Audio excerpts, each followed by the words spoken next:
It's 9 o'clock and I'll call the budget meeting to order. We have an agenda in front of us, so just looking for adoption of the agenda. Councillor Phillips, all in favor of that? And that's carried, thank you.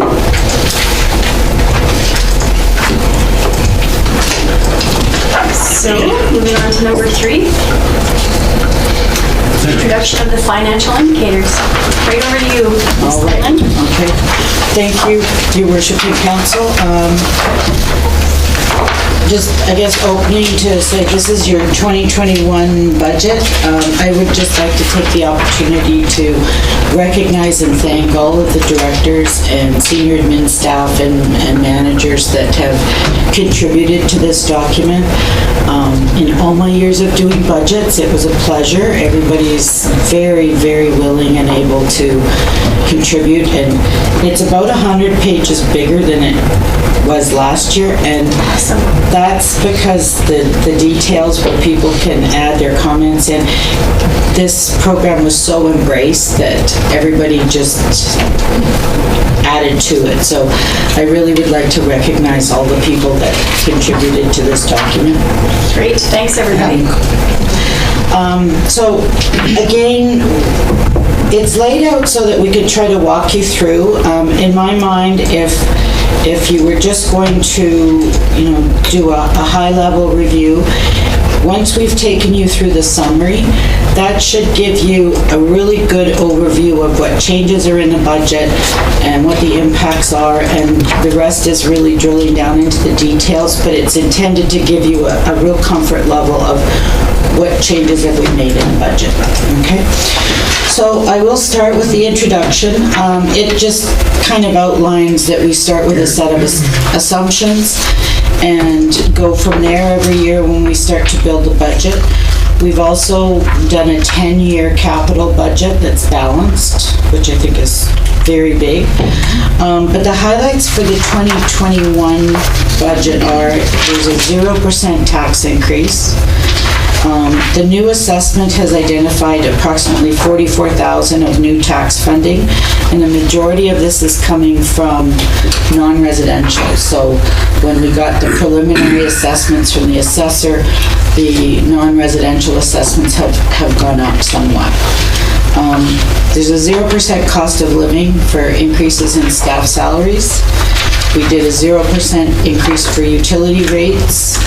And the staffing reductions overall, we've had a reduction of 1.74 full-time equivalent positions throughout the organization. The other big thing that I thought was worthy of a mention is that we have created 2 new departments, one for the waste transfer station and the recycling depot, to reflect the new operations in solid waste. Those are estimates this year. I suspect as we move forward and see what kind of revenues are being generated, they will get fine-tuned as we move forward. And we have a balanced 10-year capital plan. So when we say balanced, that means we've identified all the funding sources required. We tie reserve balances into it. We look at if there are some large projects. If we need to do debentures, we've made sure that the debentures can be funded, the payments can be funded, as well as it keeps us below our threshold that's required by municipal affairs. So in a real nutshell, there's your budget. We don't have the financial indicator graphs this year, but they did send out these new sort of scorecards or dashboards. So I actually included 4 years worth just so you could see the progression. 2019, we are green, which is good. It identifies things like the tax base, the tax collection rate, population change, current ratio, accumulated surplus, financial statements on time, debt to revenue percent, debt servicing percent, investment in infrastructure age, and interest in municipal office. If you go on to these, you can look up what they are. That's for running for council, so obviously a little unusual. Well, in ministry intervention, and the 2 big ones up top, and audit outcome, So there's no concerns there. So we're sitting, as far as the dashboard goes, we're sitting good. 2018, there was one red, which was on-time financial statements. 2017, we had one red, which was on-time financial statements. And 2016, we were all green. I do believe these are available for people to look at on the web. I'd have to check and get the link. But, I think it'd be great to post the 2019 at least on our webpage. yeah. And maybe our Facebook page. Consider I just have a quick question about the infrastructure. And I noticed it's going down from 2016 all the way through to 2019. Does that mean we're replacing the infrastructure and making the effective age of everything less? Is that? I think that number is the amount of capital projects that we're doing. So it'll ebb and flow depending on how much new infrastructure is being put in place. That's what I mean. If we replace a 70-year-old piece of infrastructure, make it new, effectively, that makes everything kind of. Yeah. Okay, that's what I was checking. So I think if you're below 1, it turns red. So that means our depreciation, we're not keeping up with our depreciation of our assets that year. So if it's above 1, it turns green. That means that we are at least maintaining our depreciation of assets. So with 2, we're actually going beyond that. I was talking infrastructure age. Investment in The infrastructure age. Yes. Oh, age. Oh, sorry. I thought you were talking investment in No, infrastructure. the age. I just noticed it's gone down for the last 4 years, and I'm assuming that means we're replacing and making Yeah, effective yes. age of everything better. The next one, and I always like to include this just because it gives councils an opportunity. We start at a real macro level, so we're starting at the provincial level and then kind of drilling down into our own business.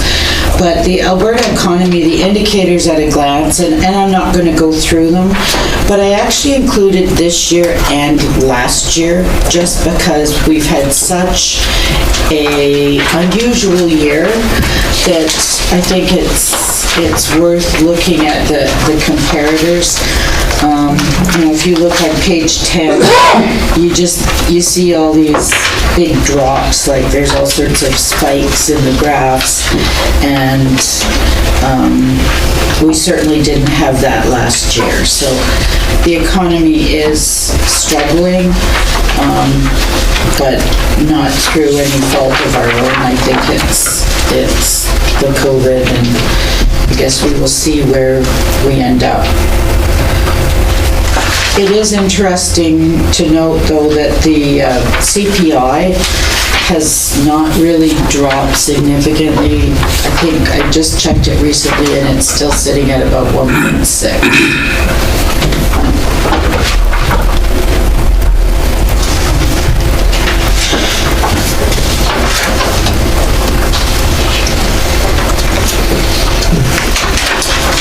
So that's sort of the introduction.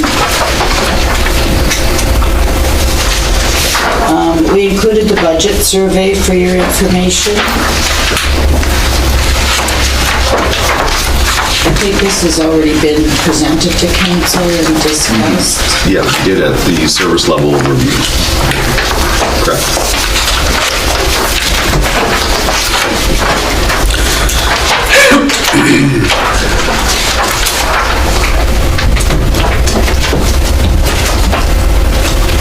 I mean, on page 21, I guess, when we look at the priorities, the top priorities are roads, water, and sewer.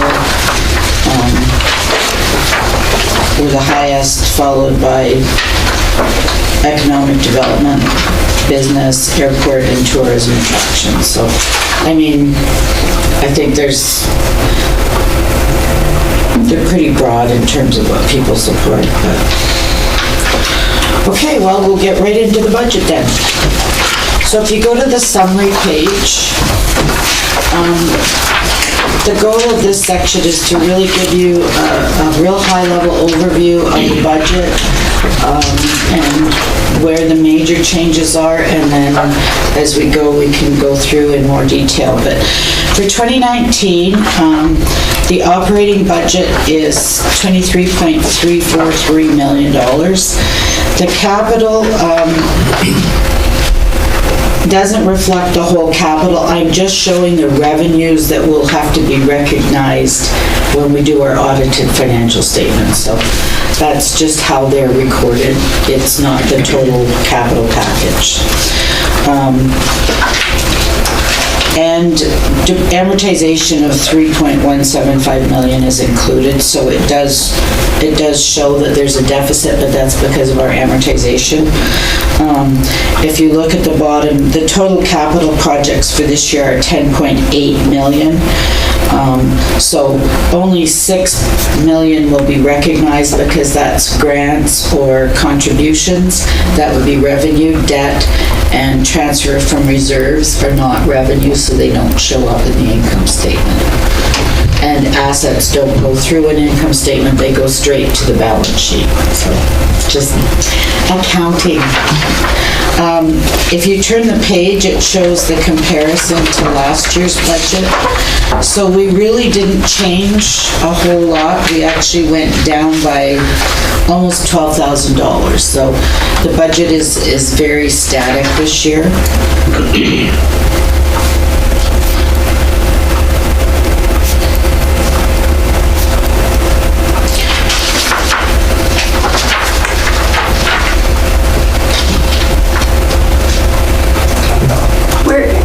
Where will the decision we made yesterday with the extra, using up the MSI, where is that in here?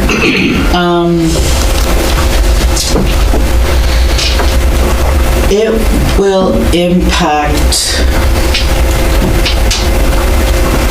it'll show up in the forward flow of allocating MSI funds to grants. So even though, we can change it for the revised draft, but what will happen, we'll use the grant money, and if anything's funded out of reserves, it'll keep reserves basically $1 million higher. So it provides extra funds for future capital projects. And that will show up in 2020, correct? When we do the year end. Yeah. Not in the 2021 budget. Right, okay.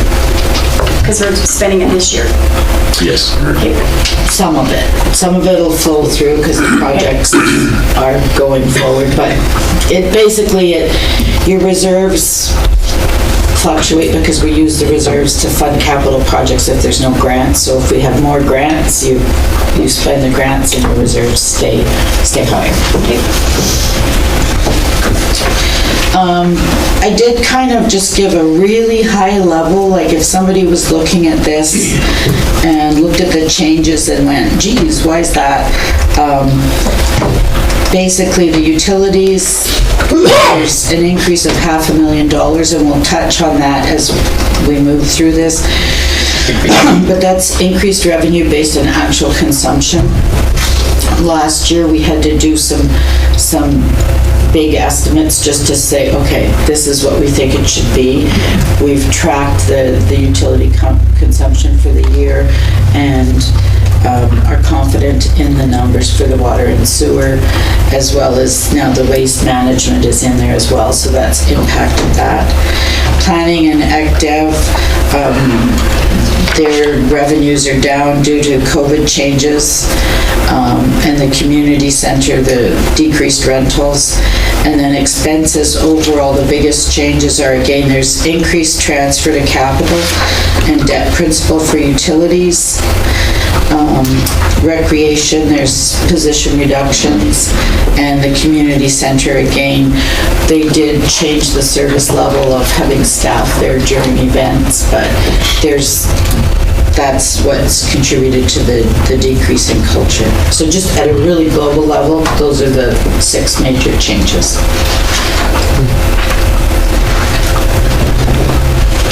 The next page, on page 36, gives you your budget by object, so it's kind of showing you the different types of revenues and expenditures.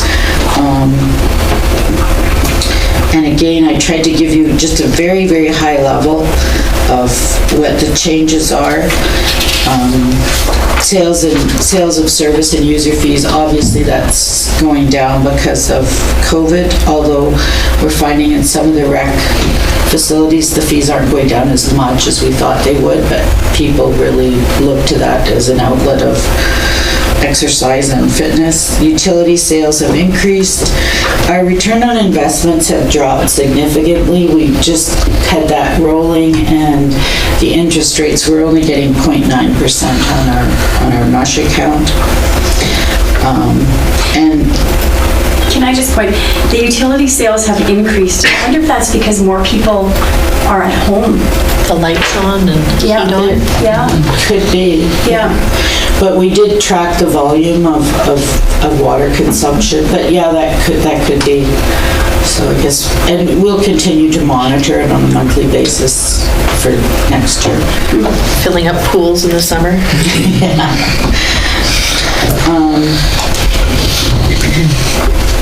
So those are just two high-level ones. The next 4 pages, and I don't think I did it last year because our comparisons were just a little bit off, but I always try to provide this to council. I find if we go through these 4 pages, this really, in a nutshell, tells you what changes have been made to the budget. So my goal is, if you don't want to read a large document, if you read this summary and maybe the front ones on staffing and taxes and utilities, you have enough of the knowledge to understand what the budget is. So I'll walk through these. So under taxation, the changes in assessment resulted in $46,000 of new tax dollars. The requisitions, there's a decrease. Last year we had to charge there was an under levy where we hadn't charged enough educational taxes in the prior years. That was because of the election, and then they didn't get the rates out, and so the requisitions actually have gone down, and then we just balanced the requisitions off to what they actually were for 2020. We don't have the new requisition rates yet, but once we do, then we'll adjust those for the taxes. Under sales and user fees, we estimated that guest services and pool will be reduced by approximately $120,000. Throughout the budget, there's a decrease of about $5,300, and we added a new source of revenue for recycling of $30,000. Under utility sales, the water sales based on actual consumption increased by $194,000, wastewater by $189,000. Solid waste, we took out $905, which is offset by the $817. So the way we paid for our solid waste changed significantly, because we used to build a commercial for their tippage, and now we're not doing that. And plus, we've set up the 2 new cost centers. And then the recycling depot. So overall, that increases the utility services revenue. Permits and licensing, there's an increase in permit fees due to changes in planning because they're now doing additional permitting.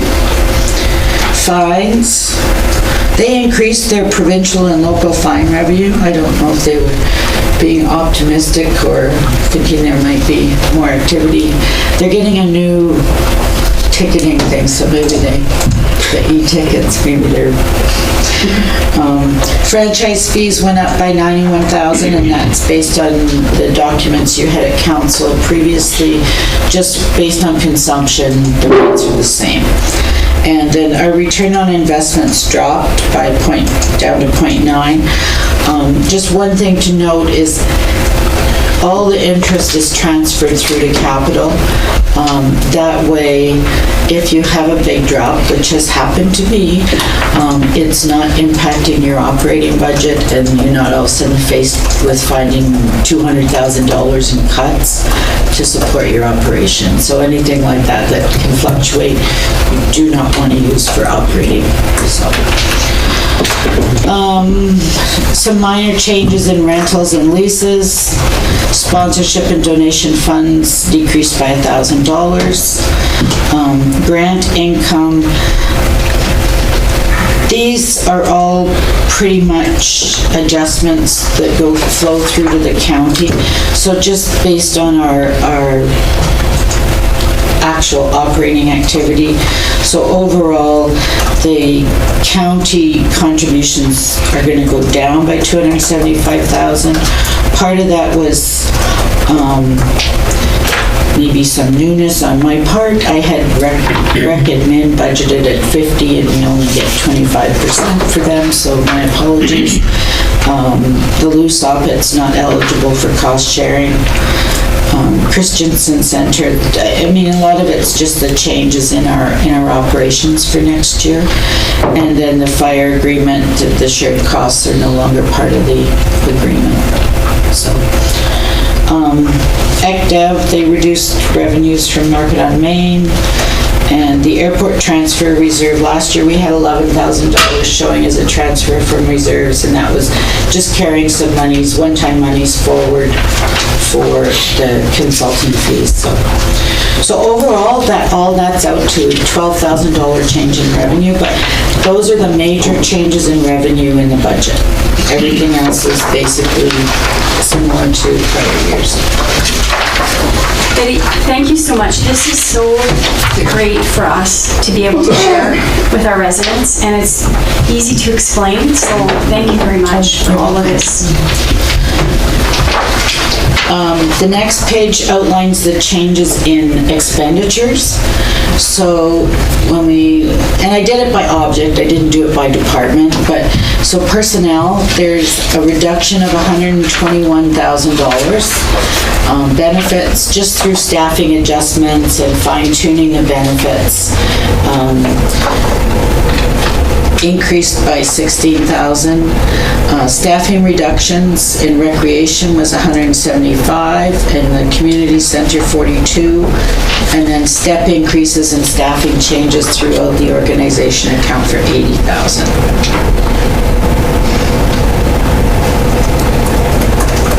Contractual services, so there's an increase in waste transfer, and it's offset down below through the grants.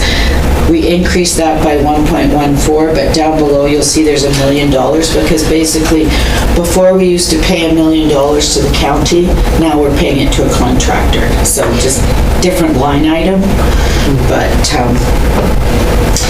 and just various adjustments throughout the organization of people reducing expenditures in different categories. Materials and supplies, that should probably say increased, $31,000. Wastewater supplies, $28,000. Common services, $12,000. Park supply reductions, $9,000, and the Christensen Center, there was some one-time projects that were completed. Grants and transfers, so again, that's the big one with the adjustment to the solid waste contract. FCSS grants went down by $23,000 because they basically have to be a zero-sum game, so just to balance their budget off based on their revenue.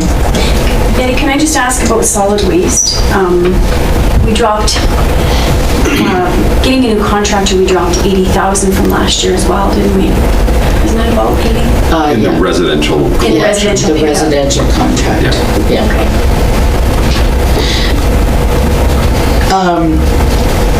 When we look at the waste, I mean, even though it looks like it's increasing, that doesn't necessarily mean, like, our revenues have changed significantly too, so it's,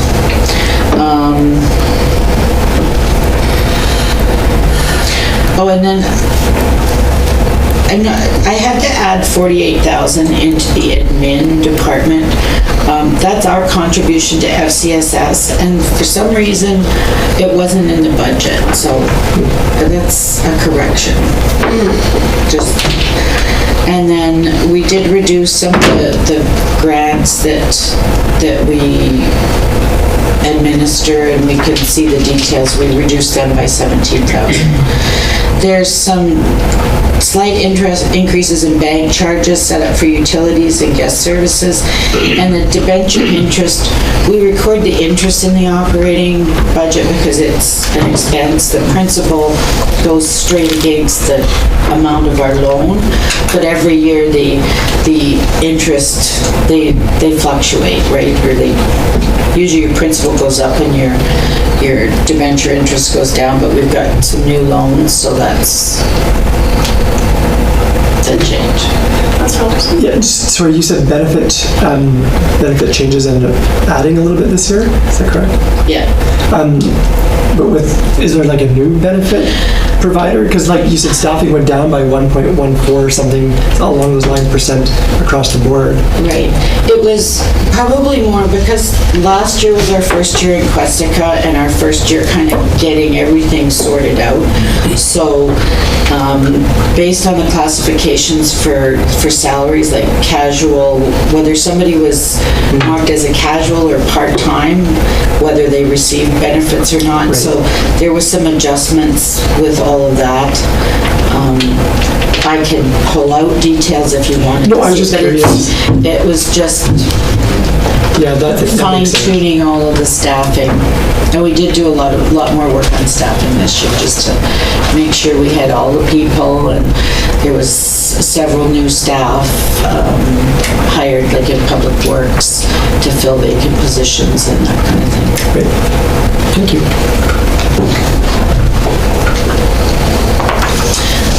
Requisitions, again, that's an offset against the revenue. They went down by 74,000. We had some miscellaneous expenses in general and the North Saskatchewan River Park for 10,000 that we removed, and the fees that we would have normally remitted to the Rodeo Association came out of the budget. So, and then the transfer to capital, the general transfer to reserves actually increased by about $86,000. And then the utility transfer, which is your net, and it goes to support all of your utility projects because you really want them to be self-sustaining, was $138,000. And the net change to the principal portion of the debenture repayments was $20,000. So again, in a real nutshell, those are the major changes to the budget. People were, I thought, really good in terms of submitting, not asking for large increases in anything, and where possible, they tried to shave off costs and be cognizant of the impacts that COVID could potentially have on us in next year. So yeah, that's intended to give you kind of a comfort level of what's in the budget. The next couple pages are really just some more for your reference. It shows, and we tried to really utilize Questica wherever possible, of not pulling documents out and then redoing them. So these are right from but it shows you the net cost of each department, basically in terms of what their contribution or what the tax contribution is. So if you look at the far side, for instance, protective services, 2.6 million of the tax dollars go towards that. And I do have a tax dollar graph later on.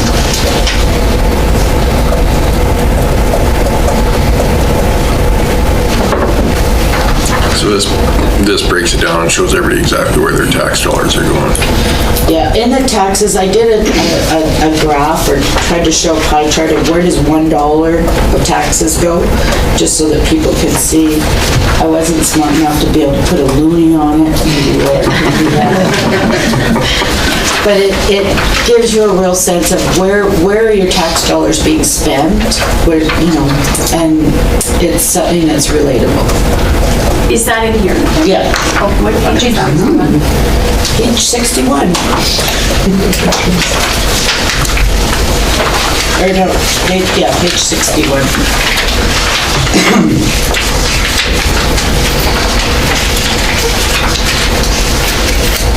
And I tried to translate it too into what an average single home residential would be paying.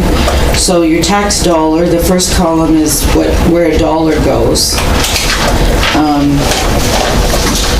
$2,700, your average house is about $300,000, so that's what they would pay.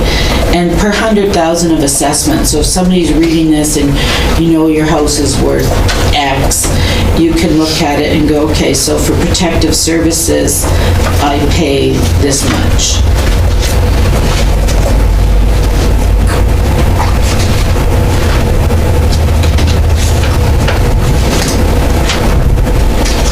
That's cool. I like that.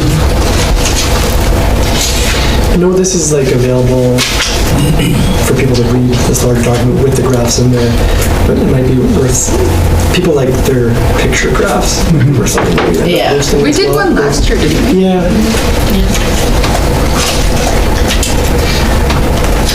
Yeah, there was a summary with infographic. Yeah. Yeah, the details are in here if people want to read it, but those little things that go out on whether it's Facebook or whatever are great. Just for general and overall things.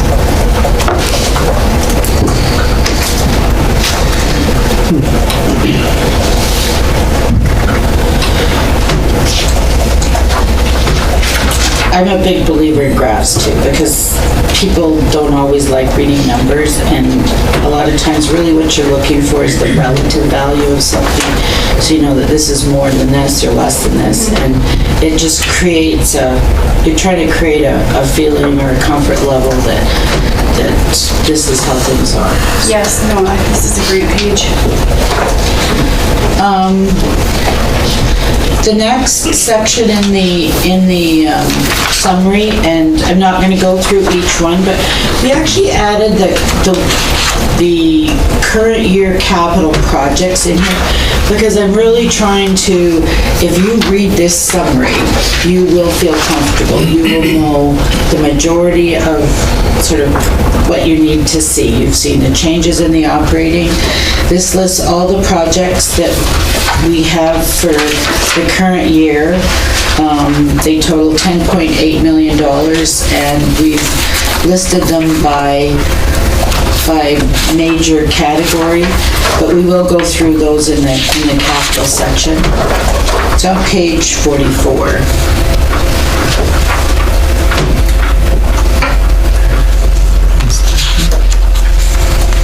I think we talked about that at the service level, The what? the bronze statue. Oh, we marked it as unfunded. Yeah. I think we talked if there was a grant to do something like that, just so everybody doesn't get afraid. Doing that. To be To have something to scratch off, right? yeah, that's right. I mean, the biggest thing that's happened this year that I was a little worried about, but is we got that funding for the waste treatment plant, the wastewater treatment plant, and it's a huge project, and we do have to debenture it and use some of our reserves. And at first I was concerned, what's the impact going to be, but it all flows together. We can manage it, and that's reassuring for me. Nice. That's great. And our utility rates, because you want to fund any debenture payments, they are covered in there. Won't be a question. Sorry, just regarding the council audio visual equipment at the top, is that the cost of running the current equipment, or is that for new, higher quality equipment that we're... That's for looking into something new, and that is an estimate. Yeah. I also see airport terminal is project total of 1.94 million, which I'm sure won't won't come anywhere near. Our portion being 970, but yeah. Yeah, the overall project, I'm talking 1.94. Yeah. I, don't think that will be quite that high, hopefully. Oh, yeah, no. I don't think so at all. No, Your Worship, so where we're at with that, so we're just signing the contract with the consultant right now. We've asked them to actually draft a new option to even reduce the size of the terminal one more time. Based on, talking with users of the terminal, it's designed now to have like 90 people in the terminal building, like during events. We're asking them to do a draft concept plan with 40 people, and that kind of fits the COPA event. And then we'll put that back out to the stakeholders. So the 1.9 in here is the recommendation of the Airport Commission for that, it was option 2, so the mid-size one. Right. So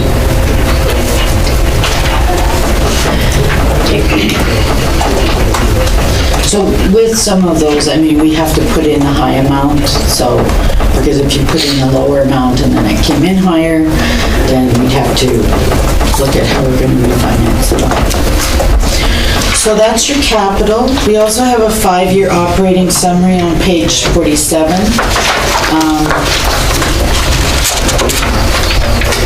Managers are able to put in numbers. Typically, we've just rolled a lot of the costs forward. But when managers and directors go into their cost centers, they are shown a 5 years worth of columns. So if they know of something that's going on out in year 3 and 4, they are actually putting them in, which is great. I do try to put small, I've estimated an increase in some of the major categories like taxes. We've got cost of living budgeted for salaries, just so that we've, tried to recognize some of the economic impacts that go forward. But we do have a balanced budget for the next 5 years. And this is how we start next year. So this year, we took the 2021 stuff and gave it to the directors and said, okay, here's your starting point. So. Back it up one little bit, that new waste treatment plant that we have all the grants for, when do we have that on the books to start that project? So Your Worship, right now what we're doing, we're waiting for it to get the actual grant agreements. So we haven't initiated any action on it yet, because we need those grant agreements to come in and sign, so that, guaranteeing us the grant money. Okay. We do have the proposal and work plan from the engineers going to start the project, but we're not signing a contract with them until we get the grant agreement. But looking at the timeline from the work plan the engineers submitted to us, 2021 is mostly a design phase. With going out to tender in late 2021, construction in 2022, but it would not be operational until the beginning of 2023. Okay. And to further with that, is that going to change the operational dollars to operate that system? I would imagine it'll probably cost more to operate that system. Absolutely, and that's something we are going to need additional operators, because we're running 2 plants now, a water treatment plant and a wastewater plant. Then plus there's the utilities that go with running a plant versus the lagoon. I mean, right now we just basically blow air through it, so it's very low cost there. But the operational cost will increase. I think we talked about that at service level review by, would increase staffing and qualifications as well. It would require an increase in qualifications. Because the wastewater and the water treatment plant are all on a cost recovery basis, that will be reflected through utility bills, correct? Utility rates. So is that included in the 5-year? I did not increase the staffing. So that still needs to be worked out.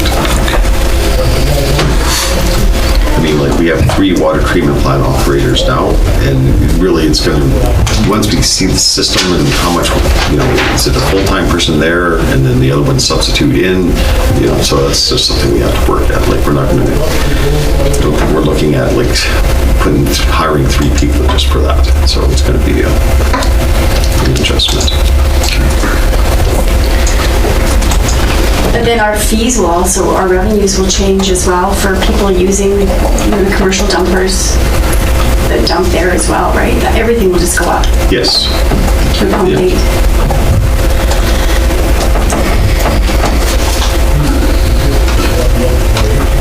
And do we take into consideration any more dollars from Shell? No, Your Worship, we have not put that in this. Okay.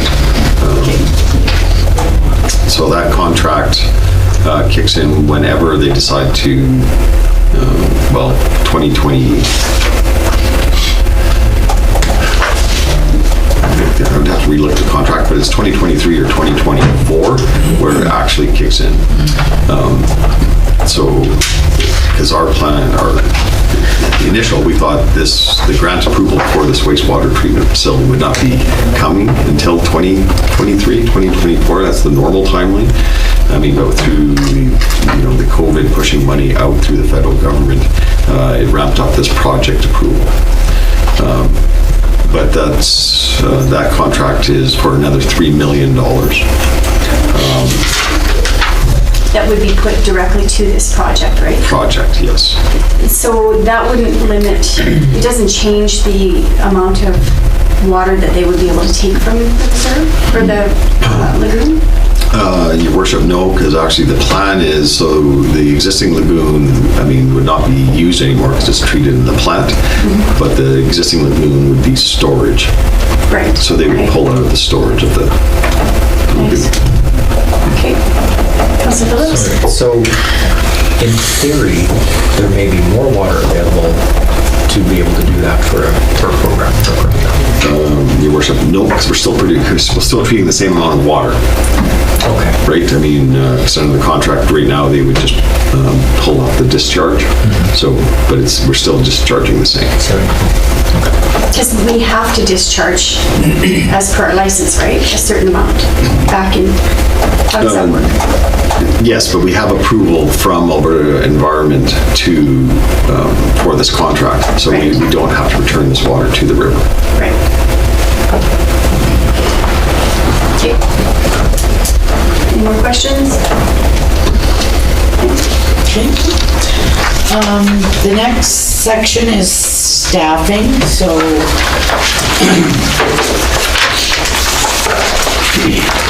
page 52 is the first page in the budget. Basically just trying to show you the layout of the organization. There's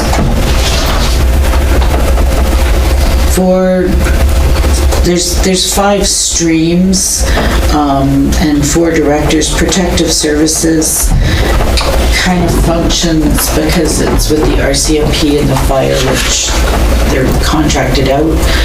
But it just lays out the responsibilities and how our organization functions.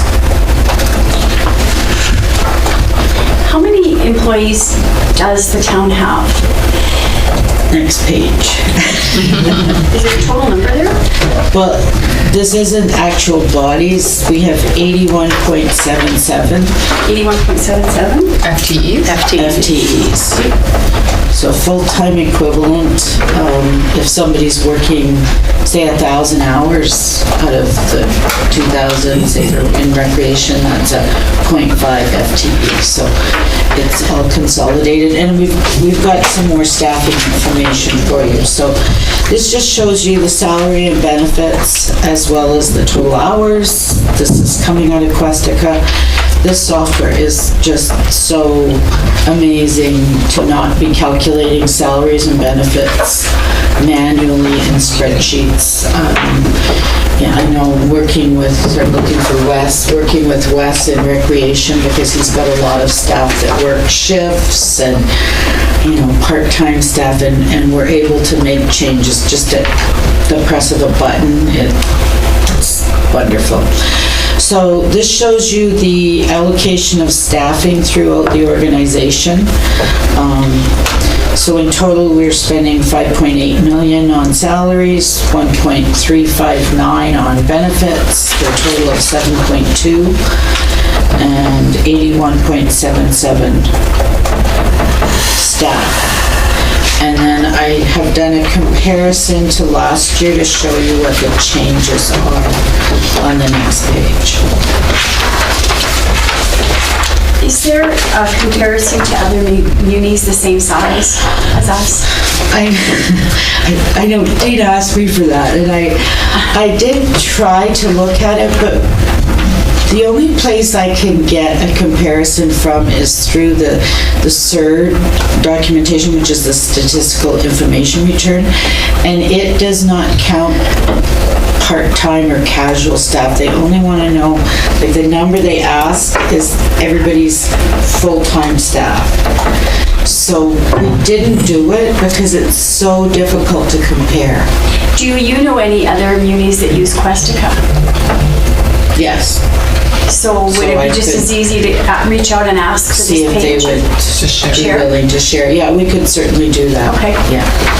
And it does, sometimes it gets done into operational levels, like it depends on how people manage, and if they've got a little different programming than you do, then it is difficult to compare, but we certainly could check it out. Sure, that'd be great. And I just noticed I'm now off schedule. Should we take a 15-minute break and go on schedule, or Well, we started a little bit later, so we'll keep going then on staff? We'll take it after staff. Is that okay with everybody? or I could do staff, taxes, and utilities, or staff and taxes, and then, because then we're into the body of the document. Sure. Whatever works. So just the staffing, I'll walk through it really quickly.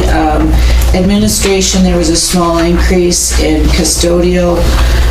And some of this is fine tuning, like last year, especially Dean, I'm not ignoring you, but sat down with Wes and Rob because they've got a lot of staff that work different places, and we're trying to allocate, like say for instance, some of Rob's staff, whether they're in parks or working in this, like they work in a multitude of departments. So we did some more fine tuning this year. Protective services, we had some custodial, that's been removed.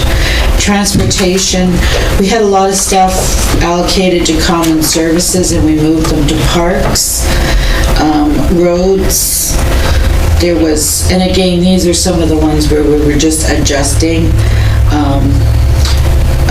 Was up 0.15. The airport, we've allocated some staff for grass cutting and also allocated a portion of the director's salary to the cost of the airport. And we had 0.05 in storm. We took that out because utilities is up 0.14. So, and again, some of the public works staff work in utilities. If there's a water main break, they go do the digging.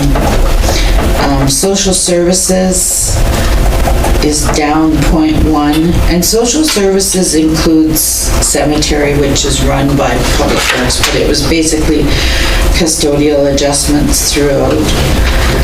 Planning and development, we did add some casual call-in staff as a consolation prize to Dean because he didn't get his hoped-for person.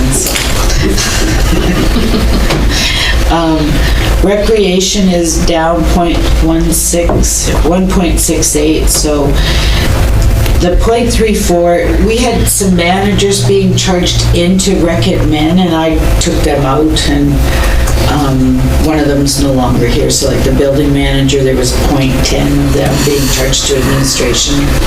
If anything, I would charge the director out, not the other way around.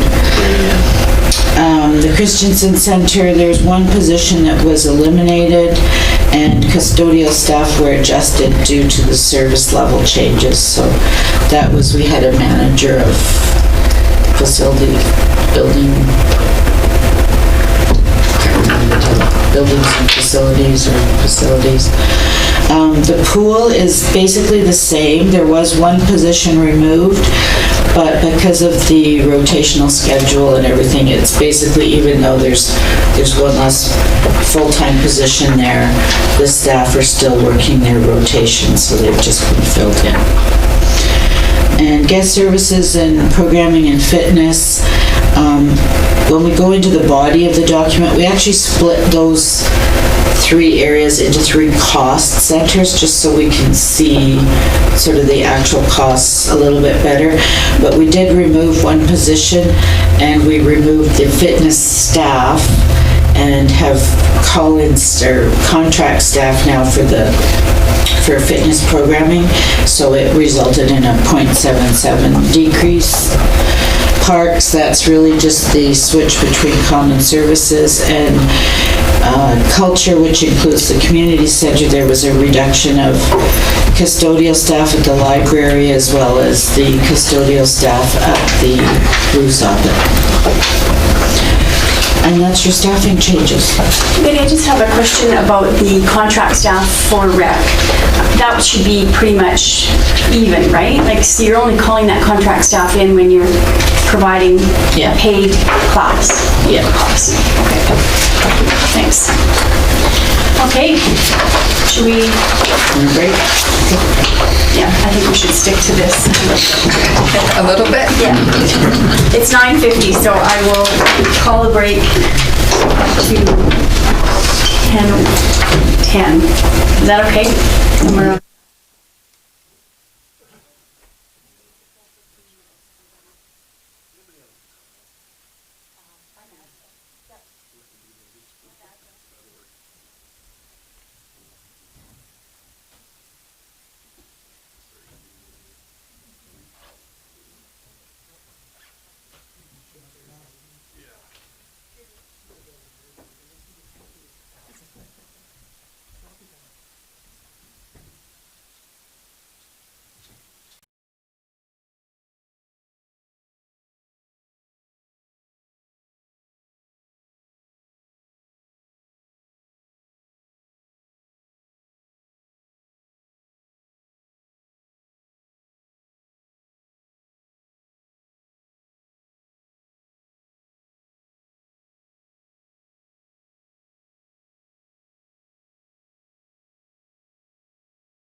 So we can start back up again.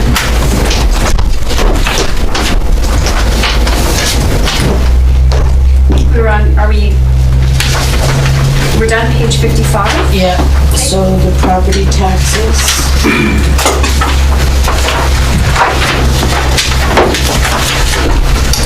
Nobody had any questions on 57? That's just another graph. Nothing to say there. I have a change I have to make on our tax dollar one, my apologies. I just pulled it up and it's somewhere, I was sorting numbers, so the administration and protective services line, I've got the titles interchanged on page 61, the graph that you like. Administration isn't 29 cents, it's actually 14, so I'll redo this page. Oh, good. It's protective services. The graph shows it properly, but just, I think I was sorting and trying to get things done and they didn't So sort. protective services is still 14? No, 29. it's 29. 29, okay. And then admin is 14? Yeah. Okay. Councilor Fraser? Just on the council line, what is it, is that all of council and the travel and per diem? That's, Just us seven though? Or does that also include the CAO?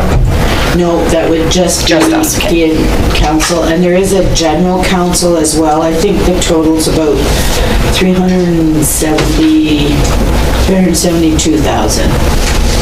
So on a $23 million budget.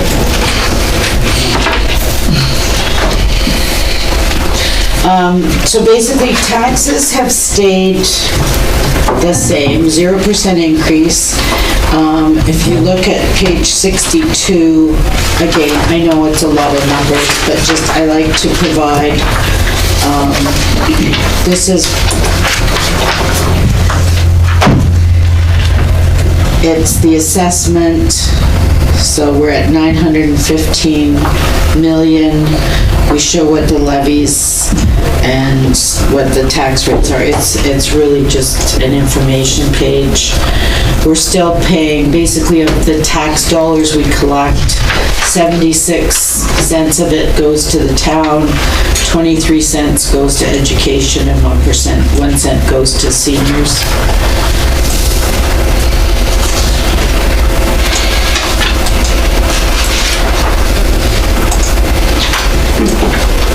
And then the next couple of pages, I always like to try to break it down just so that if somebody's looking at it, they can see what the average, now we do an average, so if you go to page 64, the assessment that we're given shows that there's a total of 2,546 properties for residential. We've got 83 vacant, and I've shown what the average assessment value is. And I actually like breaking it down into the types of homes because there is quite a wide range. So your single-family home is sitting at $291,000. Their property taxes come in at $2,700 through that town. They would pay $837 in education and requisition taxes, and then page 65 shows the combined. So a single family home that's approximately 290,000 would pay 3,500 in taxes.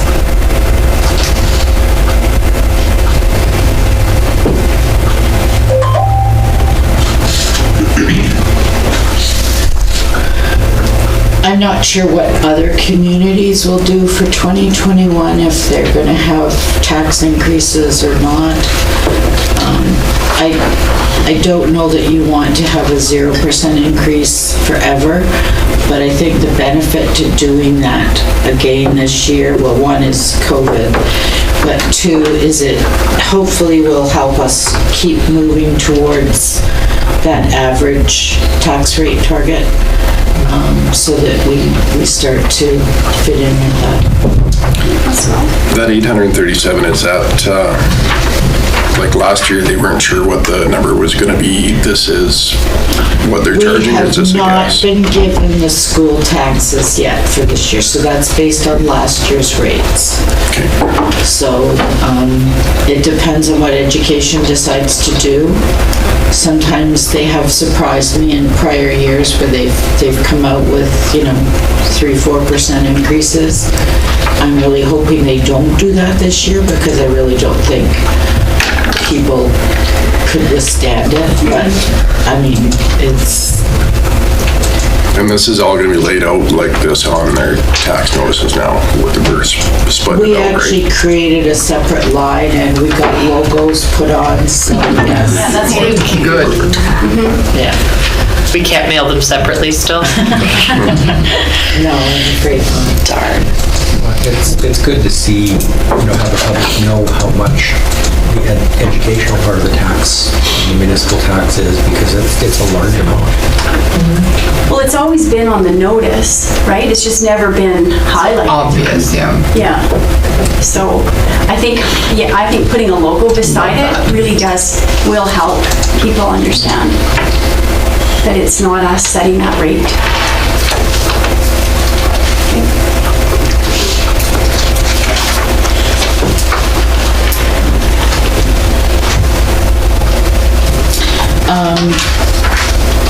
And then basically we kind of talked about if you go to page 66 is just, it's the full assessment and showing where the changes were by class. So residential, if you look the kind of the orangey colored line, residential actually dropped by 831,000. But non-residential has increased by 4.2 million. And these are the preliminary ones. We will get the final assessments in late January, early February. And the next page is the one that I handed out.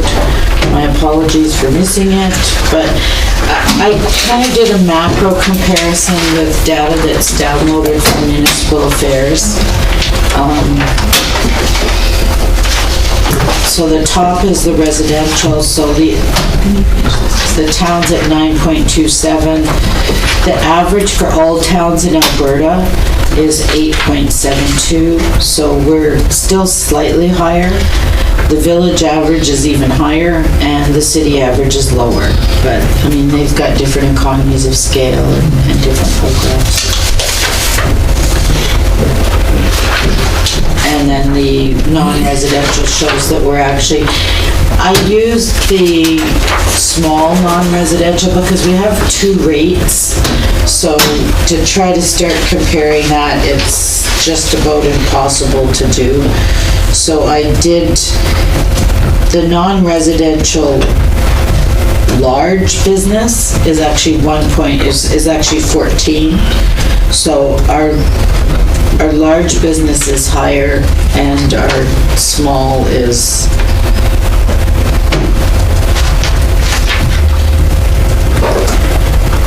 So this is saying we are below average for for commercial. non-res. Yeah. But our non-residential, or our large non-residential, but we don't have, there's 48 improved commercial large business that we charge 14%,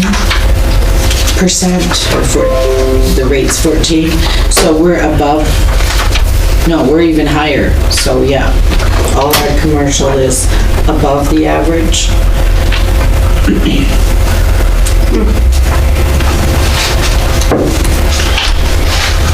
Or no, sorry, what am I saying? No, I was gonna say we should be lower. Okay, that's it. Okay, let's just clarify that. Louder for the kids in the back. The town's commercial rate is 11.2. The average for towns is 13.4, so we're actually below by 2. But if you look at the large business. There's 48 large businesses, and their tax rate is 14.2. So That's not on this sheet though, right? no, and I didn't try to do a comparison of that. So they're actually above the town average. So the smaller businesses are below, but the larger businesses are just slightly above. Okay. Mr. Phillips?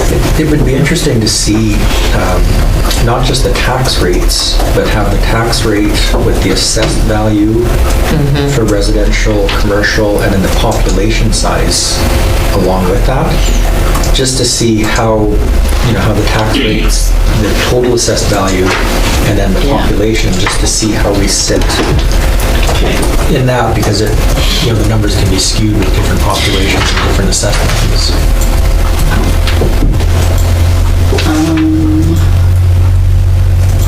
Probably. I will look, I probably have that information, not necessarily with population, but I do have the assessments. And it is difficult to compare because, it depends on the age of the municipality and what the businesses are, so the assessments can change, but certainly I can try to provide you some of that. This is a good comparison, but it's only one part of overall total comparison. Councilor Fraser? Oh, I was just saying, I would be curious to see the calculation that you did, where you did the average house price, and what the average house is paying in taxes. That would probably be very complicated because you'd have to figure out what the average house price was in different municipalities.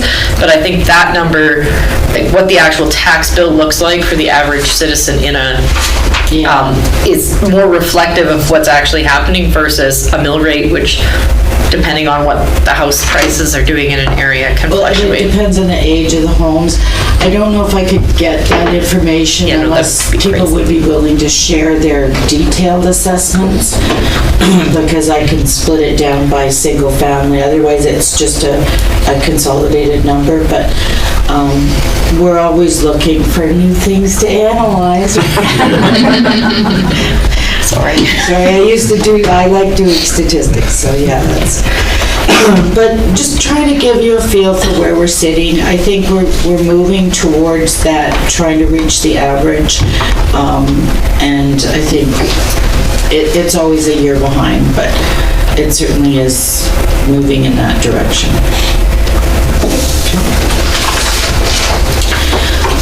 Utilities.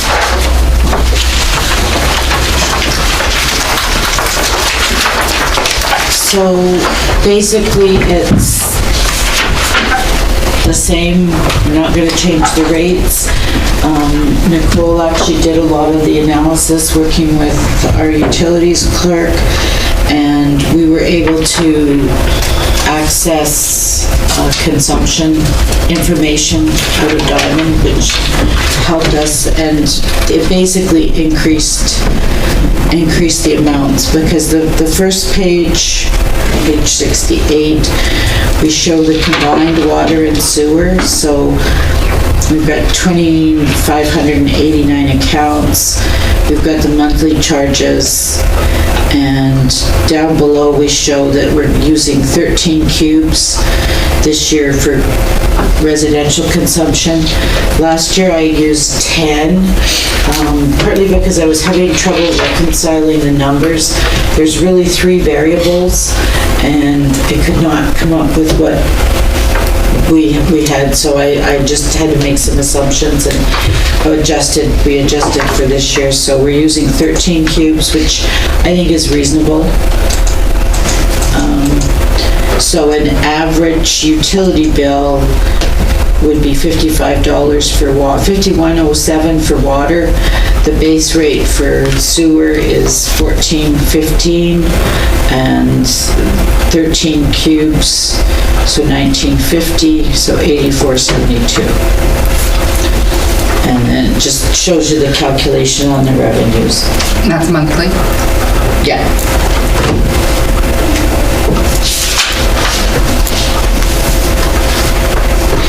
So technically, on the utilities, people should not see any changes in their utility bills, so it'll be a 0% increase for them, Unless they use more water. unless they use more water. Yeah.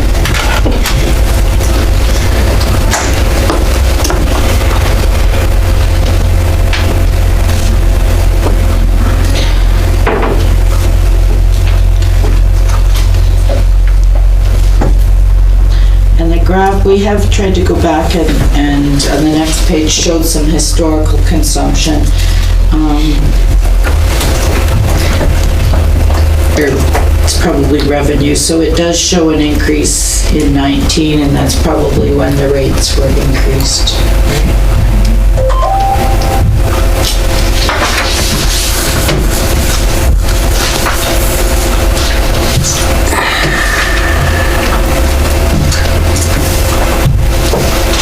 So I think that's good. I mean, we've got money moving into the reserves. I had hoped to do a bit of a utility analysis this year, but that didn't happen. COVID kind of moved things aside, but it's still in the works where we want to take the whole of the utility operations as well as your capital forecast, and you use those numbers to sort of drive into your utility rate to make sure that it's the right amount and sustainable. And I know we'll be doing more work with the waste as well, because we've got the new waste transfer station, the recycling, and looking at organics. So we'll be doing, I think, work on all those rates just to make sure they're good. I've just got a question going back to the new mechanical plant for sewage. I'm using rough numbers. We're probably about $9 million that the municipality is going to have to come up with for that. Your worship, right now, it's approximately 7 million. Okay. So theoretically, if our water that we're selling to Shell, if that equates us to $3 million, that is about a $4 million touch still. Do we have that much money in reserves, or would that be something we'd have to debenture?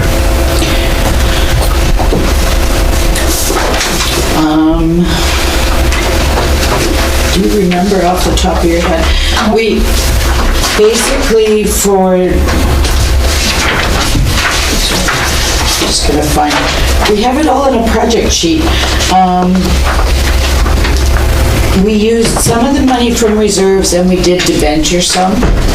So it's a combination, but the waste treatment plant,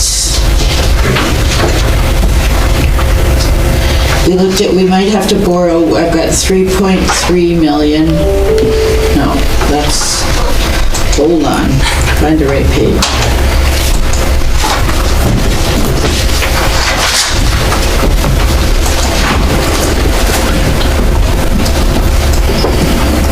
Yeah, so we were looking at, do we need to borrow 3.3 million of the funds to do the waste treatment plant?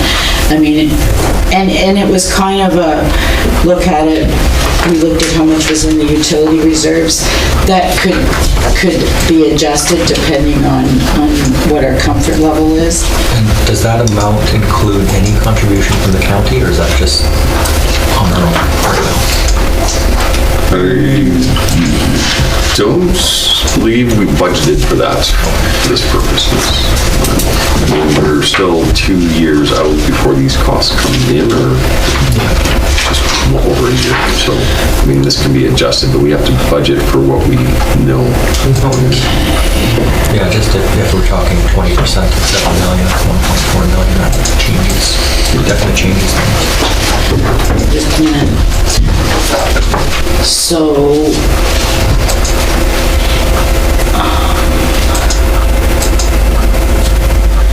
the waste treatment plant, we've got, it's actually on page 469. We've got 3.3 million for debentures, external contributions for the grants, the provincial grants. We do have 1.5 million for county contributions. And then a utility reserve transfer of about $2 million.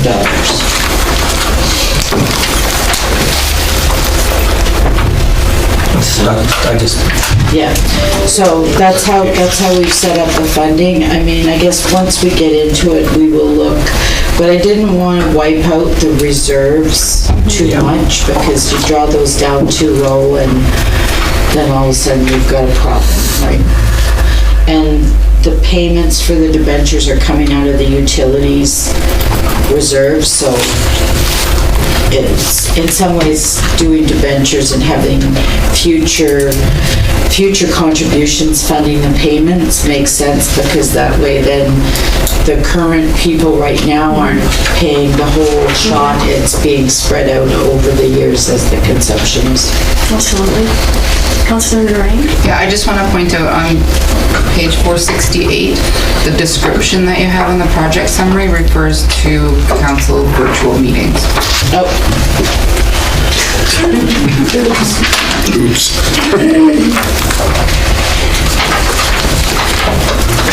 We'll have to check and see. We had some funny little glitches when we were printing stuff, like it had some weird page. Actually, they all have the same description, all the project streets.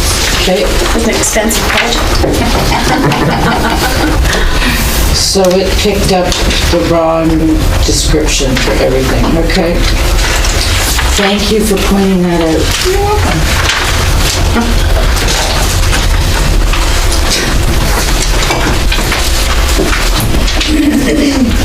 Yeah. Okay, so that's basically the overview.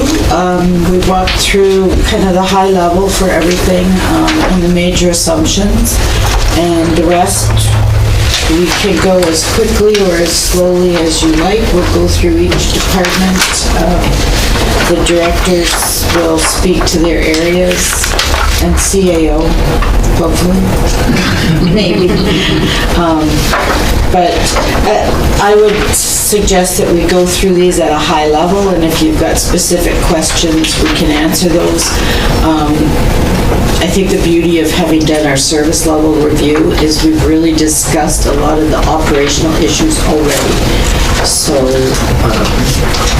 yeah. So the first section is general, which is basically our taxing, page 73.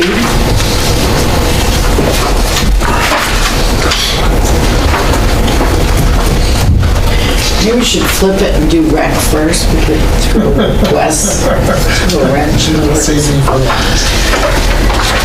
But basically, this department is where we capture the kind of organization-wide revenue. So it's the taxation. And just so you know,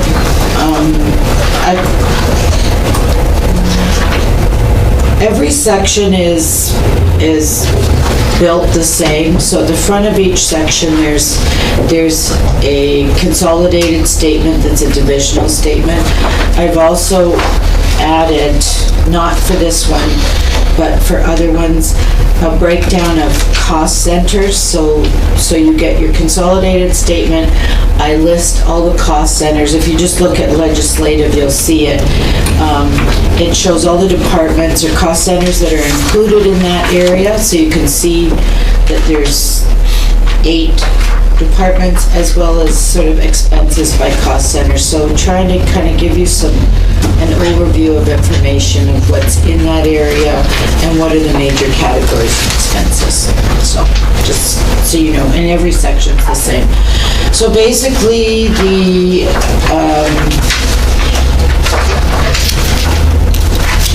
the general, you can see the taxation, we've talked about that change, we've talked about the requisitions, franchise fees went up, return on investments went down, and then the corresponding expenditures that either match that or the transfers to capital. And if you go to page 76, it shows you the detailed individual accounts as well as the narrative for the summary of changes. Is there any questions on that? We're good?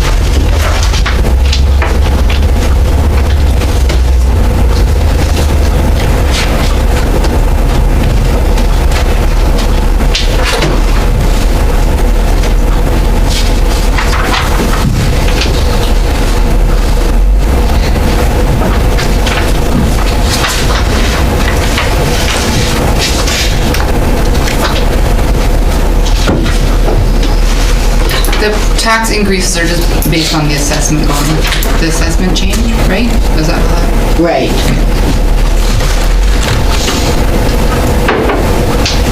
So we basically kept the total taxes the same, except for the new taxes that were generated from the assessment.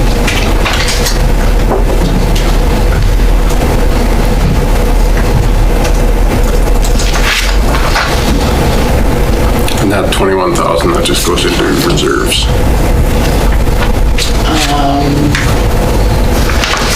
On your Which number? 876, the net total. Well, that's the net change, so the difference from 2020 to 2021 was 21,000. Oh, sorry, that's the net change, okay. So, actually, our revenues went down mostly because of the interest, and our expenses accordingly went down as well because the transfers and the debt principal payments. Actually, part of that was I moved the payments for debt to the utility section so that they're all being funded through there as opposed to operations.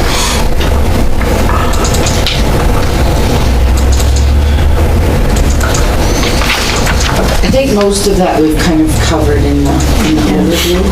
If you go to the next section, it's the legislative, and there's 8 departments. So if you look on page 83, overall, there's a $20,000 increase to legislative for 2021, and the main change there is we put $20,000 in to manage the election. Everything else has pretty much stayed the same. And we added 5,000 for the Youth Advisory Council. Right. Oh, right. Sorry, we put in 15 For election. sorry.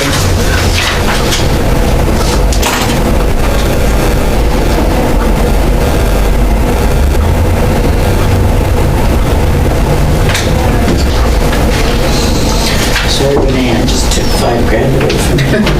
I know, I was thinking, is that gonna be enough?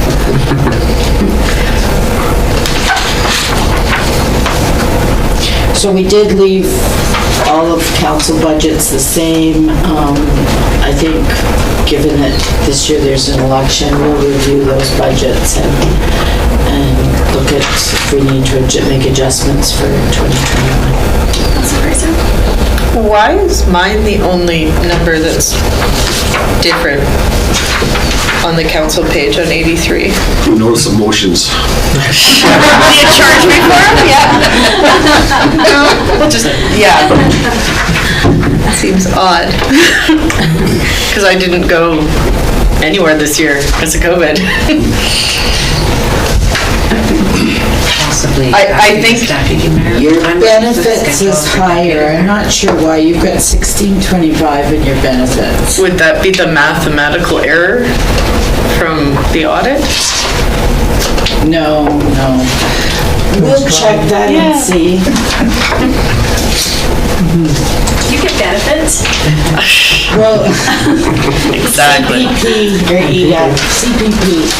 Yeah, no, you don't have benefits. Okay, I'll check that. Yeah, there's 1625 as opposed to 1,025.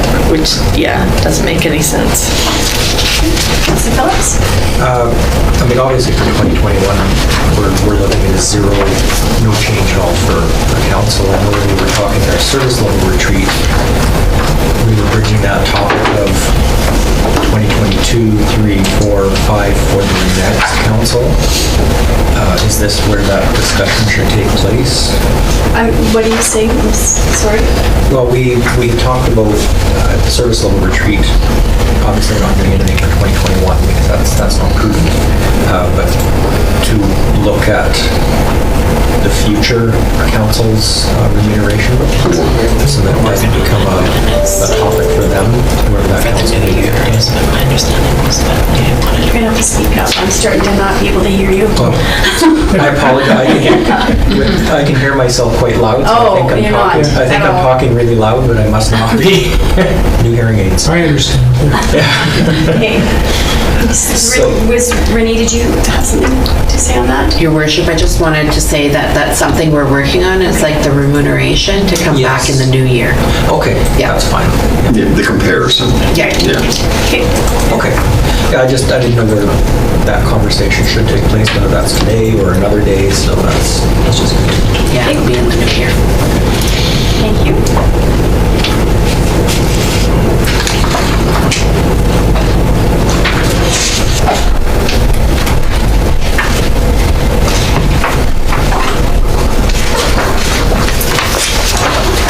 And I honestly thought I was talking loud. No, sorry, I was gonna say something earlier, but and it's because All the plastic. the plastic between, it's, I think we just have to. Turning this down a bit so I can't hear myself. so No, loud. you're yelling now.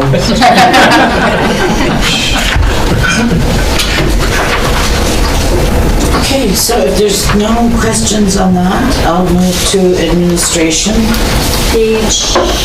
The next tab, and it's page 115. So there's several departments within administration. There's six.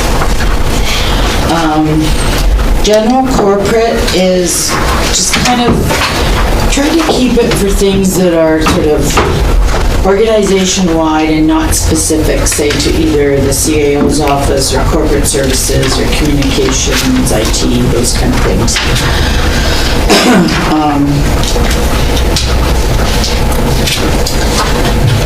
They increased by 63,000. And if we look at it, okay,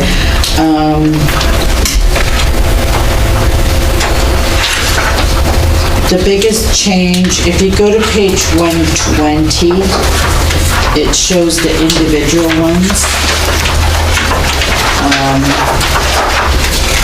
There's a couple of changes. One is, we adjusted insurance again, so hopefully we've got things allocated right. Insurance for, sorry for. Just for the, there's an insurance line and Yeah. it went from 78 to 15.5. So that's based on prior year's allocations, so that's insurance for the town hall and. Okay. building. What page are you on now? Page 120 and 121. So we did reduce the grants to organizations and individuals.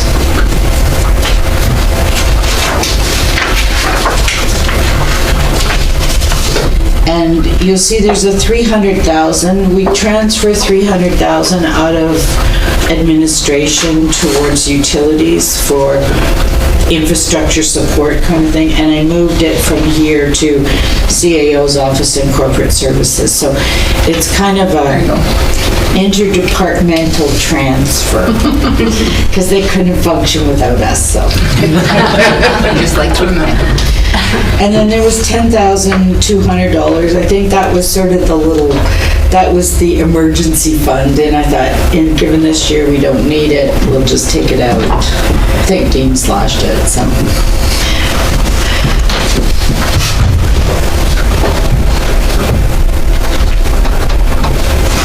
Which one did I slash? Emergency fund? The other expenses, 10,000. Oh. Yeah, and that was Indigenous Relations. Last year we had 15,000 because we had 5,000 for the community showcase and 10,000 for the Indian relays, which didn't occur. And so for 2021, we removed the 10,000 for the Indian relays, and I think if it goes ahead next year, that we try to partner with them and the Chucks to make it one event versus a separate event. Okay.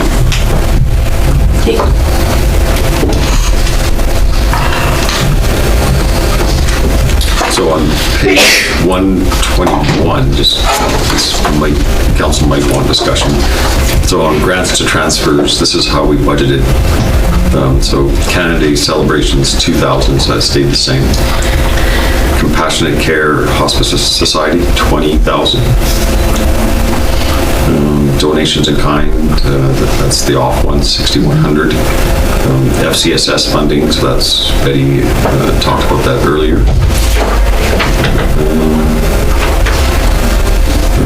The grant program, that's the major grant program, so that's 30,000 in there.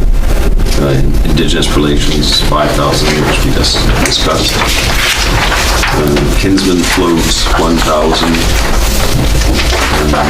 Museum grants, 30,000. Physician recruitment, 14,000. Victim services, 10,000. Kamakawi, 1,500. Then the small grant funding, 2,500. So last year the small grant funding was 5,000. That's for the small grants that come to council that are under $500, and we just didn't see that uptake, so we just lowered it to 2,500. Okay. So I don't know if we missed anything in there that council wants to discuss. Councilor Alderson? I'm just curious about the physician recruitment. Is that something that's always ongoing, just for that? Because, I only asked just because there's probably other things this town needs recruiting for, but why are we always budgeting for that specifically? It's, I guess that would be the healthcare recruitment now, Yeah. not just physician, we can change the name. Okay. We can change the name, That's what Okay. it's for. Perfect. I was just curious. Thank you. but historically, we've always budgeted for it. Yeah, absolutely. I think the intent is because it has always been, we own the medical clinic. It's in our best interest to have that full, so. Yeah. Interesting. Oh, sorry. No, it's okay. What do we do with, what is that 1,500 for the Rocky Kamikawa? What is that? What do we do with that? It's basically for the group, for any time, like this year was to be a student exchange and was also our 1 anniversary of the twinning with Kamikawa. Was it 45? Or 35? Sorry. 35. So it just budgeted for special events. Like this year was going to be a big gathering with, there was actually a delegation coming from Japan. So that goes toward funding that. So basically, public engagement, I suppose, would be basically what it is. And then also the students that go. On the exchange? And come, usually when the students are here, the Japanese students, when they come, they have a dinner, and like the last time they had a dinner, the Consul General of Japan came. So it goes towards supporting that program. Councilor Narang, did you? Yeah, I did. Back to the healthcare recruitment committee funding. Do we request financials, like just for their activities so that we go over that? I just can't remember. They present the financials, I believe, to Ms. Cleland. And then claim the new. Okay. They have them done every year, so tonight we just request to get the ask for the financials. Yeah, especially because if we're putting members at large in the positions of council, it would just be nice to see what those dollars are being used for. So historically, it's been a society, and they supplied us with their year end because they have to do the year end. Now going forward, it's going to be a committee of chamber. So I think we have asked the chamber. I look at Dean, he probably doesn't know. That they have to finance or show on their budget that as a separate kind of entity within their organization. So.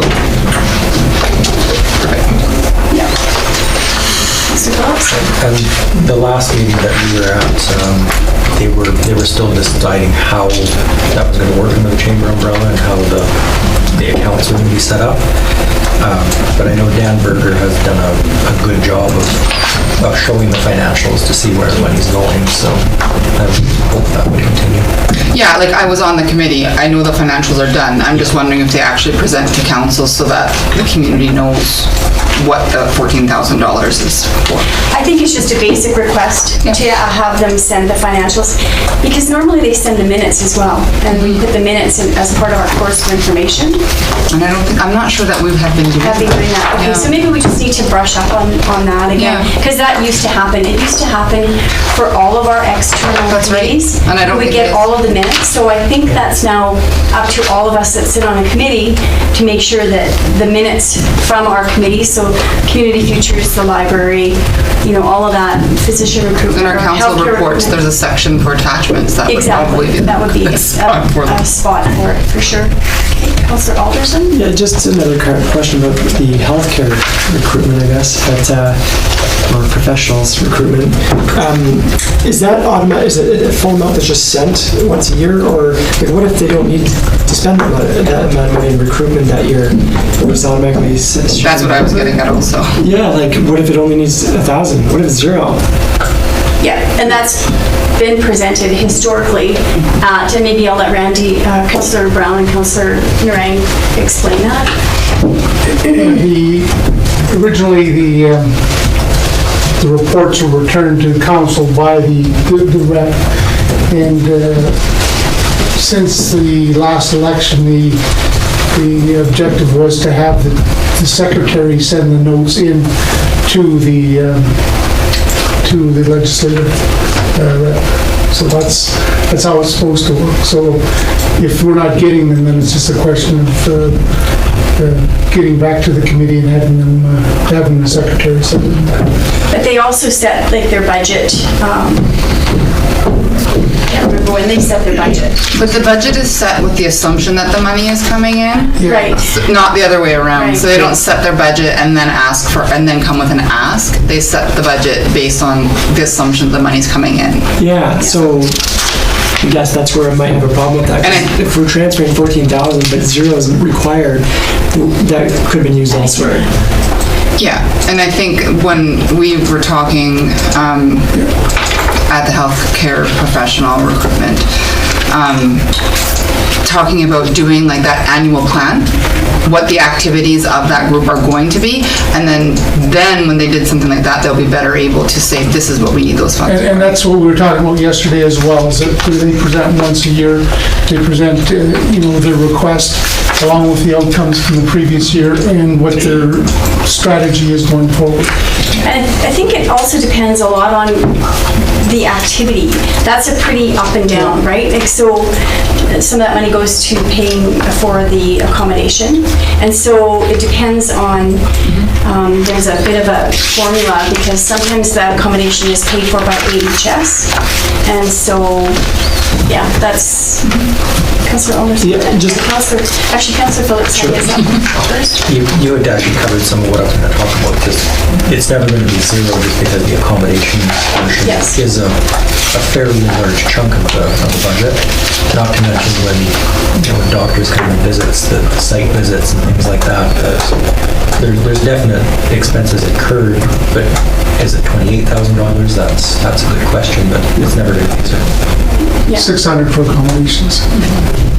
And then cleaning that accommodation, it depends on who's in there. If it's, medical students, if it's nursing students, if it's whoever is using that accommodation, it can be also funded by, as I said, AHS. But if there's a surplus at the end of the year, then we should be looking at that rather than just sending money. Maybe that's something to look at. Because it would change what they need each year. And if they need more, they can always ask. Well, and that's what we talked about yesterday, making sure that when they present to us, that we have specifics of what the money's required for, what the activities are. Right, yeah. And, is the public, I know we understand that, but does the public understand that they're basically paying for accommodations and everything all the time for recruiting? Also, if it's set at $14,000 and whoever, whether it was Zach or somebody else we were giving $14,000 to, I guarantee that somebody's going to make a plan to use up to $14,000 because that's what's available. And I would disagree that they're using that. They're very, very, very fiscally responsible with that money. And it's just a matter of getting those financials here. That's all.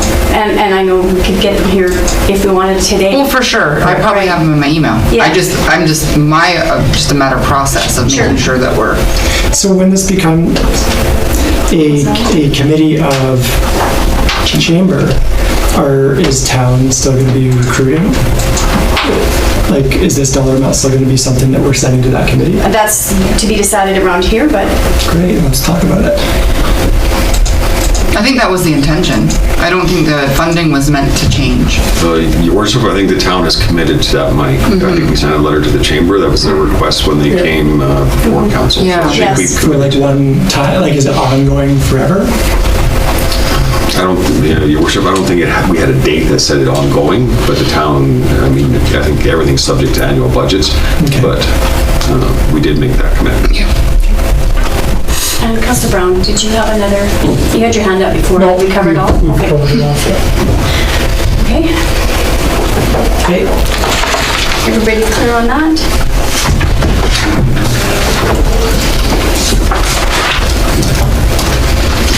Actually, sorry, can I ask about the debenture for Westview Lodge? How much longer is that?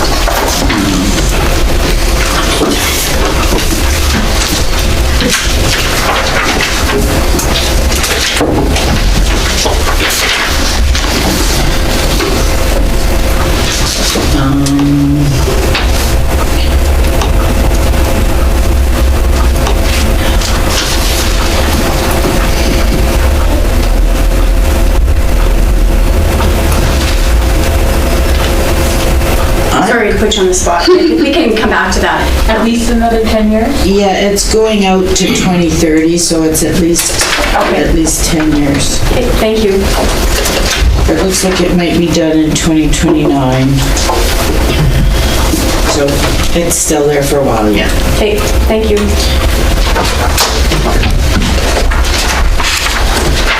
Okay, next one, your favorite department, the CAO's office. So if you look on page 125, you'll see that there's $100,000 brackets or negative. So that's transferring some of the costs into the utilities because they're self-funded. But very few changes. Basically it's step increases and any corresponding changes in benefits. We reduced training by $5,200. And I think that was in looking at the, I don't know, maybe you just had a lot of money in training, I'm not sure.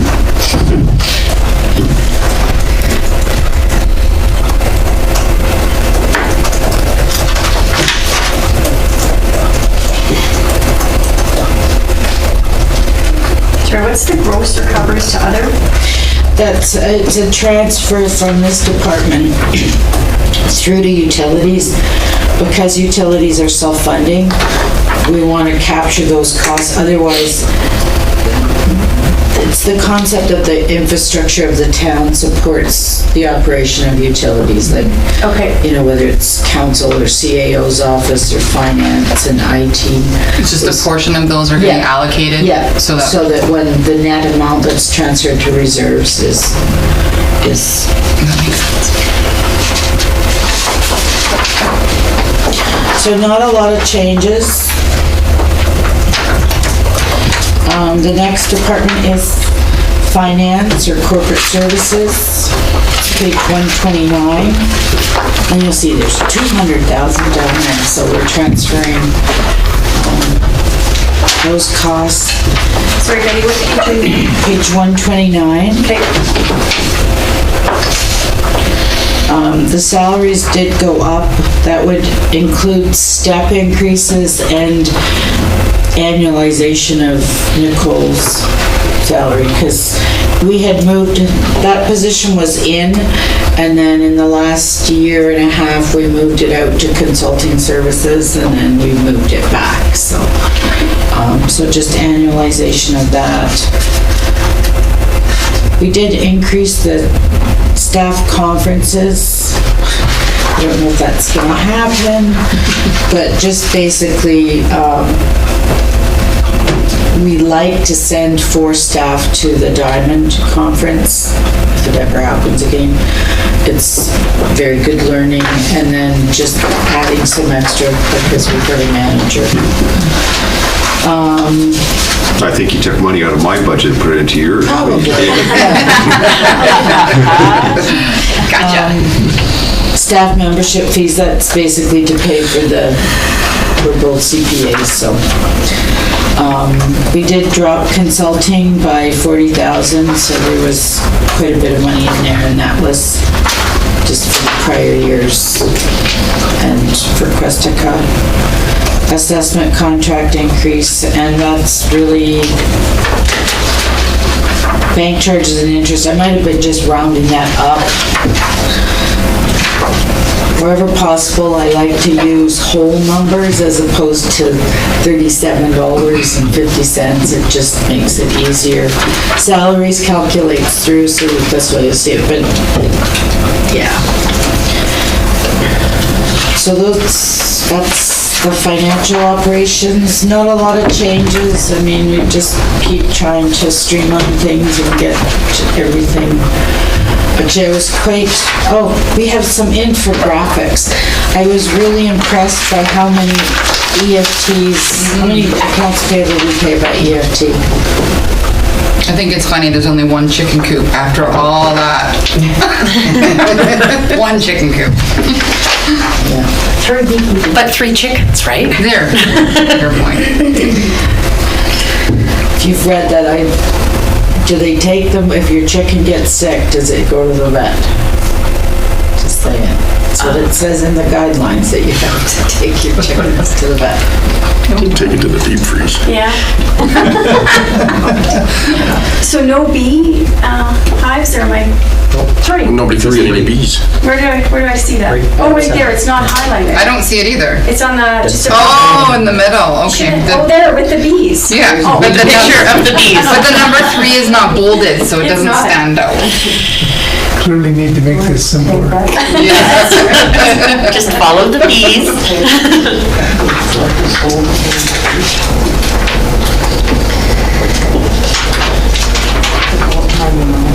1,088 Twitter followers. Ooh-wee. That's awesome.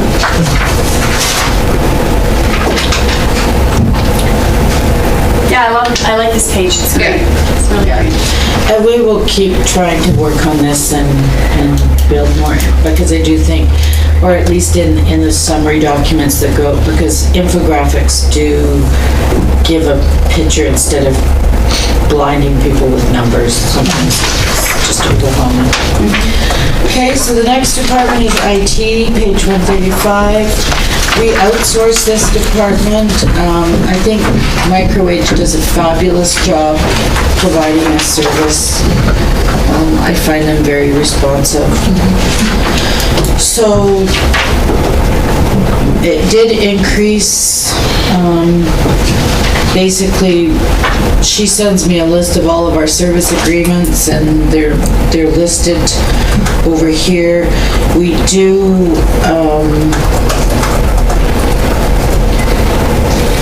this year we will be replacing council laptops or devices for the new council coming through. And we'll probably have some discussions. I mean, we've already kind of started talking about what's the best thing to provide if these Surface Pros worked, or if it's better to have a small light laptop. Are they down to date already? I have no clue on that. Technology works fine for me, turns on still. So there are some increases, and that's just to address the different softwares and programs that we have. It's actually amazing. I think she's educating us right now. We're having weekly meetings, and she showed us the back end and goes in, and it's absolutely incredible what they can manage because we've got a company and the software they've got that runs our stuff. You have no idea. It is really good. I love them. Councillor Alderson? Yeah, no, in all seriousness, like, do they actually need replacing already? Or is that somewhere we can save some money? Like, I imagine our personal stuff can be wiped out and just much like a cell phone, I have no clue. Are these 4 years old or it might be a little less than? No, the Well, first we year we replaced the had iPads. iPads. Yeah, Okay, so- so they're 3. It's possible. Very often you do replace them, just because depending on if there is changes in council, I mean, hopefully there's not. But 3 to 4 years is quite often, then you start running into issues with software and just they start to fail, but it's certainly something we can look at when we get closer. But typically that's what we've done, is a 3 to 4 year replacement cycle. I was wondering if maybe, because I know we had the last councils that, for that first year, and then there was some discussion that the Surface Pros with the keyboards by this council were preferred. I'm wondering if that makes more sense for the next council, to make a decision as to what technology they want? Or, I don't know, just if we can help by not replacing them this year. Administratively, we're getting away from the Surface Pros. Okay. Because we can get a small laptop at half the cost. Yeah. So, I mean, but that would be up to council. I'd rather see it in the budget as gradually being done rather than all at once, everything having to be done at once, right? Because that's not a good ideal situation either. They do need to be replaced on a regular basis, and I understand what you're saying, but yeah, we are going to try to move away from the Surface Pros. They're very expensive and they work, but I think sometimes there's challenges with them. And for what we use them for, I don't think we need something that's that much of a price point. Our old Apple product, I like the, Oh, iPad. Okay, so that's IT. Communications is a new department that we set up last year. Laura's been very diligent, listing all of her things. So basically, it went down. Did you do that?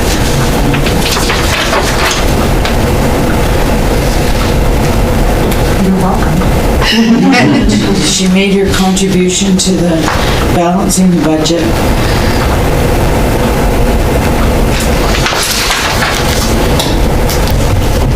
Why did the advertising be increased to $11,000? Is there a reason for that? Not that I'm complaining or The advertising went down $11,000.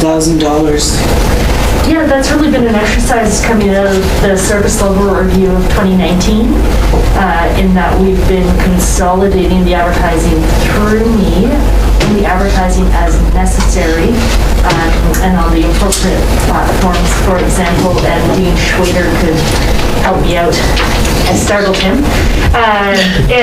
Development permits, they don't all have to be advertised. They are posted to our website, but it's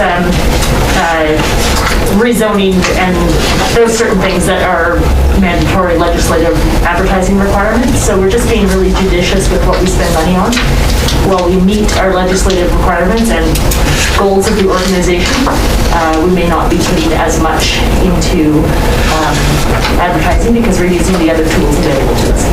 Good, that's that's awesome. Good work for bringing that amount down. And then we didn't spend it all this year because, of course, there haven't been as many things to advertise.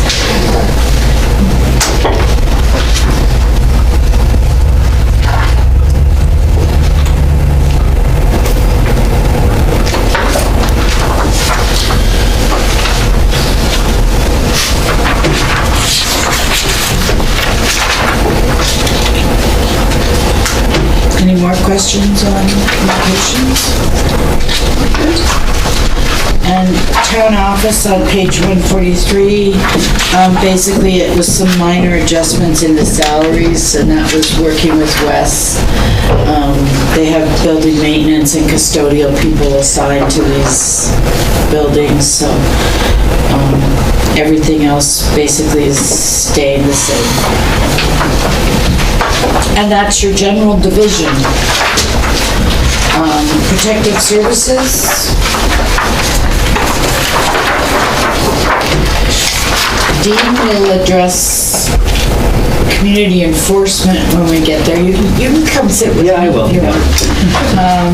RCMP, fire and disaster. I can address these, but Dean, if you want to jump in, if there's anything, I don't know. Sure. Yeah. Or do you want to do protective services? No, you cruising along. Okay. You did my budget, so why would I step in? Sorry.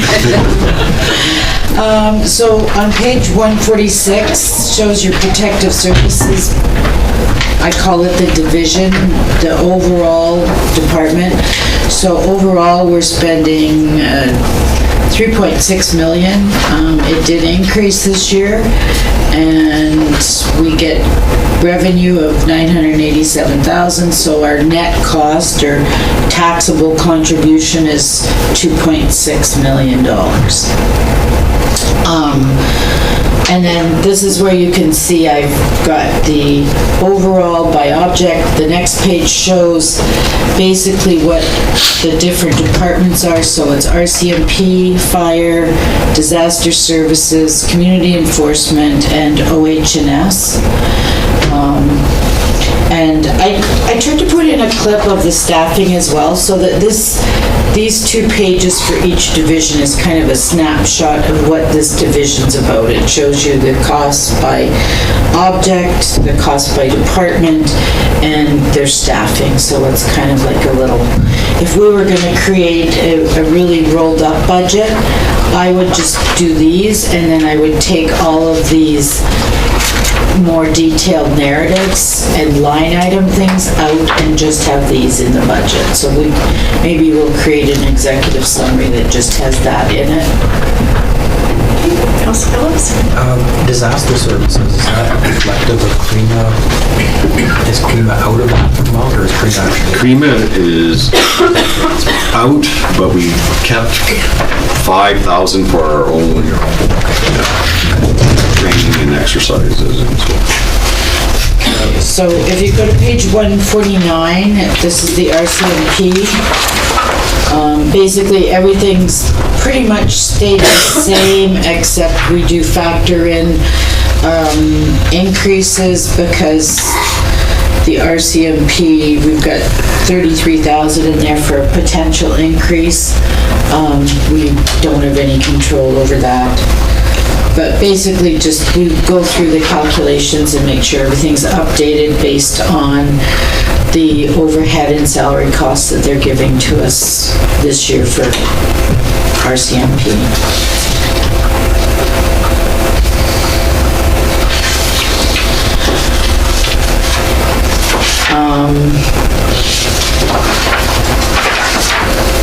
And then there's the police building, here's $800 for water and sewer. I'd have to check that. I'm assuming we pay water and sewer. Gord is new to the building maintenance side, and he was quite enthusiastic, so I'll check and see, but looks like we've got $800 in there.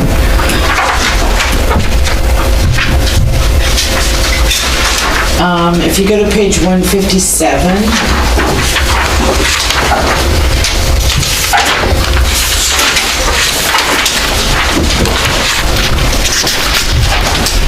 this is the fire administration. So, some adjustments, it looks like we were kind of trying to clean some things up. We had the new agreement, so they're no longer contributing to the cost of the fire hall? Dean? No. Or they're not? They're not contributing to it. And, let me see if we can get some of this. Well, it looks like, basically, we try to have all of the building costs in the 10 code, so like 2300 is administration, or like the main cost centers for a function, and 23-10 is the building costs. So some of these, the power, and probably should have just said transferred to building. If you look at the fire hall, they're sitting in the fire hall cost center. So we just moved those, so just a little bit of cleanup. So not really a lot of changes. This gross recoveries to other operating down at the bottom. Okay, this is us. You can do allocations within Questica. So what I've done to try to roll costs up so that you see everything, if you look on page 161, we can build allocation formulas into Questica. So you'll see the fire hall, and there's a bracket that brings it down to 0. So we can say, take the cost from these sub-cost centers and put them into the main cost center, so that it kind of rolls everything up for us so that we can see the full cost. You'll see it in the utilities. We did it because there's a lot of sub-cost centers, but it rolls it up for us just automatically. So it's a really nice feature. So your total cost for fire is $647,000, and that includes the transfer from the building.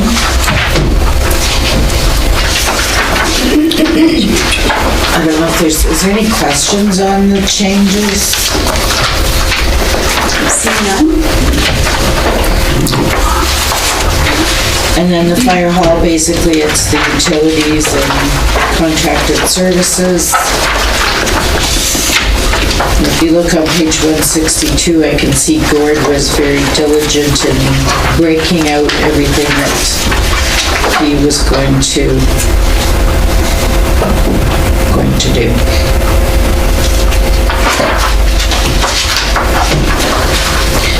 Disaster services on page 165. So this is a portion of Bert's. He's assigned to here as well as to OH&S, so he's got two departments that he's split between. And we took the municipal membership, which would be the CREMA, was removed, right? Yep. And we've got emergency management training in there.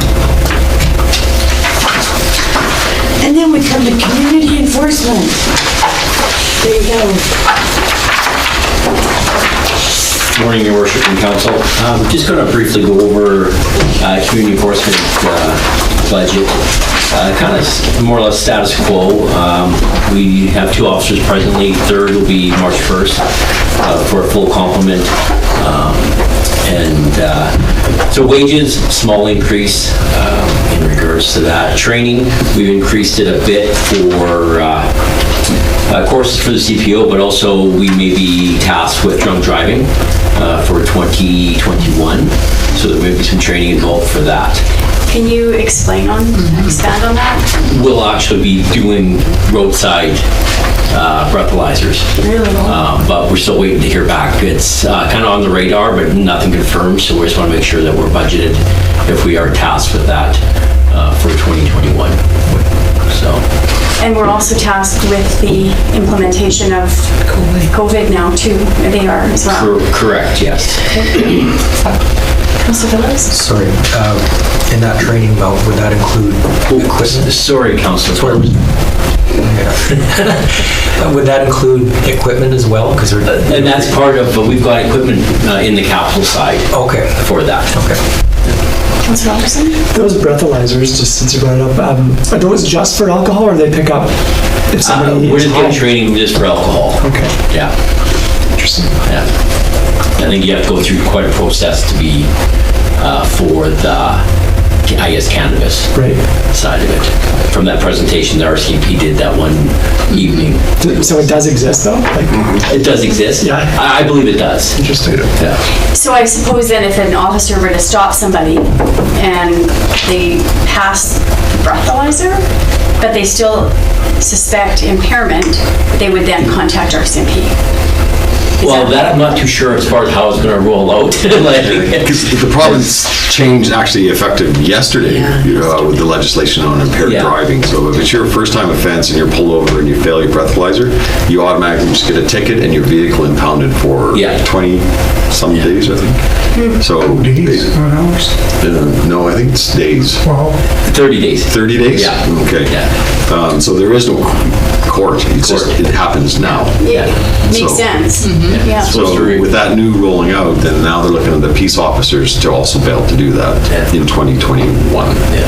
Wow, that's really increasing their scope, isn't it? Quite a bit. Holy. Okay.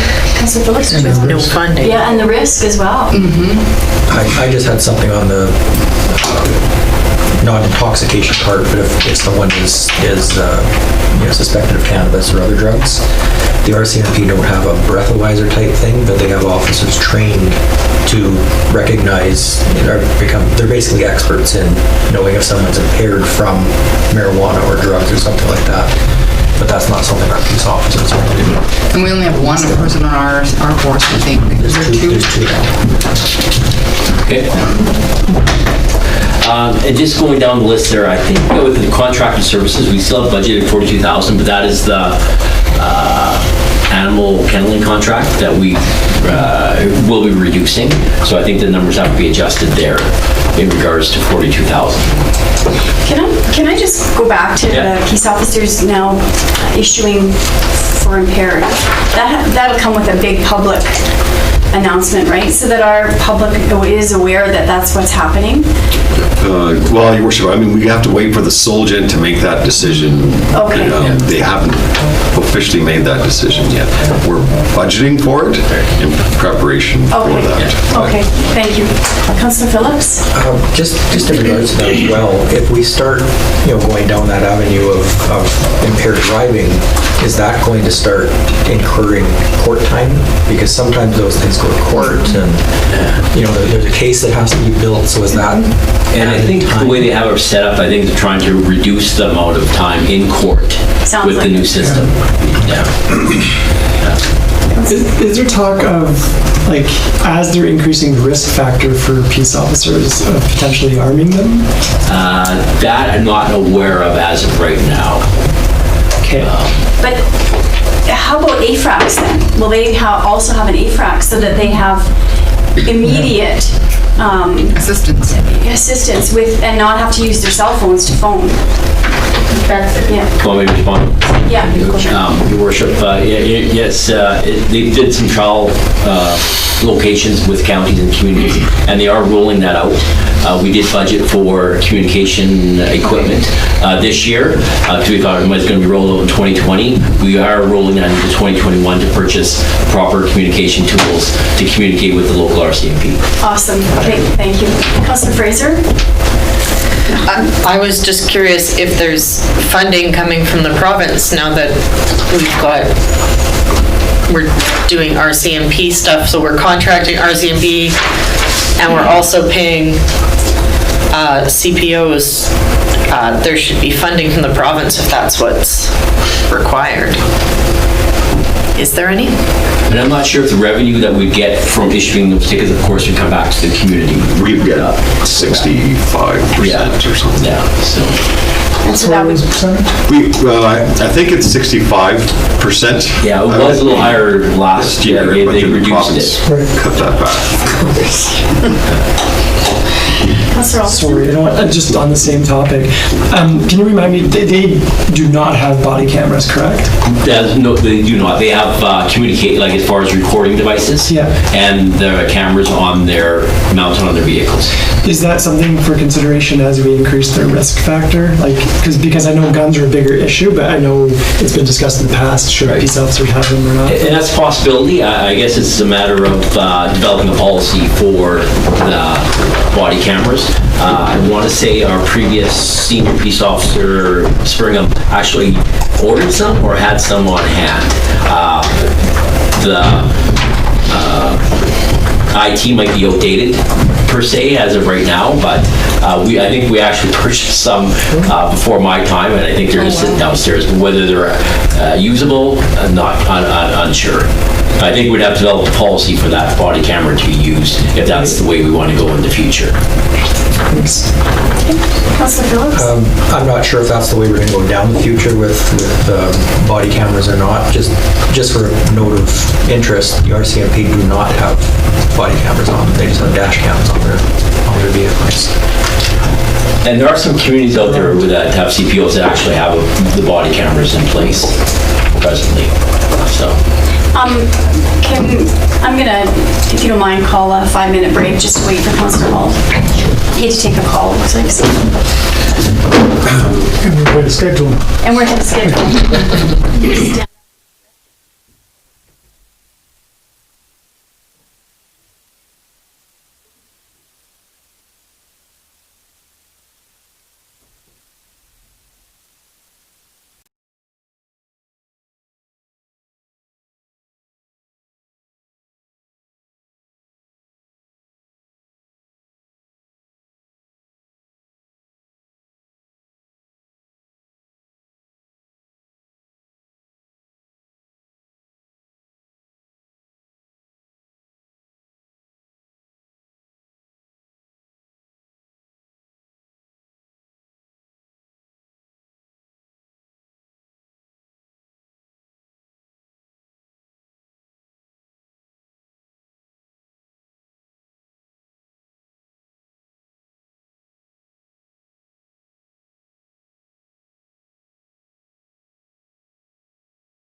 $6,000, which is kind of a larger cost for the CPOs. Legal, of course, is always required for court cases and whatever else we need to help the officers write bylaws and that.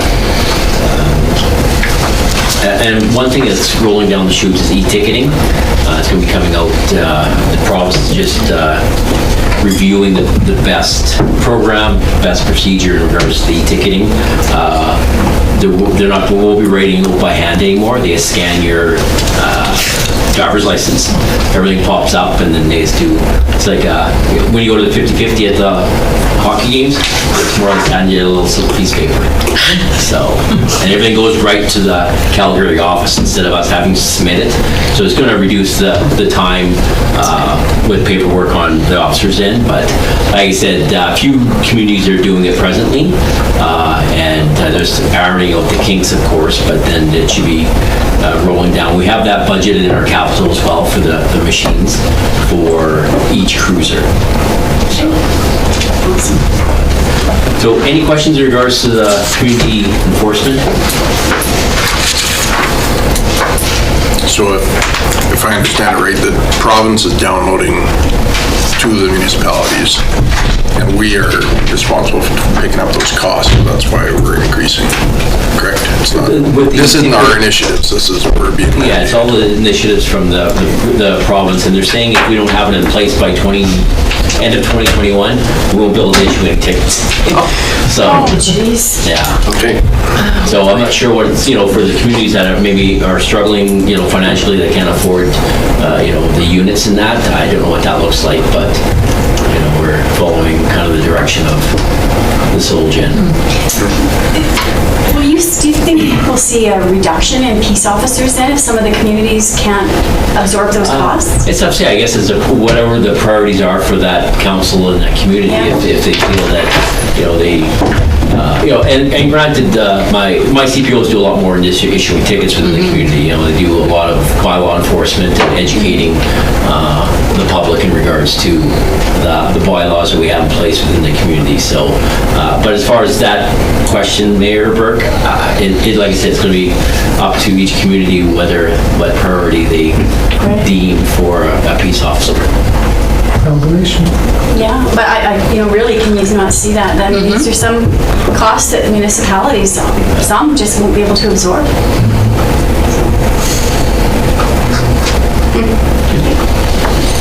Just my observation. Councillor Phillips? Just clarification again on the war contracting for Kennel, the 42,000, is that going to change? He just asked me. Yeah, I was just asking Betty in regards to that, and I'm not sure if Ms. Quinlan wants to answer that. We were just discussing it. We left that was what was submitted before the service level review. We can certainly adjust it, but it's kind of sensitive because right now we're in the throes of renewing the contract. So, we certainly can, but... Your Worship, I think I feel more comfortable to leave it in the budget because those discussions are going to go into 2021, and we don't know the conclusion of those discussions. So. Makes sense.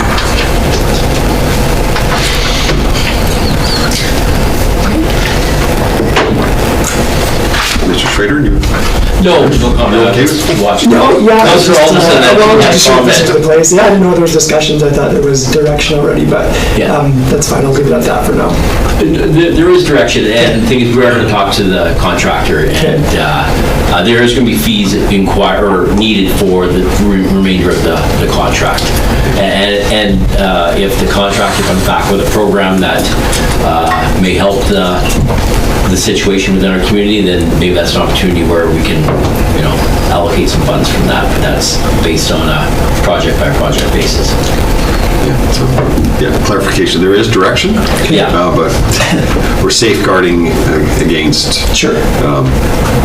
response. Makes sense.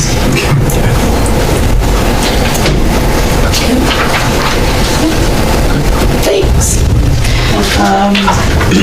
The last department in protective services is on page 170. 173, which is OH&S. And the change there is training, it's a new category. And on page 174, it shows that we've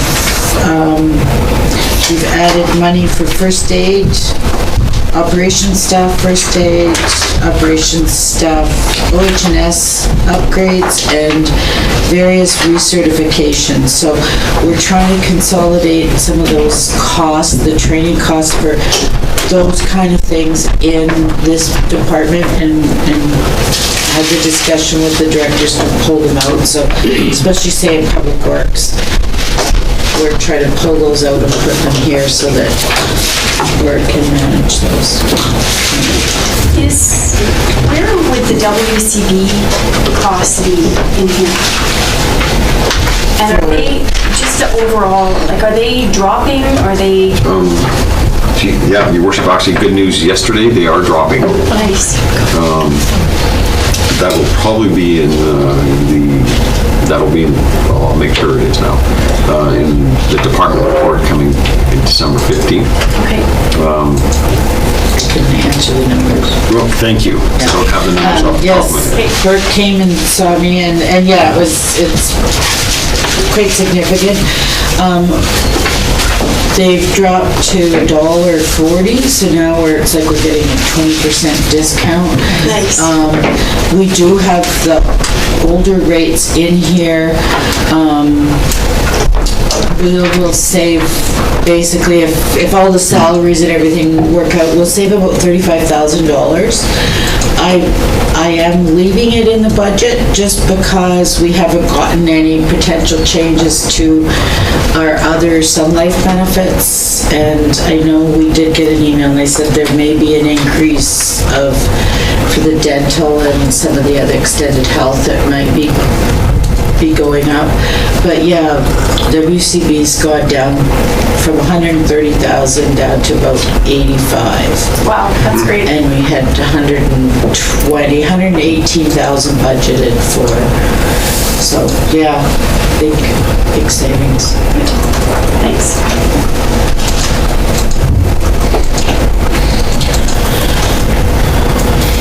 Any other questions? I'm trying to write and use my vision and peripheral and plexiglass. Sorry, that rate, you said we were paying 135 and it's down to 85? Our budget was 130. 130. Well, in this year's budget, it's $118,000 or $119,000 in this year's budget. Okay. And it's down to 85. 85. It's like $35,000 less than what we've budgeted. Okay. Thanks.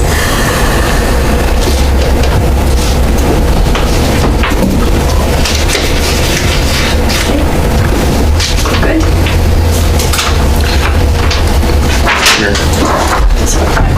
Dean, so with being short the one CPO still, does that leave us at a huge disadvantage right now going into the Christmas season? And Well, ideally, I know we used to do a Christmas Eve, or not, sorry, New Year's Eve type of check stop. I know this year we're not working with the RCMP regarding that. The officers have been scheduling themselves kind of A shift, B shift. There are no C shifts presently, because usually the C shifts, they work together. and the C shifts were in the evening? We're till, well, they vary from, say, noon till 10 or from 2 to midnight type of thing. So, but they do have a lot of administrative work that they do during the day. So for the next couple of months, we probably won't have, complete coverage like we previously did. So the next couple of months may be a little different within the protective services. So are we working then with the RCMP to make sure that there's no gap in service in our community. Well, granted, the services are completely, somewhat Separate. different, yeah. Yeah, for So sure, but- I'd have to check with my senior police officer to see what kind of, schedule. Ideally, I know for this month, I think we're mainly A shifts for the month of December, Sorry, A shifts? which is 8 till 6. Okay. Yeah. Okay, thank you. Might not be a lot of New Year's Eve parties. No, shouldn't be. Better not be. No kissing at midnight. There might be a lot of complaints about New Year's parties, if there are. Okay. Right. Now, Mr. Shakes is not here. I can walk him through the changes. I can't. I will assist you, but you walk through. Okay. Is I Mr. can't- Shanks coming up for lunch? Mr. Shanks is not feeling well today, so he's not coming in Oh, at okay. all. Okay, then, let's.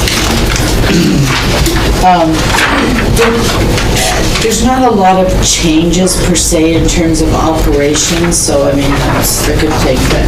So if you go to page 176 and 177, again, this is providing sort of the overview. He's actually reduced, and this is probably because, as I mentioned before, we moved some of the salaries from here to parks because last year was the first time and just try to get staffing allocated. So the reduction of 115,000, that's moving those people from here to the Parks Department.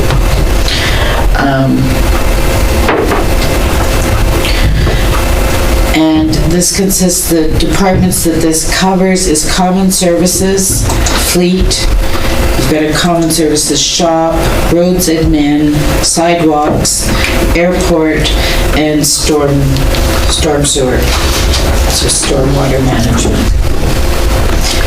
And the FTE summary you'll see here, that's the transfer of staff that we had sitting in common services that we've moved to parks. So if you go to page 179, this is the common services admin. Counselor Bacon, sorry. Counselor Alderson? Sure. Just a couple things based on that last page. Just just under the rentals and leases, it's dropping. Is that normal? Like they would be actually dropping from 2 to 98. But the other thing was the big jump in bank charges and interest. Why is such a big jump? It's massive. We will hit that. It's probably the debenture for airport that's what's kicking in there.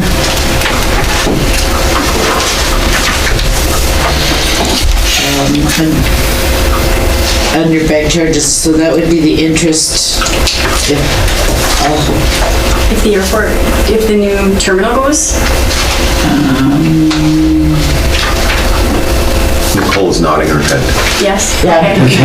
So I'm trying to flip around and find the pages, and then the drop in the rentals and leases, that's actually from airport admin as well, because we had 5,000 for rentals, and that was for the house on the airport, and it's offset by $1,000 under land lease rent. So those are the two big changes there.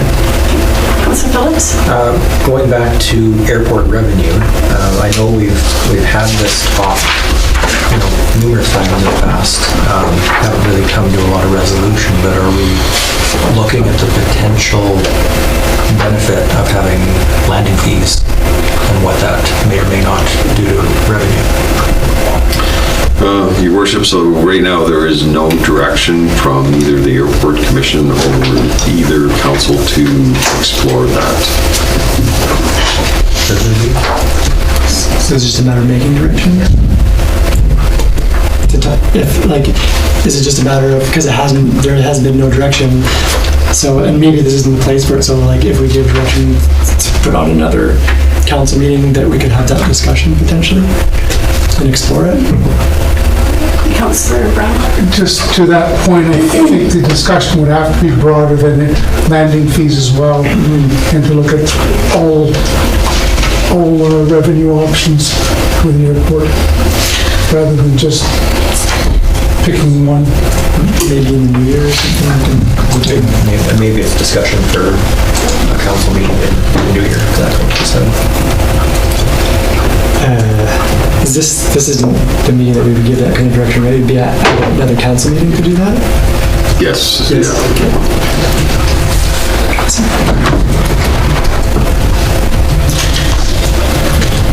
Just to back up, sorry, the debenture is actually the 54th Street debenture. When we get to roads admin, you'll see there's, because we have debentured that.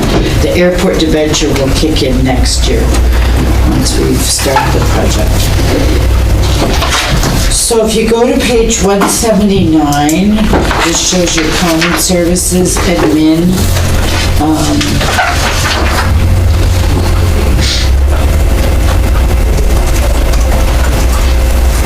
Now, as far as the changes, again, this is some more fine tuning on the salaries. I would say, looking at that we did transfer some of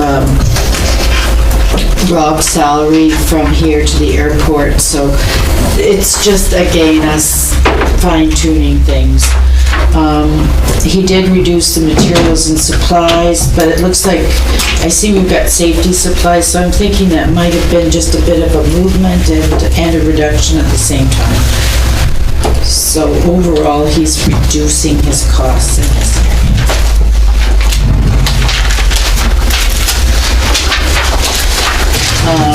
If you go to page 183, that's common services shop. So this is just the cost for running the shop. Now there's a large decrease under building maintenance, and I believe that wasn't that last year he had some doors, overhead doors and a ventilation system, so those were one-time items, so those are done. And then the next, we call these cost centers. We've got basically your hierarchy, and is a cost center is these sort of sub-departments. So they start with like 31-34. 31 is common services, and within common services we've got cost centers, and they roll up to what I call a department, which rolls up to a division. So, and there's discussion on whether it's a division or department, first or second. Anyway. So this is our fleet. Again, it's gone down. I think we had a lot of tires budgeted for last year, some big expenses for tires. Which page is that on? On page 187.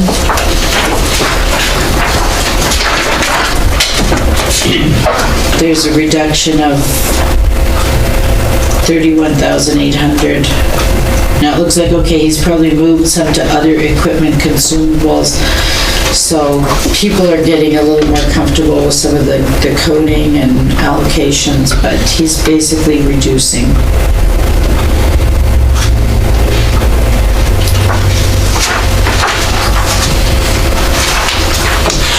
Oh yeah, we've got loader tires is no longer. Yeah, that was last year. Yeah. Or this year.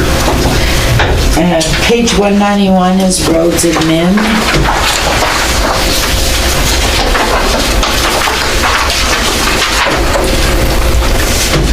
So again, the salaries and benefits, that's my movement of things between the different departments. There you can see the debenture interest is increased to 35,481. So this year we did do the debenture for 54th Street, and we've got the line of credit in place, so the costs for the debenture will go against here.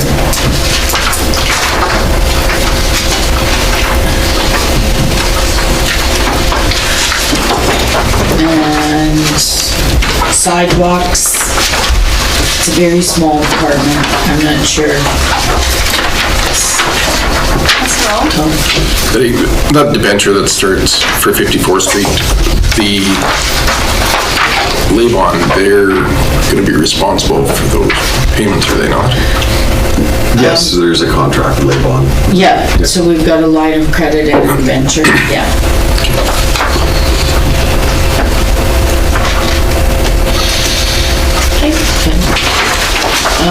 If you go to page 195, that's sidewalks. And page 196, Rob has listed out the major expenses, contracted repairs. So he's got landscape, a steep bank by the new sidewalk on 51st Street, Main Street sidewalk cleaning from May to October, and sidewalk rehab and Main Street parging, $87,000. So he's got those ongoing programs.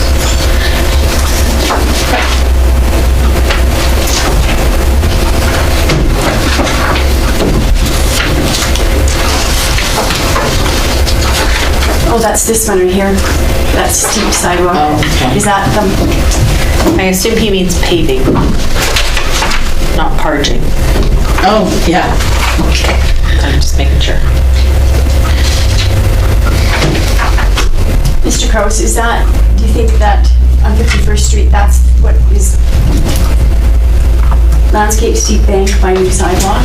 I think that project was done this year. Okay. And just the comment wasn't removed for 2021. Okay. But there is an ongoing sidewalk replacement program. Okay. Thanks.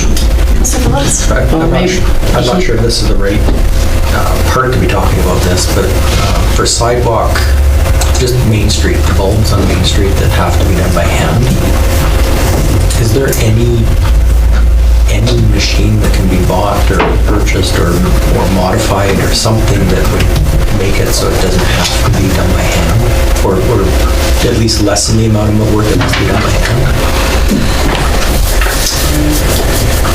I'm sure Mr. Shanks would have reviewed every option for those bulbs. I know it's a bit of a sore spot. But I would have to check with him. Okay. I see sometimes they use blowers.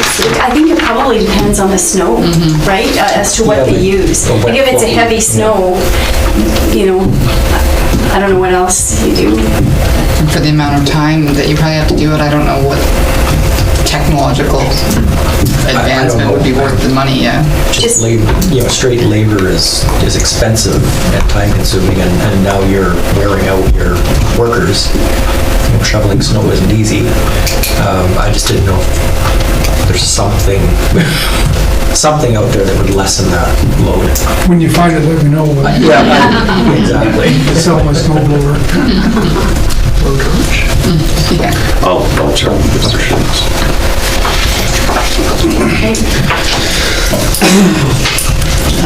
So after sidewalks, okay, now we've got airport, page 199. And there's two cost centers for airport, and you'll see down at the bottom on 2960, that gross recovery is the 47.8. So that's the building costs are being brought forward to this just so that you get a full picture of the total cost. So on this, the revenues are down by 15. There's the 11,000 that I mentioned previously that was for one-time, the consulting fees. I don't know if we spent any of the money this year. Have to check. And the rental for the house going down. Salaries and wages, it includes, we now have a supervisor as opposed to a manager, as well as some additional time for grass cutting and snow removal.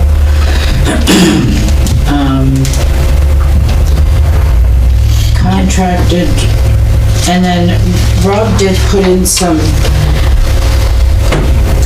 I'm just looking here, so the 8,000 contracted repairs, that's to have, they put in an extra 6,000 for an RNAV flight check that's supposed to be done every 4 years. Your worship, I'll go back to the bulbs, because Mr. Shanks is obviously watching. We have machines for the heavy snow, and it's contracted out for when they're busy on other snow removal. And it is parging. It is parging. Oh, Old stuff is coming off and capping the fancy concrete. There we go. That's why I wasn't sure whether it was paving or parching. Thank you. Okay, so we're good probably on screaming good on the from balls. the- Off my action list. And the parging. Everything's being clarified in, what, 3 minutes? Good. I have a question about the airport. Now, these are shared costs, correct? County? yes, so the local operating grant of 87,105 up at the top, that's their portion of the, Are you on page 199? Yeah. Oh, sorry, where am I looking? on 2021 column, under the revenue, it shows Oh, yeah, yeah, local okay. operating Okay. grant, so it's 87,000. Thank you. So it's not a straight 50% because we've got that transfer to capital of 30,000 down at the very bottom. Every year we each put 15,000 into reserves for the airport. So I have to kind of subtract that out and then divide by 2 for the expenses and then get their number and then add another 15,000, so. Okay. And if you look under the buildings, so on page 205,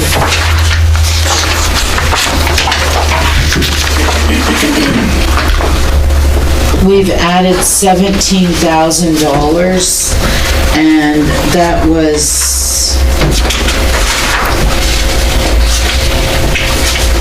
page 206 kind of lists the details, but Director Shanks went through the buildings and identified any repairs and maintenance that needed to be done out at the airport. I think in terms of getting things up to par. Yeah, maintenance is behind at the airport, so we're catching up. And just to let council know, this budget was presented to the airport commission, and they did pass a resolution to recommend it to each council. Okay. Are we going to be renting out that house again? Your worship, yes, I mean, that's going to be the intent, but we have to do some repairs first. That's what I was wondering, because I see the hot water tank and all that stuff in there. Yeah. I thought so we said we weren't renting the building. I mean, that can be a discussion, to not invest it, but then it needs to be demolished. Great. Then we would have to have a discussion with Clearwater County on that. About the house? Yeah. Yeah.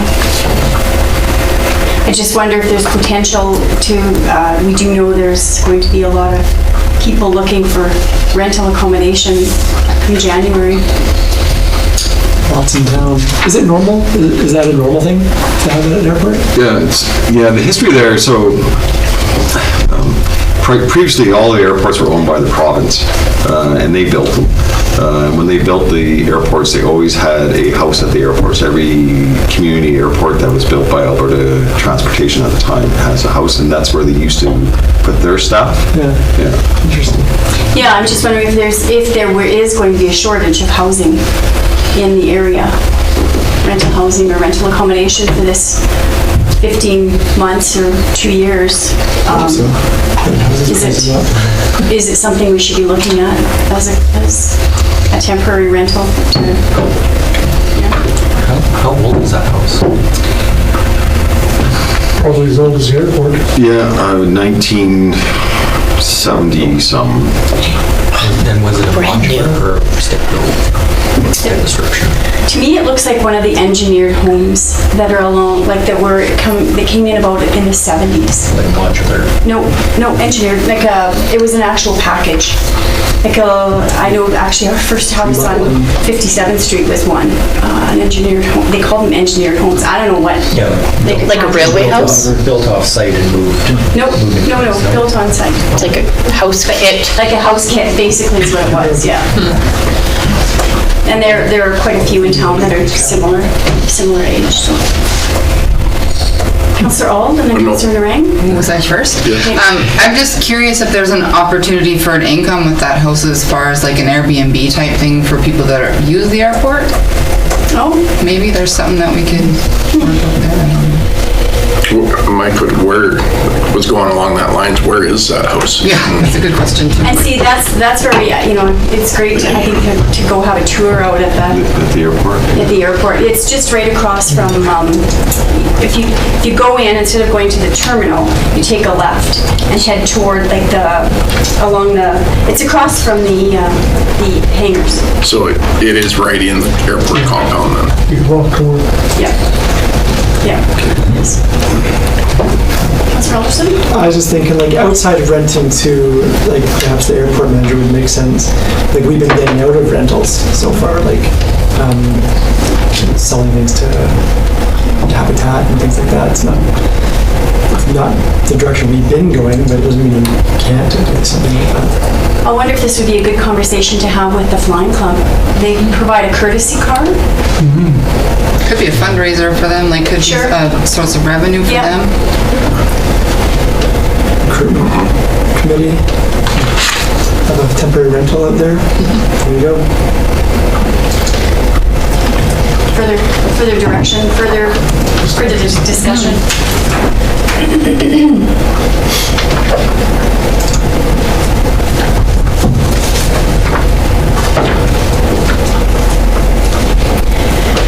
Okay, you know what, I see, I'm not sure, is Marina here? I can check, yeah. Gotta go. That's what these are for, these gardens. So it's 11:53 then, and I'll adjourn for lunch. I'll recess for lunch, not adjourn. Recess for lunch. Not yet, Megan. Oh, it's not? Oh, well, okay, well, we can stretch then first. Call the break.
You're now live.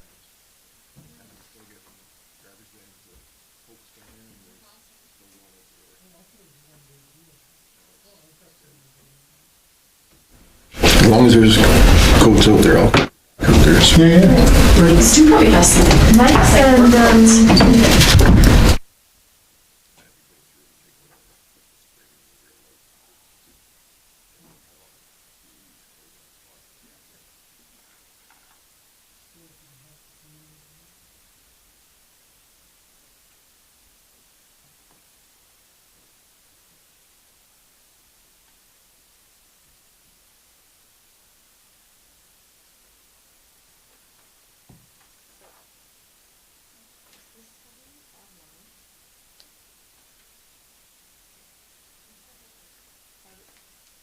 Just the summary part.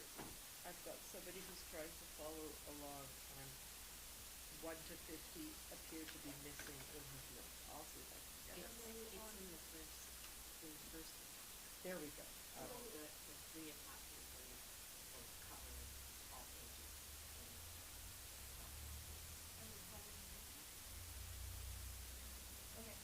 So it is 12:46 and I'll call the meeting back to order.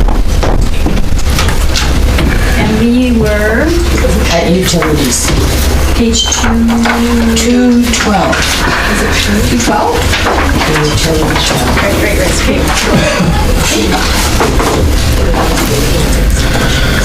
Okay, I'll do Rob's utility budget. I don't know if I can do it justice, but hopefully Rob's notices come back, because we're back early. he could send emails to Dave if they missed something. Okay, so this is the utility section. On the cover page, it covers water, wastewater, solid waste, and we have a very small environmental department. There's not much in it, but we have an environmental. So if you look at the summary, it shows that this year, and again, I addressed the increases in revenues, but it's showing that we will take in $5.267 million in revenue and then expend that. If you look at the expenses, you can see that the transfer to capital is $919,000, so it's up quite a bit from last year. And I also moved the debt repayments. I'm not sure if they did this in prior years, but it only makes sense that if we have a debenture that is for utilities, it should be coming out of the utility money. So that was a change that I made this year. Does make perfect sense. Yeah, so, I mean, it's like, there's no way operations should be carrying that cost. So globally, that's what we're spending our money on. Again, if you look down the change column, there's the two big ones between contractual services and grants and transfers, and that's just the switch from paying the Regional Waste Commission to going to a contract. If you look at the next page, that's showing you the breakdown by the individual departments. So water consists of $2.2 million is the budget for water, wastewater's 1.5, and solid waste, I'm not sure why that broke out, but it shows you the three components of solid waste. Solid waste admin is our residential pickup. Waste transfer station is us taking over the waste transfer station and our estimates for the costs and revenues, and then the recycling depot. And we have basically 10.5 staff managing those three areas.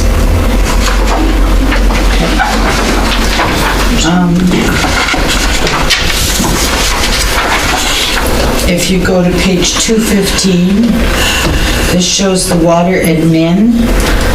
Again, it shows the increase of almost $200,000 based on our revised consumption data, which is, the biggest one is moving residential from 10 cubes per month to 13. even if there's variations in that, I mean, unless there was a huge variation, the biggest impact that you're gonna see on that will be your transfer to reserves. So, but typically, over the years, I've seen, they do tend to stay pretty stable. I do think people try to conserve water a lot more because it's becoming more expensive, so people are much more aware of, letting water run down the drain, etc. So again, there's some adjustments in the salaries and wages, and that's really just moving people back and forth.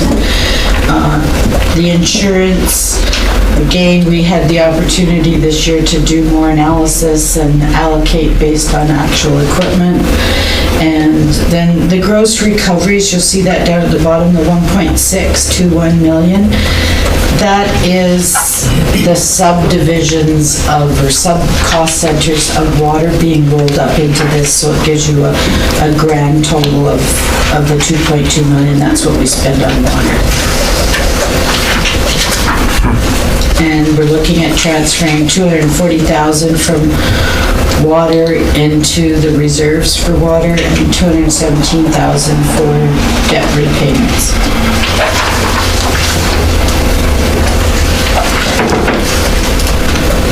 So, yeah, there really was very little changes in terms of their budgets. What do we have for debt? I'm not following that way. Which page are you on? I'm at 215, the debt principal repayments, 217,000. Last hand. So when we get to the debt section, we do have the debt listed. We've got the water treatment plant, which will be done, no, it's running out to at least 2028. And we've got the we've got 2 water treatment plants. So, if you go to the next page, 219 shows the cost just for the water treatment building. So there's some salaries and wages, that's probably custodial, some minor contract repairs, and some building maintenance.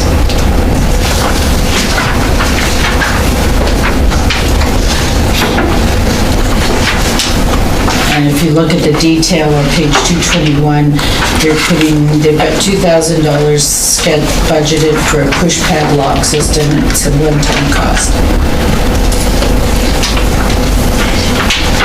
So that push pad lock system, would that be one that would record who goes in there? Depends on how sophisticated it is, but it would be a PIN system, so you would think that they'd be able to monitor, unless it's just a plain door lock. Right. The one at the fire hall, it was able to record who was going in and when they were going in. Right, and I'm sure these ones do as well. They'll know, like our alarm system here, we know whose code was used. Yeah, it does. That's okay. Page 223 is our water supply cost center.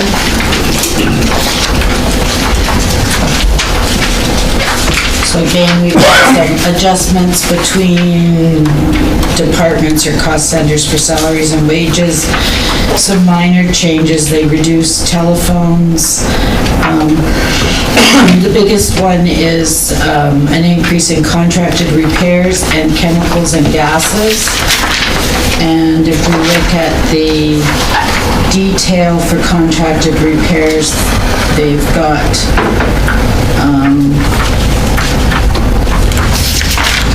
annual analyzer, chlorination servicing, analytical servicing, repairs, frazzle ice steaming during winter. So just they've budgeted a little extra for that this year. And they've increased the chemicals and gases by 35,000 just due to increased cost and increased chemical use.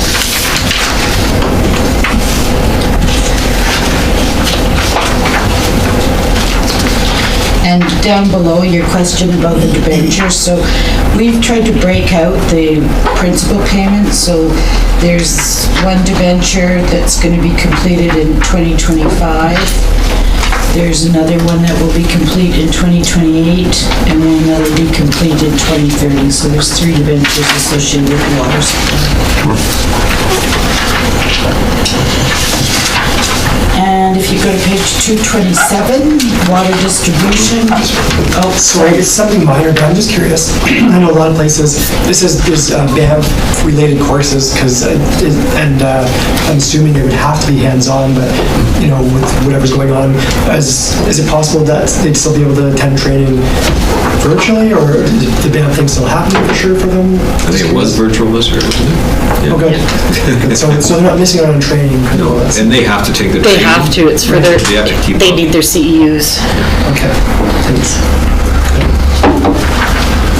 The virtual training's been, I think, fairly successful. I think everybody's had an opportunity to have to participate in something virtually. And it's actually working. Yeah, I agree. I think it's working. Yeah, The only one that I'm aware of that didn't do it this year was the Parkland Library. They chose not to do it, but the other ones we've attended, AUMA, is awesome. You do lose some of the networking and the ability to talk to people, but in terms of delivery of information, it's kind of a time saver, actually. Page 227 is water distribution. And again, you can see, so Rob and I must have moved a lot of people around, so it's just fine tuning this. Some of this was, we kind of compared to actuals.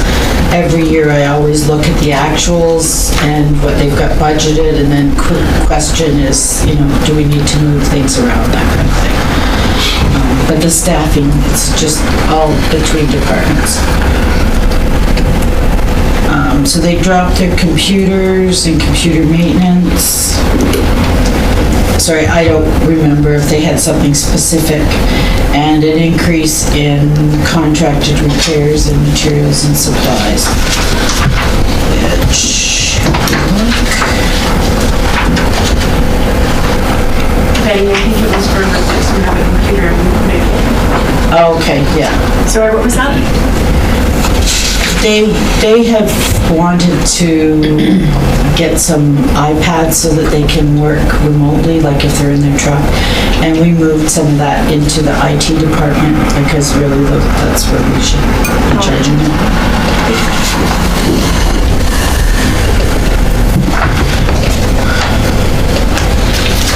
So they're 132, they're extra.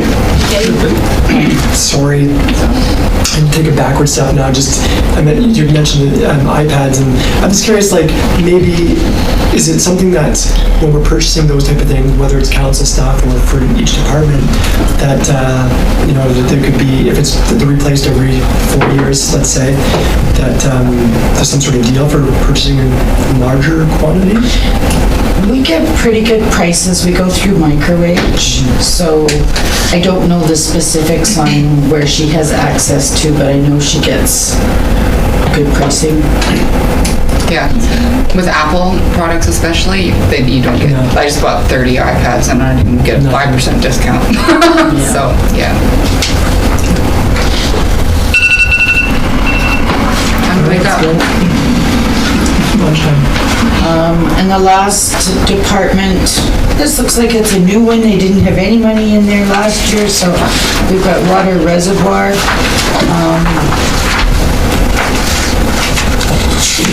And basically they've set up, so they do really split out the different areas within the utilities.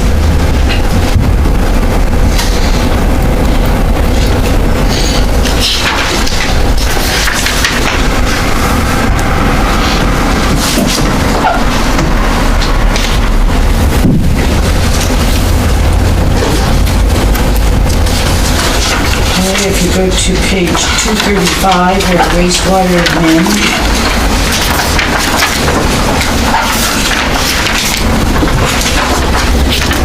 And the overall budget for this is almost 1.5 million. Really, the only, I'd say, significant change is the increase in revenue.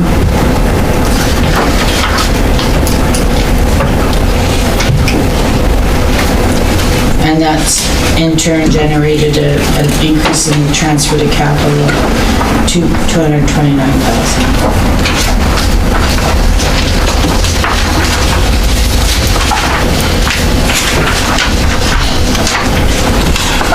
Lift stations, page 239. Again, there's virtually no changes. There's some adjustments in salaries, but that was more just moving some staff around.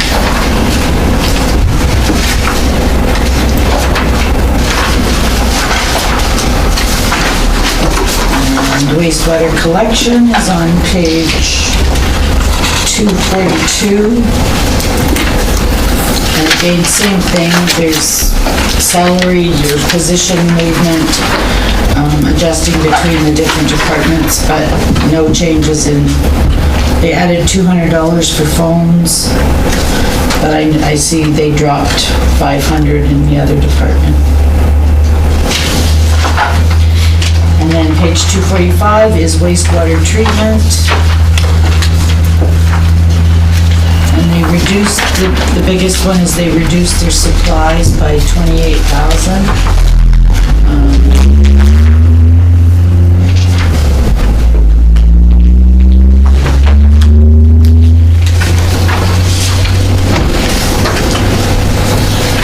And I don't specifically know what the change is.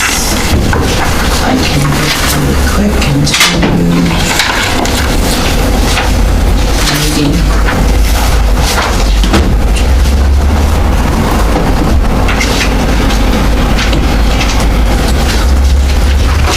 Was it the blower? Yeah, it went down. I think that, that refers to the pump we budgeted in here last year and we moved it into capital. Oh, okay.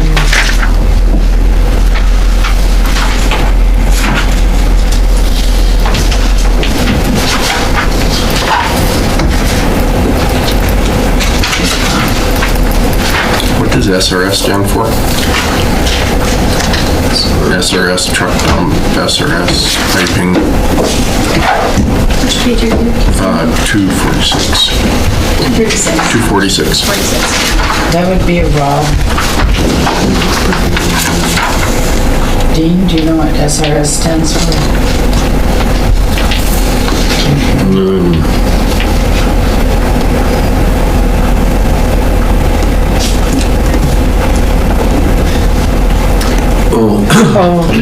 Is that piping for the, in the lagoon, the blowers, air blowers? I think that's the pipe that the big trucks dump into that goes into Septic receiving station. There we go. I was gonna say, I'm like, it's the poop pipe for the big trucks, but That's a good word for it, okay. So yeah, I'm sorry, I can't answer what the drop is, but obviously we might have moved something to the capital, or it was a one-time expenditure.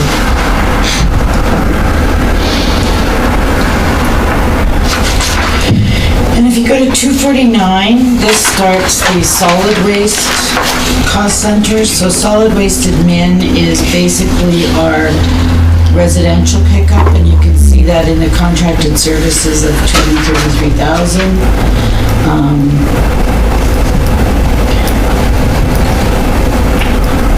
Our revenues are down significantly, but that's because we're switching to the new system. And before we had the waste transfer station all in this one department, because we collected commercial tonnage from all the commercial businesses and then remitted.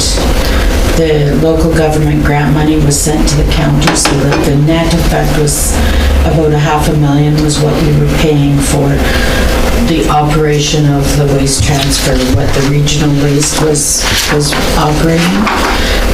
Effective November 1st, all the commercial businesses were no longer billing them. And they will pay their tippage when they take their solid waste up to the landfill. Sorry, what day was that again, September? November 1st. November 1st. We're gonna do a billing, we did a billing on November 15th, just because we always build on the 15th of each month. So to try to change that was too difficult, but we just did a 2-week billing for a 2-week period in October.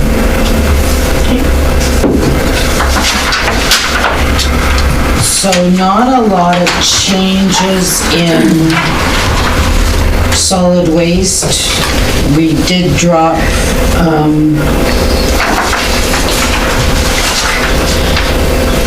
we did reduce some of the salaries, and that's partly because we're not doing the spring roundup anymore. And professional consulting fees, again, I'd have to go back, but I think there was some extra monies in there for some consulting from last year.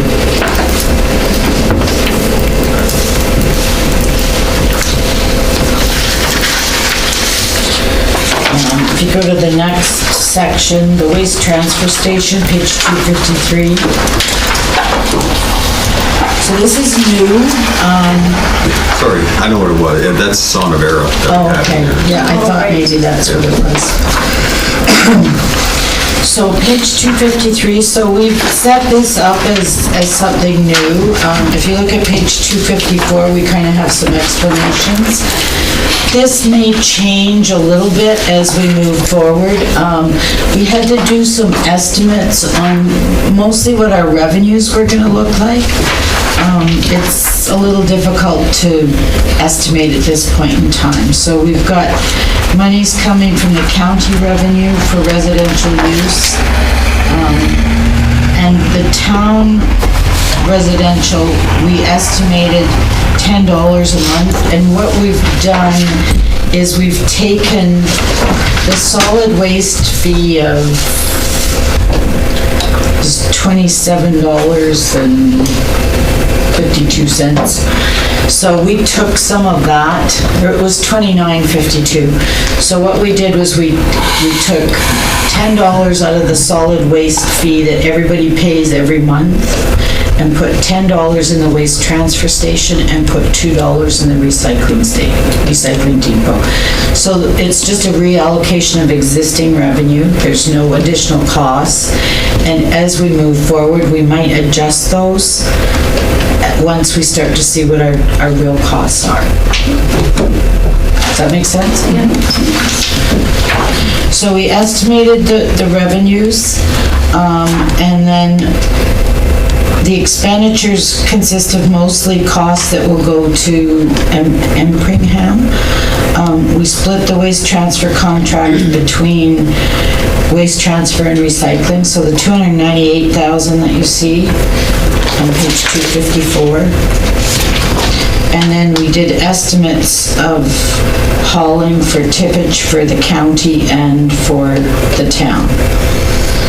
So again, as we move forward, we'll start to be able to look at actuals and start to see what the actual usage will be. And if county residents come in to use the waste transfer, they will pay, correct? Or no? We will charge the county. We track them and then charge the county.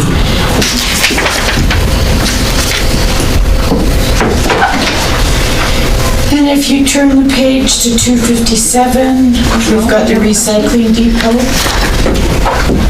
So again, this is new. Based on, and if you go to page 258, there's more explanations, but based on the information that we have, so there's estimated revenue from the sale of recycled products. Made an estimate on the county contributing, because again, they were going to contribute 50% of the expense of the cost of running it. and we took $2 out of the waste, solid waste charge that you see on your utility bill and attributed that from the town, and then there's a commercial flat rate. We charge all the commercial businesses $16.98. So that's their cost, like we're already charging them that, so we put that against the recycling.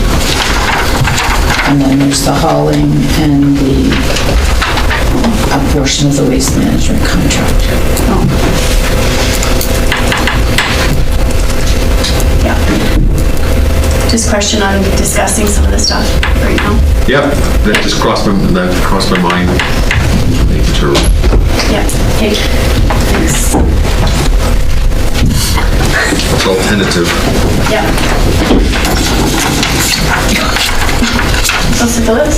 Just a quick question, and this is probably a capital question, but the card system for Maybe recess. Yeah. Okay. Sure.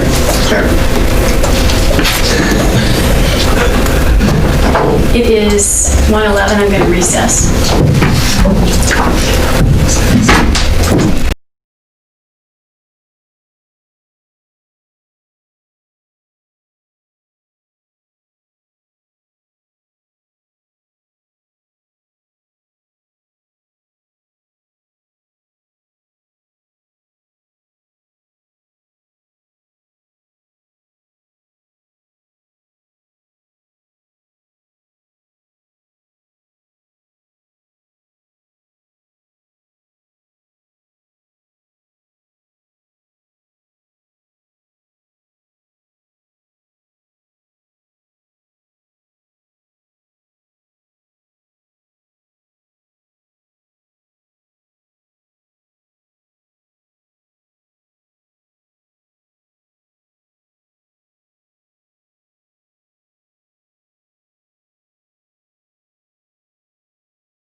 Okay, call the meeting back to order. Your worship, we should be live now. Okay, thank you. Thank you.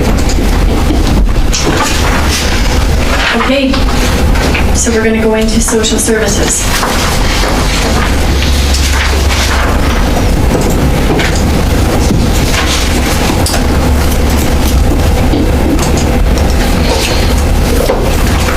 Do you want to do a preamble, or do you want me just to jump into We're FCSS? probably right back. I was gonna take a phone call. Thanks. I'll just, so, Yeah, I'm gonna recess for. No? Okay. 263, we're at social services now, and that consists of FCSS, the 3 buildings that we manage, the medical, Creekside, and Post House, and the cemetery. There's your intro, Wes. Here's my intro. So I'll touch base on the FCSS budgets. The revenue side of things is unchanged. The government hasn't changed the funding that we get. So the provincial portion, the county's portion remaining the same. You know, there's very little changes. You know, staff mileage. I think we broke some of those things out. That came out of the meals and accommodation and accounted for it in travel. Again, just some of the nuances with the Questica and providing more detail into some of those things. Yeah, some minor changes. The computers and computer maintenance reduced this year. Not anticipating needing to buy any of those types of things. The building and room rental went up slightly in anticipation of, you know, the move into the post house. And yeah, then the copier leases charges again. They'll have a copier there that is not on a lease, so they're just responsible for the copying costs. Some of these are all just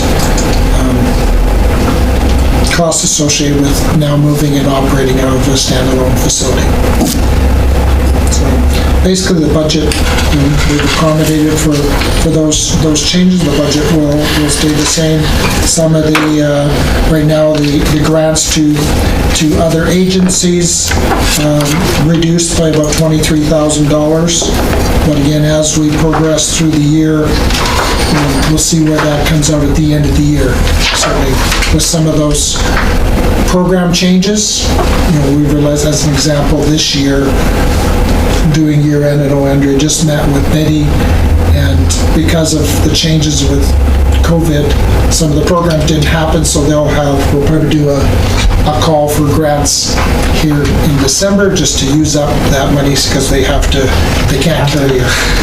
carry a surplus or a deficit. So. And I mean, there's other places that could use it. I'm just curious, have you heard anything like regarding future government funding? Like, does it sound like it's going to keep on continuing, especially with all the stuff going on with mental health issues? And I think from speaking with Andrea and her having an ear to the government type of thing, is like, the government's looking at it, right? So it's important that we're not carrying surpluses or those But types it's not of in things. danger of being, like, them reducing it or anything at this point in time? I haven't heard anything, or I don't believe Andrea's heard anything at this point, whether when you think of all the challenges that community members have faced, FCSS is more important than ever, really. I agree. So I can't see the government calling back on that. Let's see. Anybody have any specific questions related to anything there with FCSS? I have one more. We were talking yesterday, with potential people that could be renting out in the post house to help out CSS. Is there any? We haven't accounted for additional revenue because of the potential of leasing us a space. Yeah. Andrea did indicate to me she's had multiple groups already inquire. I know we had that presentation at council last night. That would be one of potentially 5 or 6 organizations that are looking for that, you know, type of space. So I guess we'll have to determine, you know, what that space is worth, you know, per square foot. It's, you might get a couple of individual workstations in one office.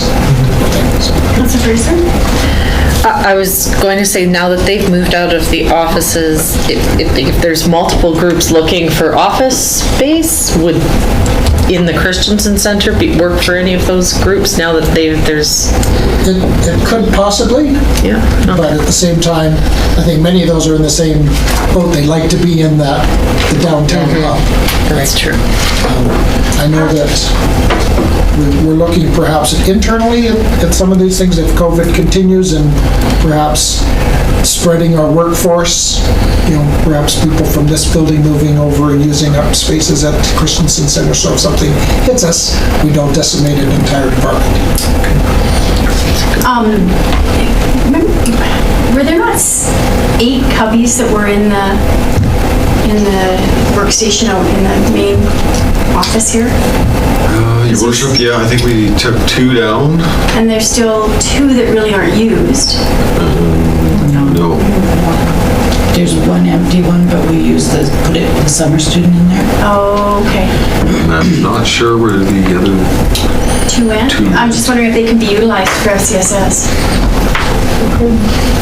Yeah, we're looking at some of the surplus equipment and desks and things that are at the old rec building.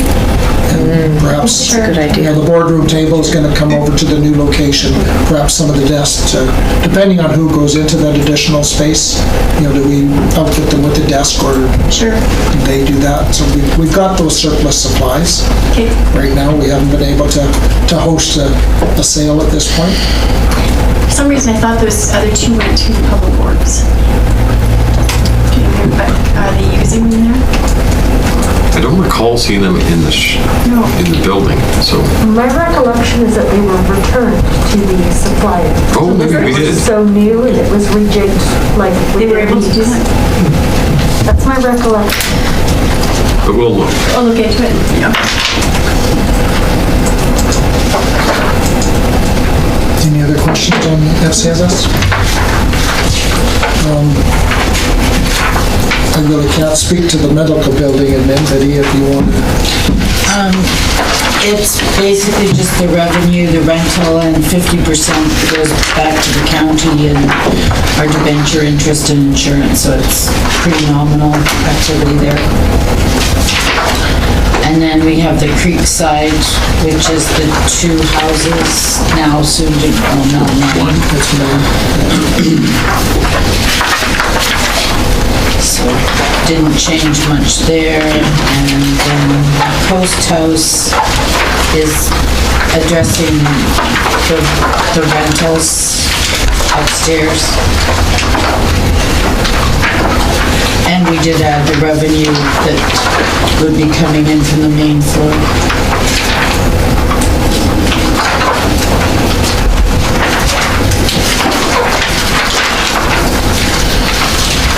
And then cemetery, sorry, they're very small, those cost centers. If you go to page 292, this brings us to the cemetery.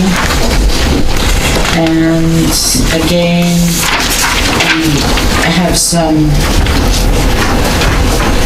salary adjustments, and then Rob did put in extra money for this year for concrete ribbons to be added in section F.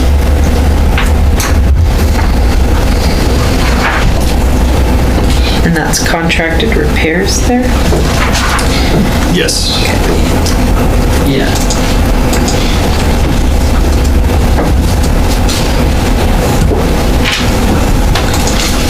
And that's the social services section.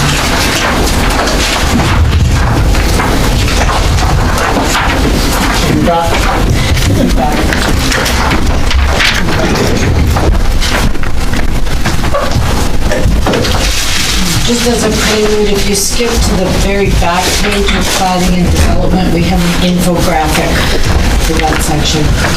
Go back to Which one, the blue revenue rentals and leases? under planning and development, the very last page, Page 306? page 306. I don't think it's not the last page. Not the last page. It's the third to last. The last page is just a big blue, Oh, okay. oh, that one.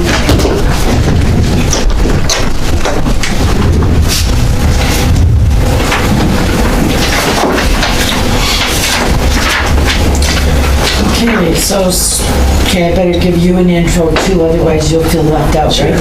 So planning and development, there's 4 departments or cost centers in this area. Covers planning, economic development, subdivision, and public lands. So take it away, Dean. Okay. So I will flip to page 299.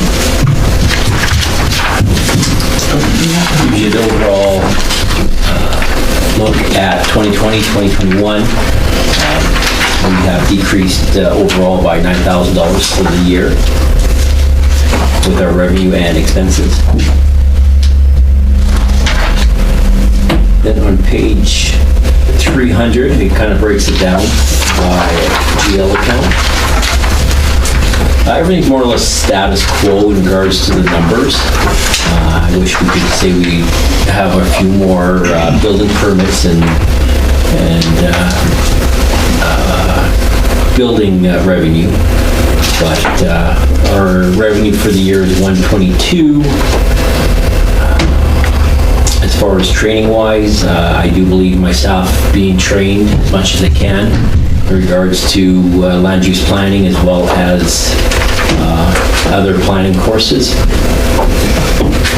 As far as contracted services, we do have building inspector. We have a general one for any type of consulting, i.e. could be the Centennial Campground if we decide to do that. And I'm not sure if we want to talk about Centennial Campground or not, in regards to budget-wise. I guess we have to. Yeah, so we're gonna talk about it. Yeah, no, I mean, it's either here or in the capital discussion, but I mean, Yeah, we Okay. can postpone We could do that. capital if you want. because there actually is a budget for the campground under Oh, okay. rec and culture. And then PCS, we're part of the regional planning commission that we pay $25,000 fee for that. What does that give us? Of course, we have our legal that we use Mr. for Schwager. different contracts. That PCPS, what does that give us? That gives us more or less, they're our planning department, or when I say planning department, they do our planning for, say, subdivisions, any inquiries regarding land use that we have questions with. They're kind of our go-to person if we can't answer the question. Okay. So is that just like a retainer kind of? I know we're kind of leaning towards possibly taking our subdivision on ourselves, but we're going to take baby steps with that. In other words, So- he's saying I'm pushing him? I don't know how to say it nicely. You pushed me on the 4 disciplines for our, we got that done, so we're getting there. Of course, we're all, I think once we do a couple subdivisions, I'm sure it just, becomes routine, but I think PCPS might have to hold our hands to start with a bit before we make that transition. It's really consulting services, just like we have a consulting fee with Urban for engineering and engineering operations, so. Councillor Phillips? Just going back, looking at the NBC board members, I'm assuming that's probably taking into account the possibility of 2 meetings a month for 12 months. Yeah, it'd probably be decreasing. Yeah, I was gonna say I think last year we maybe had 3 or 4 NBC meetings in the whole year. But 2021 was gonna be big. But for any NPC members, we do have one December 15th, so let's make sure we'll send an invite out to make sure that's you're available on the 15th of December. So overall, like I said, we've kind of reduced a few expenses to keep everything in line for 2021 budget. Any questions regarding the planning department per se? In regards to on page 303, it's the economic development section. With our revenues there, we get grants from the province. We are working with the Travel Alberta grant carryover as well as the CARES for our economic development strategy. Also local operating grants that comes from Clearwater County on joint projects, i.e. tourism projects or economic development. Other revenue is the Market on Main revenue that we sell for our booths for the 10 weeks during the summer. Everything's more or less status quo in regards to moving down. We did increase our promotions and public relations account.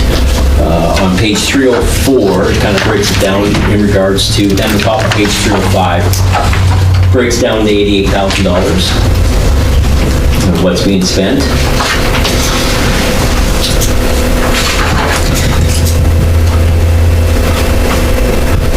Any questions in regards to those ones? No, I do have a question regarding Mark on Main. Sure. And maybe I just misunderstood.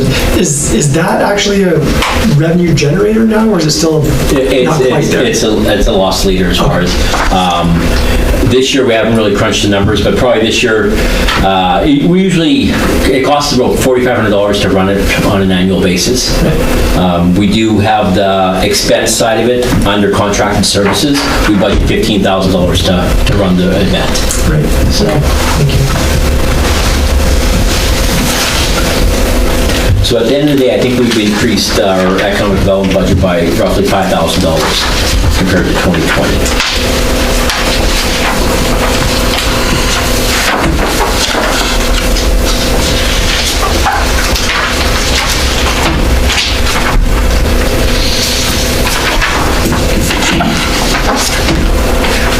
This infographic. How's the, maybe we haven't got an update yet, but I know they're doing the passport for Christmas now. Any word on if it's doing pretty well compared to last year? I know last week we did almost $400,000 worth, like 4,000 passports in a week. So I know last year we did 1.8 million over the course of the event, over the passport. So I probably have a more updated report on the 15th when we do our department reports. And I'll have a kind of a more of an accurate number in regards to the passports. But I know they're printing more of the sheets this year than last year. Yeah. We're running out on a regular basis. Social media-wise, it's doing fantastic. Like, Shop Local is really being pushed this year, so let's see.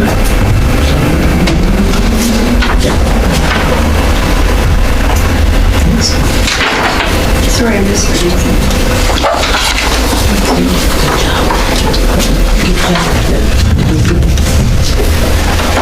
There. Hey, thank you. I'm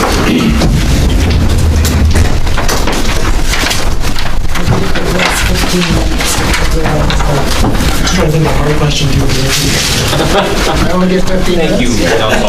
Okay, we'll do 17.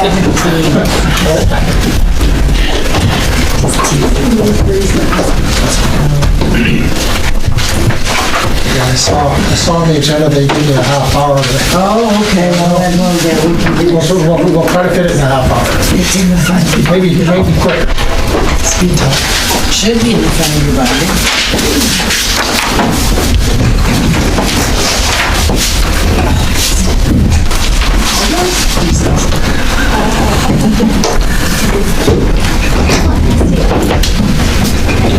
So we're ahead of the game because he's not supposed to go until 3:15, so.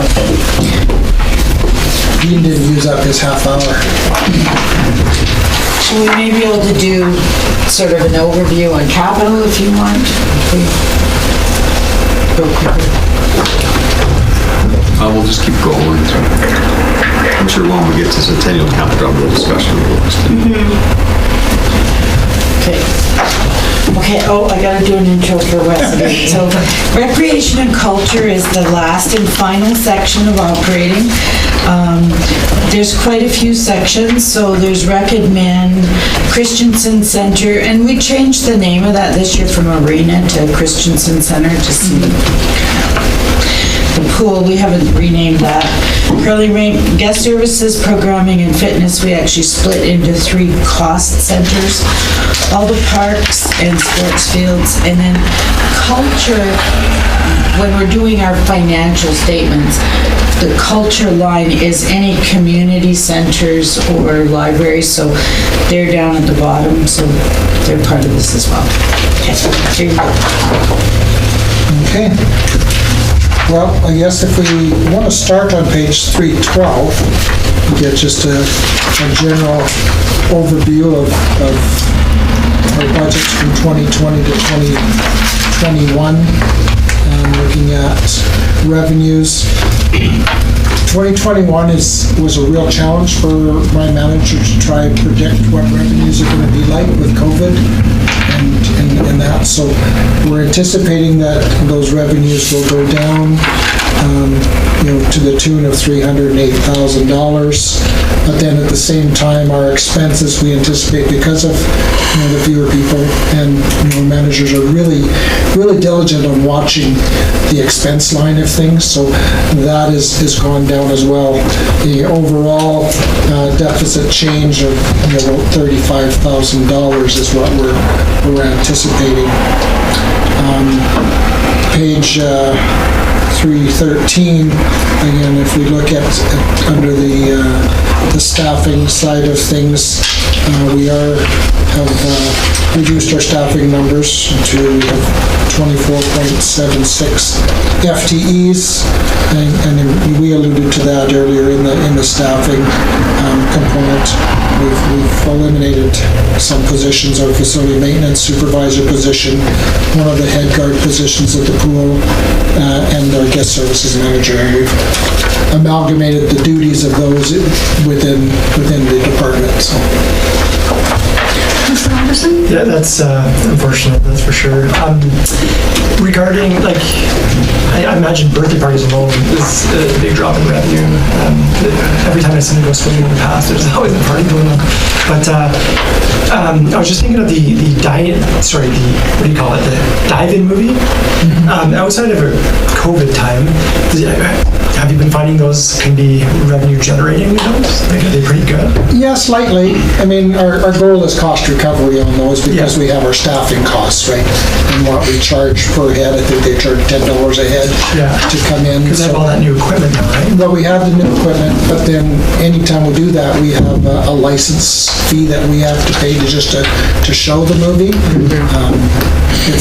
We're not advertising it as a revenue generator because then our licensing fees go up. So if it's just a public showing and we're charging just to cover our bases, then our license fees, reflect that. So we'll start on page 315. That's my office, the Rec Admin. Again, working with Betty, we're shuffling our salaries around. It's basically myself and my assistant in that department. Training increased slightly. In the past, my admin assist really didn't have an opportunity to do any training, so I've allocated some funds in there for that. Minor changes. In the end, about a $5,000 or just shy of $6,000 difference in my department there. We decreased the legal, some of that, again, just reviewing agreements and contracts and those types of things.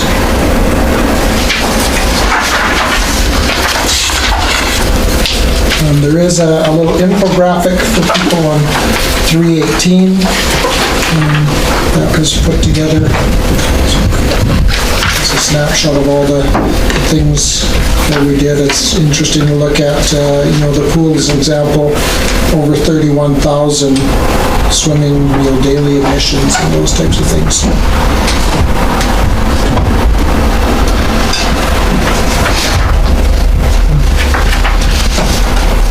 Page 321, just a small budget related to the operation of the old rec building.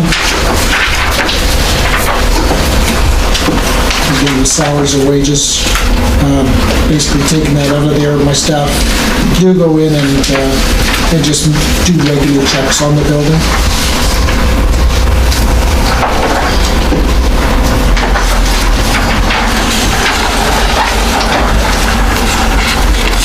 Christensen Center operations. So the Christensen Center is divided into the operations and the building. So the operations, mainly the arena side of things, comes out of this cost center. Again, anticipating revenues was a bit of a challenge from the arena side of things. And we're still looking at,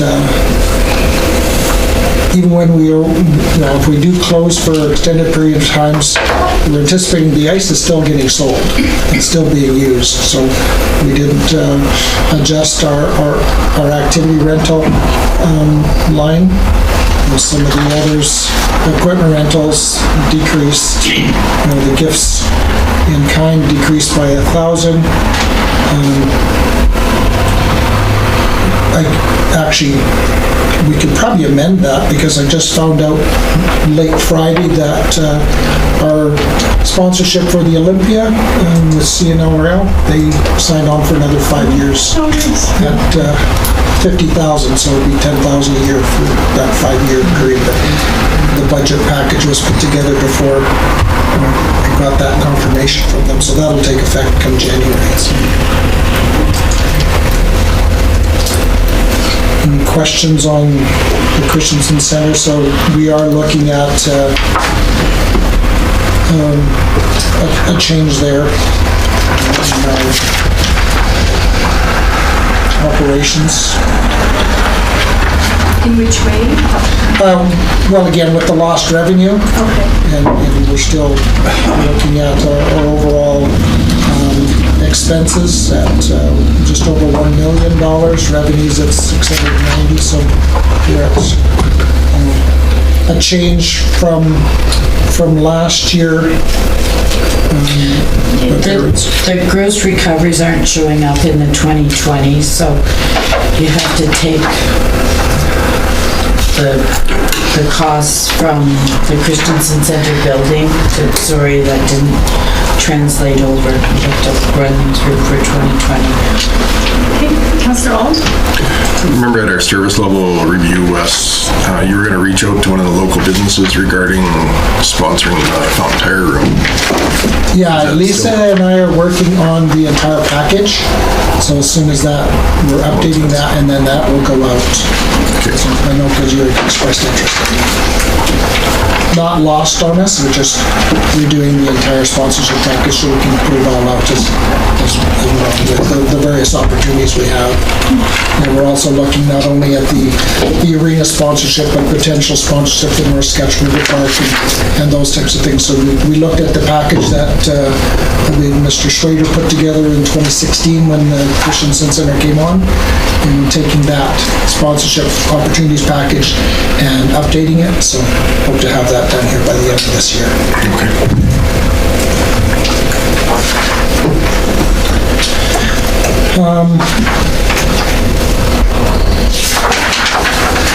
On to 331 with the Christensen building. Again, that's just the operation of the building itself. Again, the revenue side of things is just the county's cost share of the operation. Very few changes. Gord has been very diligent, and Mike in staying within and looking at how they could perhaps reduce that.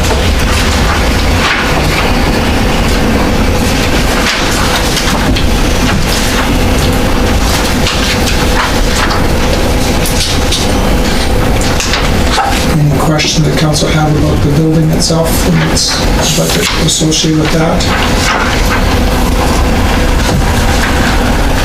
Moving to pool operations.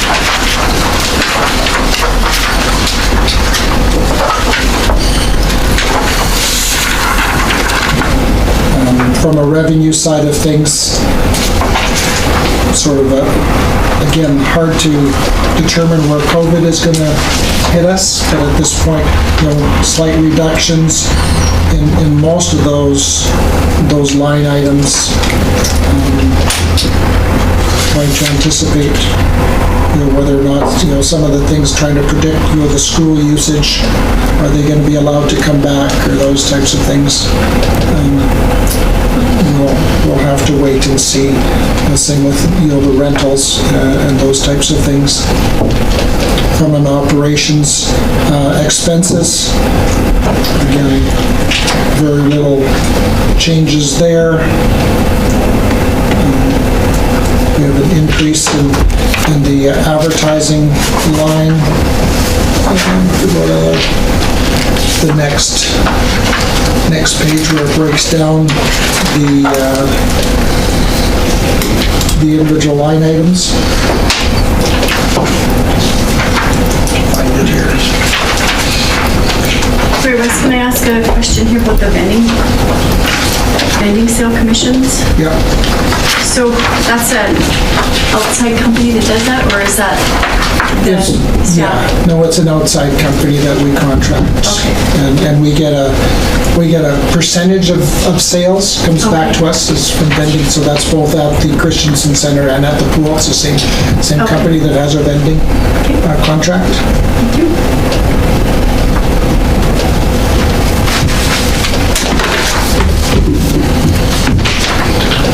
The one thing that we are dealing with, and this will be noted in our capital, is that our recreation software, which is Max Galaxy, is no longer going to be supported as of September 2021.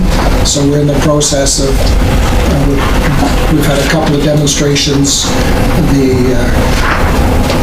They were actually bought out by ActiveNet, so ActiveNet has come back and said, well, we can transition you to us, but we're also looking at another options, and there will be a transition cost. Unfortunately, I mean, the Max Galaxy will continue to work for us, but if we're buying new equipment, we're not able to get the support. And we've already noticed because they're transitioning out of that, the support we're getting right now is iffy. We're not getting the quick response we used to.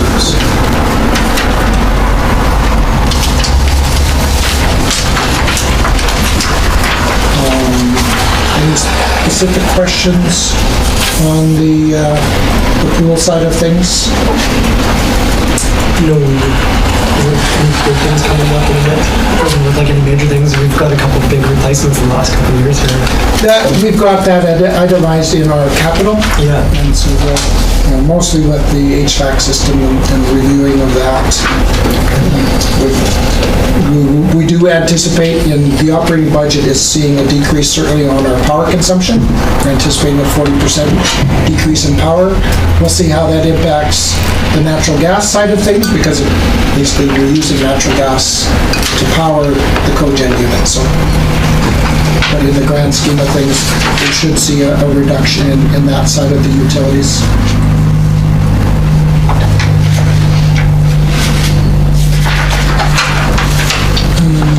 Yeah, so from the pool buildings, again, that's where you would see on page 343, under the power consumption, reduction, we're anticipating close to $23,000 in savings there. Contracted services and building maintenance, a reduction of close to $25,000.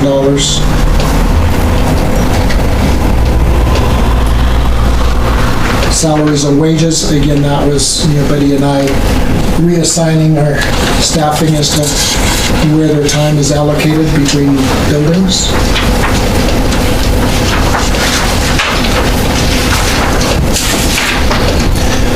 if you look at contracted services under the pool building, Gord has done a really good job of breaking down the various things that make up the $26,000 in contracted, expected contracted repairs and services.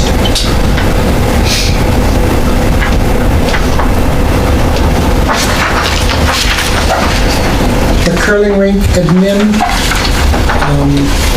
what we've captured there is some of the, under the revenue side of things, some of the cost recovery that we currently get from the curling club through their lease.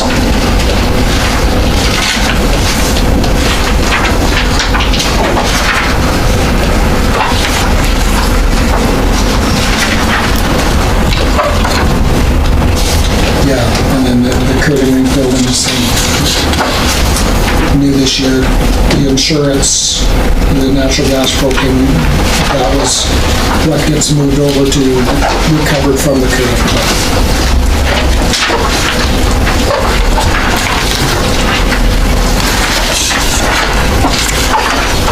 The guest services, as Betty alluded to, we've divided that now into 3 cost centers with guest services, programming, and fitness.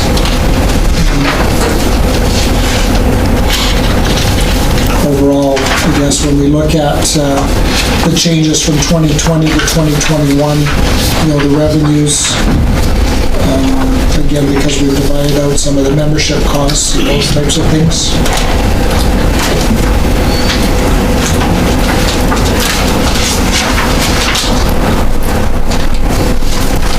Some of those memberships will get moved on into fitness instead of the guest services side of things.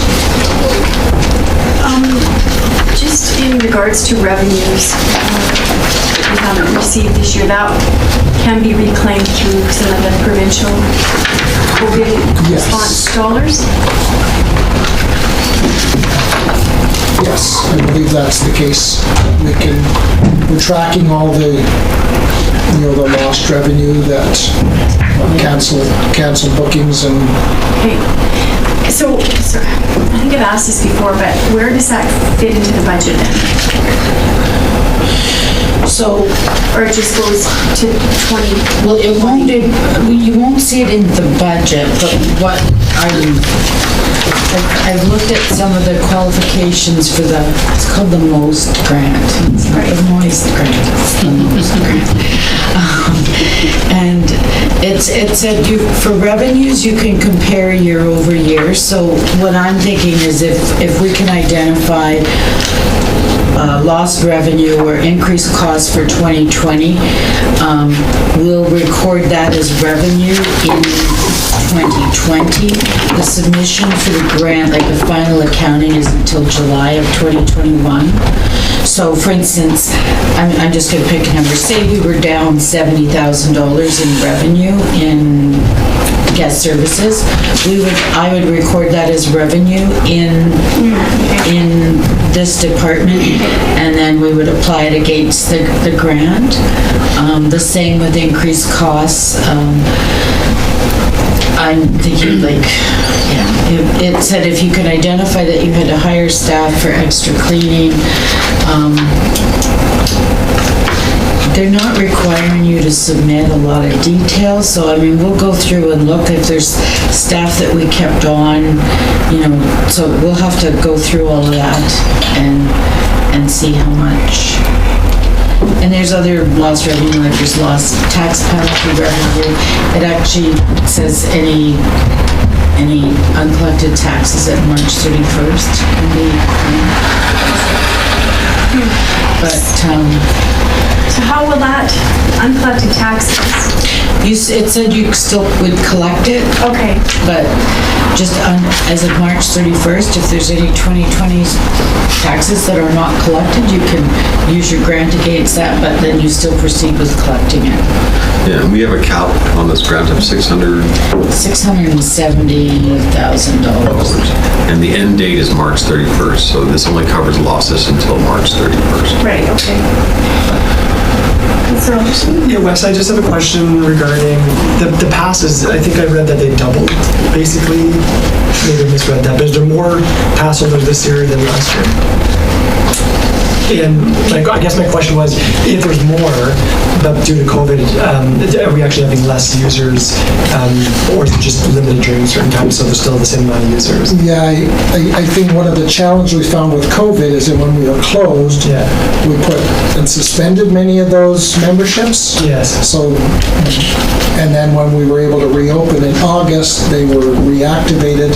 So we had several months where a membership may have lapsed. Well, now the membership is carried forward, so we didn't get that renewal at that particular time, but we are, still seeing our people coming back and buying memberships, and particularly with the gym usage. Well, I was just wondering, and can I ask a question about equipment here? Do you want me to wait till capital? Like, it has to do with, I know that we had been discussing previously about there's a date on things, and maybe it's time to start looking at replacing gym equipment.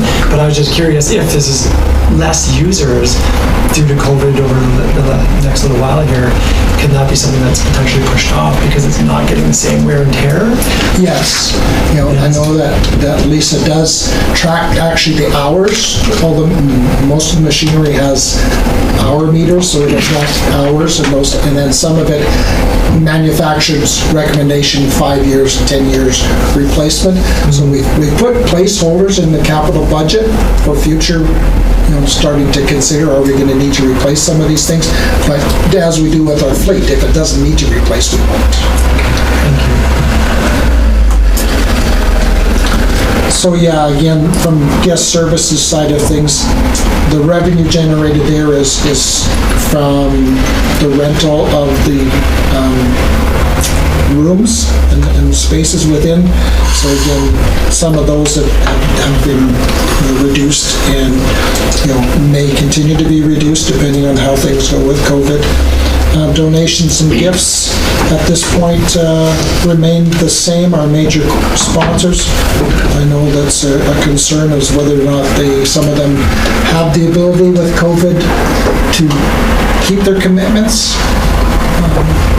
We have one of our major sponsors said, I don't know that we can pay you our amount for 2020.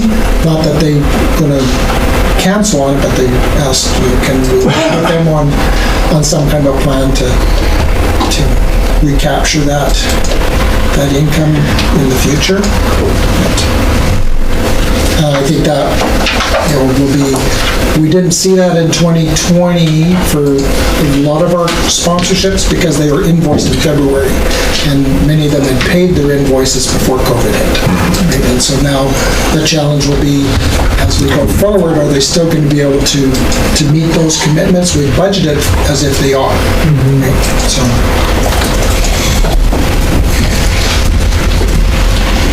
Yeah, so from a guest services side of things, several things of through cost savings and moving out into the other programming and fitness areas. We've been able to sort of realize some savings.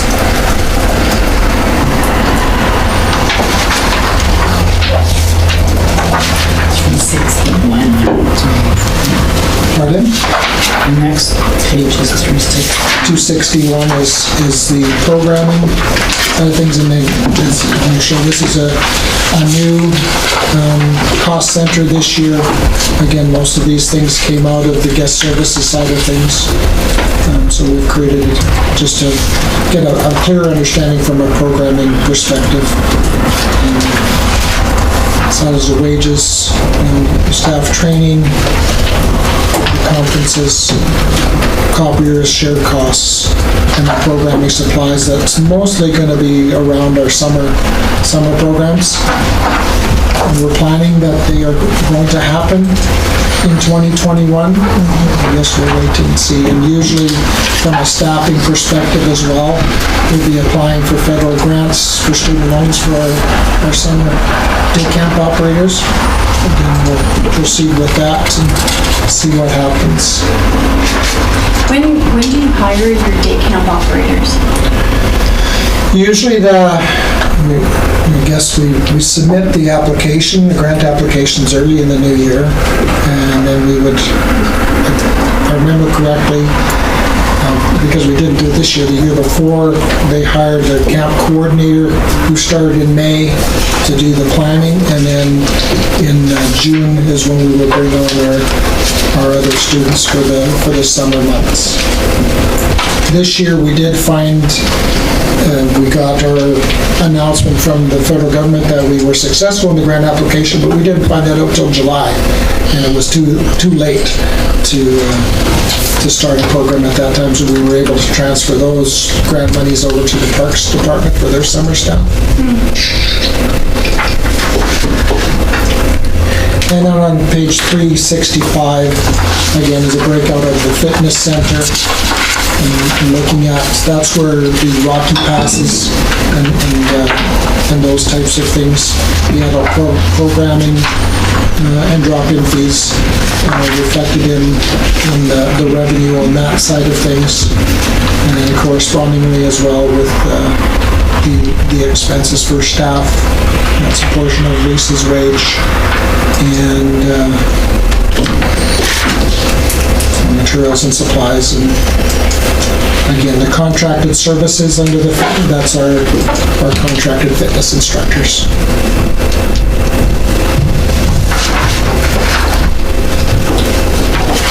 Any questions with any of those three cost centers?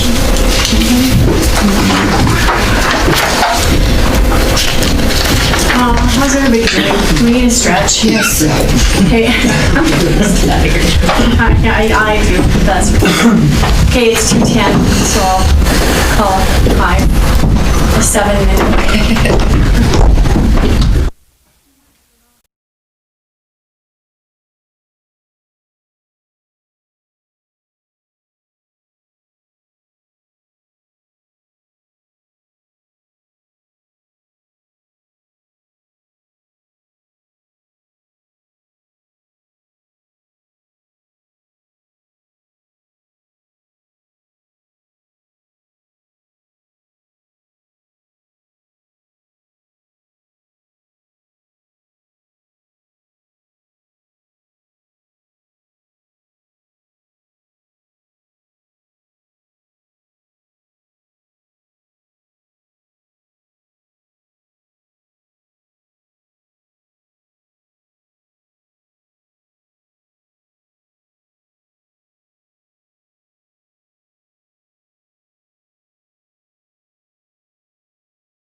368, you said? What? Yes, 360, I think you had it up on the screen. Your worship, you're live there.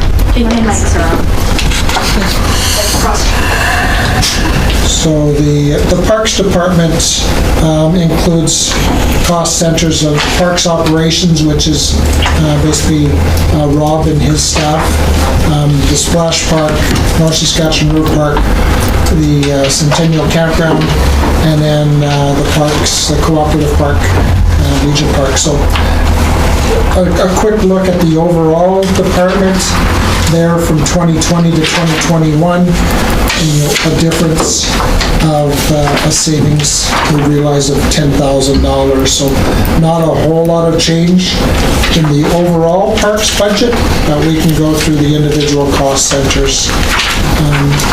So going to page 371, again, this is Rob and the park staff that he manages.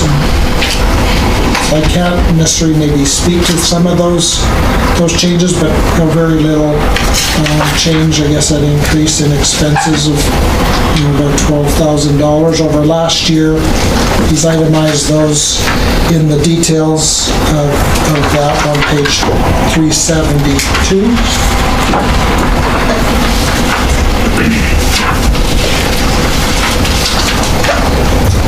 Is the $64,400 in contracted services. He's itemized how that breaks out, as well as the materials and supplies budget.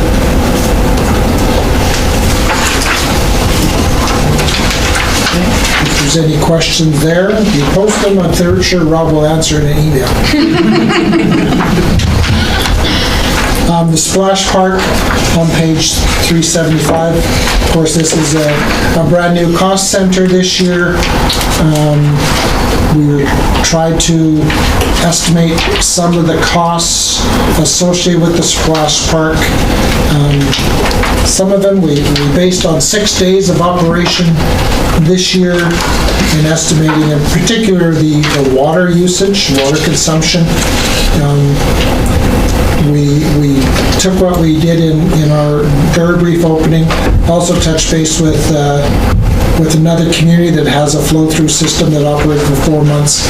Figure out what, when we think of 20,000 cubes of water, $37,000 worth of water is the major expense associated with the spray park operations. We have included in here, from a revenue side of things, potential cost share with the county. That's not confirmed yet at this point, but we would hope that they would come on board and cost share the operation of the spray park. Any questions with regard to the Splash Park? Just a quick question. I can't recall the naming rates for the spray park. Was that part of the naming rights and we get money every year for that, or is that part of the naming rights of the cooperative park? Yes, that was over between the co-op and the credit union. It was $150,000 spread over the 10 years of naming rights. So those funds went into the capital project and not reflected in the operating budget. I think in future, should we be looking at the sponsorship dollars as going into the operating of something like that? Yeah, those were put into place before I started, so I just sort of took that and run with it.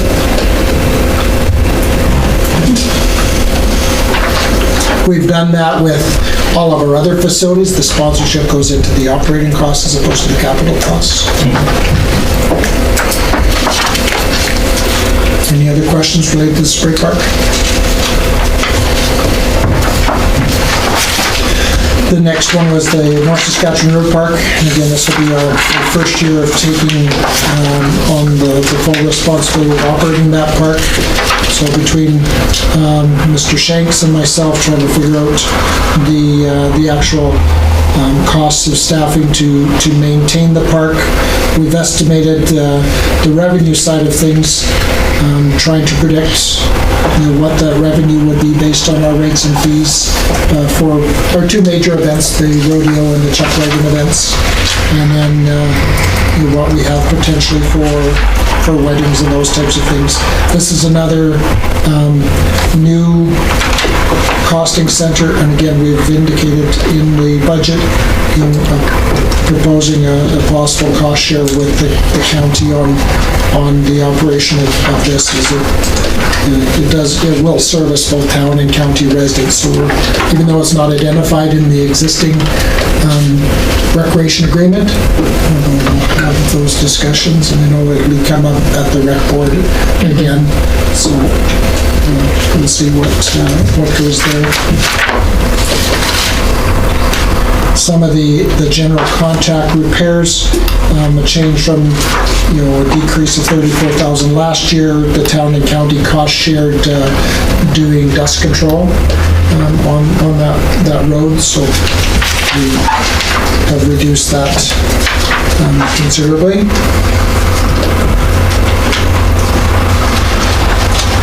Any other questions with regard to North Sketching River Park at this point? I do. Regarding the infield and track repairs, that'll be basically every year then, amount? And yeah, when we look at the infield, it's more of a maintenance side of things, not the initial cost of the project to bring it up to the standard it needs to be, but we anticipate going forward there's going to be annual work that we'll need to get done. And I think for 2020, this is our estimate, and as time goes on, that can be adjusted. Sure. So. Okay. Yeah, like in the past, we had budgeted $10,000 for road materials, gravel and things that we would use. This year, that gravel was there, but we used, a different mill product in and around the grandstand after the grandstand was finished. So again, that was a lump sum that was put in for road maintenance. So again, we'll see how things go this year.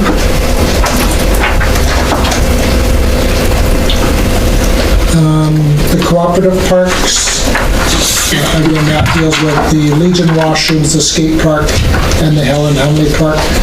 These are areas that the public works staff basically look after the grounds maintenance of those areas.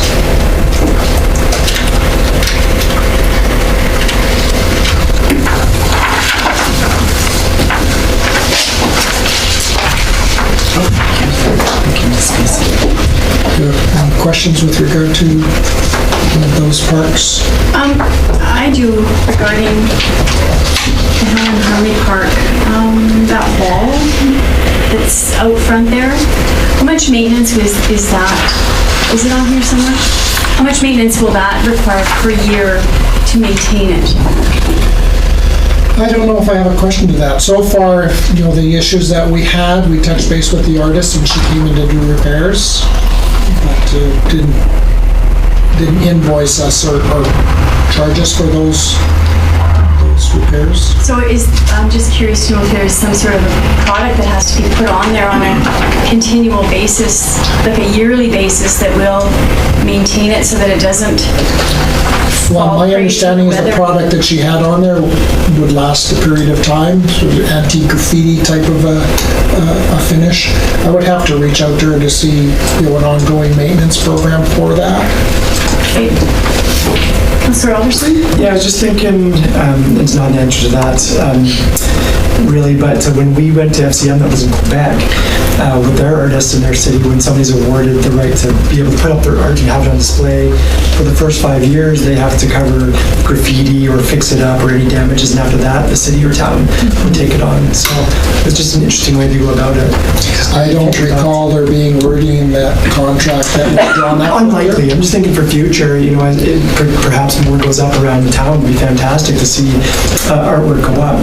But then when you have that right, maybe there's some sort of couple-year coverage by the artist. Just looking, there's 2 new meters, boxes and barriers for $10,000. We're getting new, That was for the sanding gun? yeah. That's council's instructions to put in water meters for, Oh, the water meters, okay. I thought it was for the actual sanding part, sorry. Yeah, that was, Rob had put that number together as for what it would For cost to the put meter the in the water waters, meters. yeah.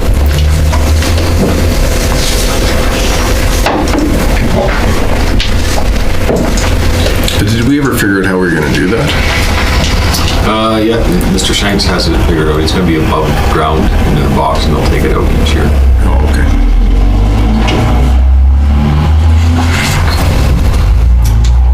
Okay, we're into, I guess, page 387 is the Centennial Park Campground. We didn't budget for any changes in the rental revenue. The park, I guess, depending on the direction council wants to go with that park, but as we plan for 2021, maintaining, about the same amount of rental revenue. The maintenance of the park, again, is done by the park staff. So Your Worship, so this is probably the time for the discussion on Centennial Campground. We budgeted for just going as status quo.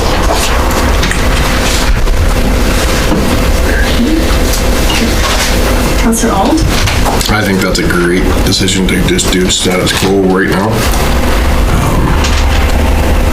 Until we get through this COVID and everybody has a sense of what's the new reality, I don't think we should be moving forward on this project. Councillor Alderson? I second Councillor All's opinion. I think going into this, none of us ever imagined that this was gonna hit us. And I mean, every town hall I've taken part in with Minister Allard, it is saying, make sure you spend your capital spending is spent wisely this year. And the other hint is the MSI is gonna take a hit. There's a lot of unknowns yet, and I just don't think this is a time to be doing anything at this point. But I think it was a great exercise for the community, looking at different options and, how that. So, Councillor Fraser? I agree with the status quo going forward. However, I'm wondering if we end up with a similar summer. There was a lot of camping around here and a lot of it was booked up. If it's looking like it's going to be another staycation summer, I'm wondering if that might be a good time to kind of kick off a bit of a renaissance, I guess, advertising campaign for that space, because if it's going to stay a campground, then Advertise, we should, get the most out of it as a campground, I think. Did you want to respond to that, Mr. Matchberg? Just in that, now, if that's the direction we're going, one of the things I'd like to do, and with our recreation software, we have the ability to do online booking. Because right now, it's a first come, first serve. We pay, my staff are dealing with cash, or, trying to track down, did they or didn't they pay on time, and those types of things. We do have the ability within our recreation software to move toward an online reservation system where people can book it, pay just like you would for Alberta Parks, or those types of things. So there could be some efficiencies there. That's a good idea. Councillor Phillips and Councillor Alt? I like that we have two viable options that we can look at down the road. I agree that 2021 is not the year to be looking at either option, but at least we've got two, public's input on the two options. Leaving it status quo now, I think is the right idea, but as you said, try to advertise it or try to at least create more income and more usage so that We did go and update the information on Alberta Campgrounds, the various websites. Again, we're trying to keep that information as current as possible. Councillor Holt? I'm just gonna say, I think 100% we need to move to an online booking system. Every campground out there is online, you pay for it. There's hardly any that you can actually do a Dropbox anymore. That's the only way we should move forward. I also wonder about the water use in those showers. Right now, it is how? Free for all. It's a free-for-all, right? Or is it coin I believe the showers are coin operated. Are they now? I think so. Your worship, I don't think they are. I think each camper is given a code to the washroom, and then it's, Yeah. once you're in, you're in. I think we need to stop that, we'll have a water bill like the splash park. So I think we really need to maybe look at timers for the showers. Would that be an expensive? I would have to do some research into what that would look like from a coin-operated shower system. Yeah. I have an easier idea. Just make sure it's freezing cold. Don't turn the propane heater on. Well, there was an incident, I believe it was last year or the year before, where that water was left on for a couple of hours. So we can't have that. Yeah, your worship, I don't know if I would go to a coin-operated type of shower. I mean, as long as we're just, you have to hit it every... Well, Just can't be left on. Yeah. can we research both? Yeah. Well, because I guess people don't want to have coins. Yeah, I'd be worried it would get broken into. Yeah, you're right. It would create more of a vandalism. I really want to see something that will, No, no. I just want to see something that's gonna save some water down there. At this point, I think technically the people that are camping there are the ones that get the codes to get in. But I know, not so much this year, but I believe the year before, we replaced the door locks on a couple of occasions because I'll just, Do we have video surveillance there as well? no. Do we need to look at video surveillance at Centennial Campground then? I don't know how easy Your that worship, would we can look into it if council wants. I don't even know what's out there for, because we'd have to connect to... You'd have to have some kind of Wi-Fi connectivity, I would think, or hardwired in, but Well, I mean, if vandalism is an issue there, they're snapping locks off. Okay, Councillor Alderson? I was just wondering if the rental fee for camping there includes the use of the shower right now. And if it doesn't, maybe we should incorporate that, whether they use it or not. Doesn't really matter, it's just part of the cost. So you may as well enjoy your shower while you're there. yeah, I believe there's two rates, one for the unserviced site, one for power. But and it does include the use of the showers, obviously. If I remember correctly too, the rates and fee bylaw has a shower fee of $2, but I thought that was for Christensen though. I wasn't sure if it... I think it's listed. The pool. It's listed under the campground, in the rates and fees. But, Councillor Phillips? How often does that door code change? I would have to check with Gord on that. I don't have that answer for you right It's now. not changed very often, as more and more people get that code now, more and more people have access to showering, basically.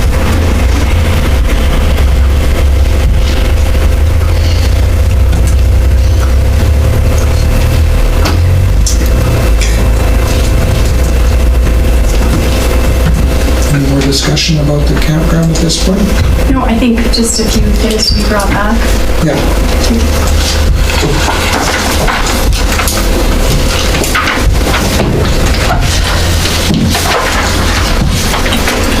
And then the next costing center is the sports field operations. I've broken down into the sports field operations and the sports field buildings. Operations is basically the public works staff looking after the grounds and maintenance of the ball diamonds and the sports fields. Are there showers in the at the baseball diamond washrooms? No? I don't think so. Okay.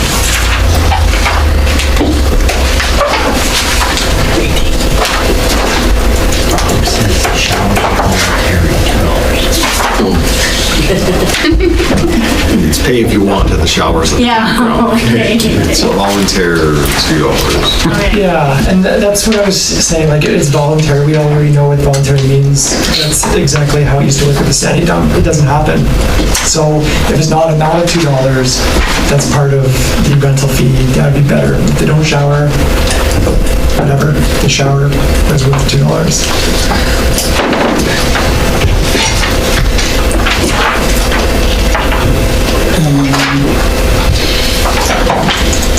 From grounds maintenance perspective for the sports fields, I see Rob has some decreases in the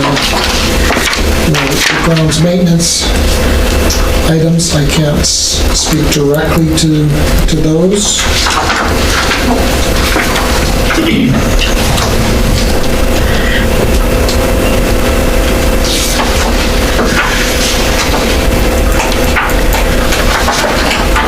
And then to the sports park building, very little change in that.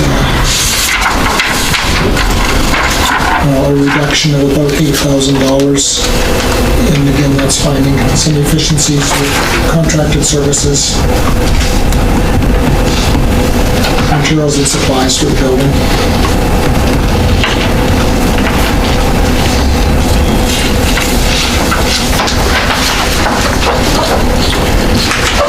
And then we're moving into the culture and the things on page 398. And again, very, some of the things is projected loss of revenue for the Lousopet Center.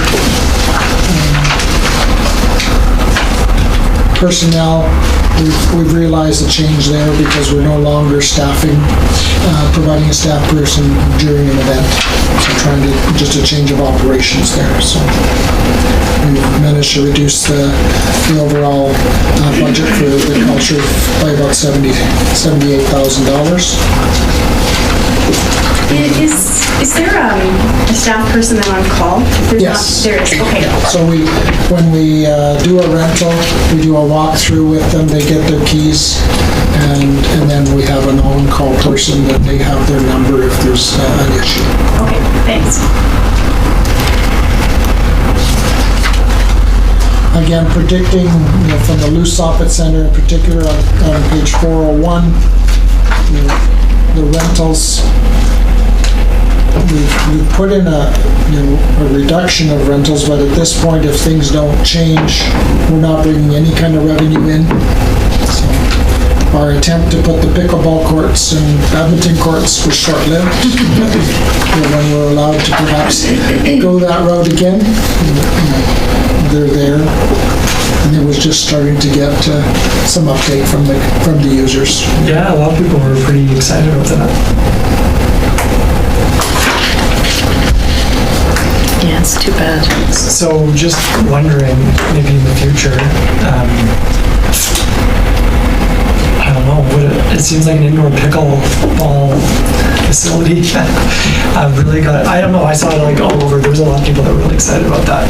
Is that, maybe future plan for some sort of... Well, if it's a normal year, the facility is booked. Yeah. Pretty regularly. I don't mean in there. I just mean, is there a flavor for indoor racket sports in the future, considering the kind of hype it generated? If we ever got to having a field house, we certainly can add those court sports in there, but I don't know, we have a building that would... Gyms at the schools? Well, the gyms right now still, until we get back into those, opening up to the community for use again. Because that's where they were at last year. That's where they were at. It was part of the joint use, right? Yeah. Councilor Fraser? Well, we're allowing people to book ice time if they stay as a family, correct? Is that still, I was just wondering if the room could be split and, Yeah, according to the latest document. No? That's Okay. not permitted in the cultural. If it's used for a business purpose, it is. I was, okay, like, if you split it, I bet the family could do one, but, yeah, okay. It's Canada, only skating. Only skating, only hockey. Skating and swimming. My question was answered. Okay, thanks. For families, just to use the pickleball courts? Is that, I'd have to do some more research on that, but I think you have to use some reason to build it, or, I'm not saying you personally. Yeah. You know, in interpretation, those guiding, if a family could rent a rink, Yeah, it's, a family should be able to rent a pickleball court. No?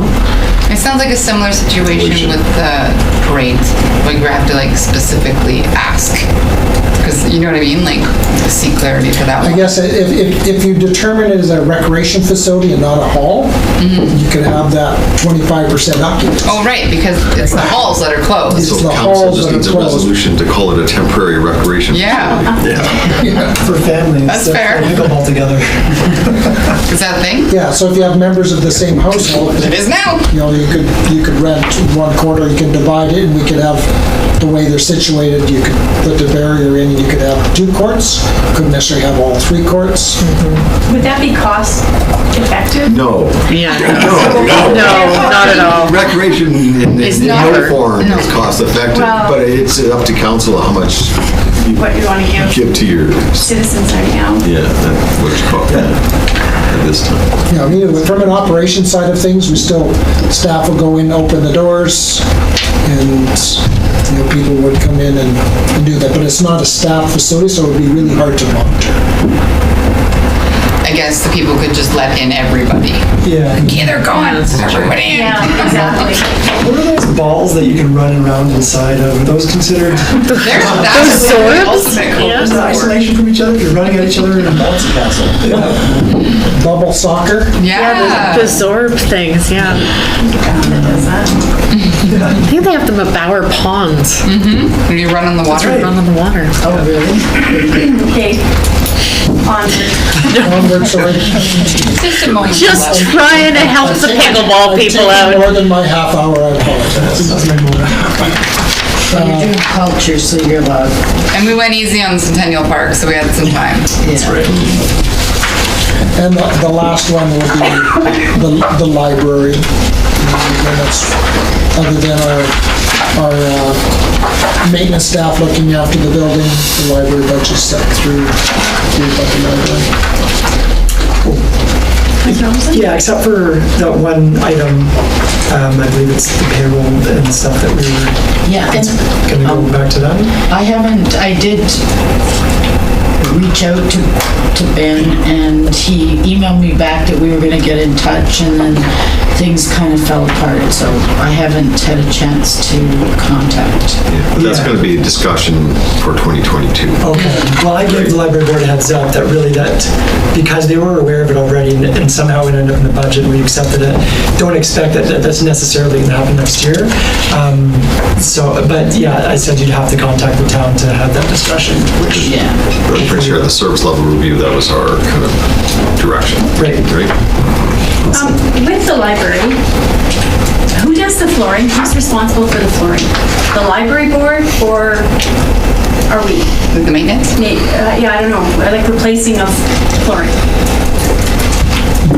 They were responsible for that. We coordinated Yeah. the work that got done, but it came out of their budget. I believe it might have come out of the, how many thousand? So the furniture was, Furniture some of was. the flooring in the front, but I don't know about the latest stuff, and Can't remember. I just wonder, is that in our agreement that, or is it just something that's never really been talked about? No, Your Worship, I know we looked at this a couple of years ago. Yeah, but I would have to revisit the agreement. I think improvements are up to them. up to them, okay, I can verify that. okay. I know that Gord took care of the arranging for the work in replacement of flooring this last year. And then as far as staffing goes, we do provide the janitorial, Okay, but they reimburse the town for the cost of our staff. okay, so you think, Councillor Alderson, that the newest flooring came out of the how many No, pounds? don't quote me on that. Okay. You might be right, it might have been just the furniture. Furniture, and I know that first, like that little front entrance renovation. We, All right. that is your operating budget. That's it. We made it through the operating budget. The only change we have so far, I believe, is $600 out of Councillor Fraser's budget. Well, it's fine if it seems odd. I've been doing so. Yeah, wait, it wasn't the benefit though. Sorry? It was in the benefit, or whatever that means. Yeah, Whatever. Okay, so we're an hour and a half. Do we want to just adjourn? Recess until tomorrow. Recess until tomorrow? Then we'll get into capital. Yeah, Unless council's... I don't have any right now. I can't. You just want to be a bus driver. I don't even have time to do that now, so. I'm fine with recessing. Yeah, If we're gonna have to come tomorrow anyway, then yeah.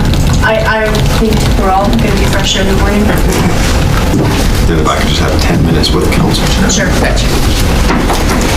So it's 3:03 and I'll recess the budget meeting until tomorrow morning at 9 o'clock. 8:30. We have I will be 8:30 late. on here, but I think on mine it said 9. 9, okay, so 9 then. We can do 9. Okay, we'll do 9.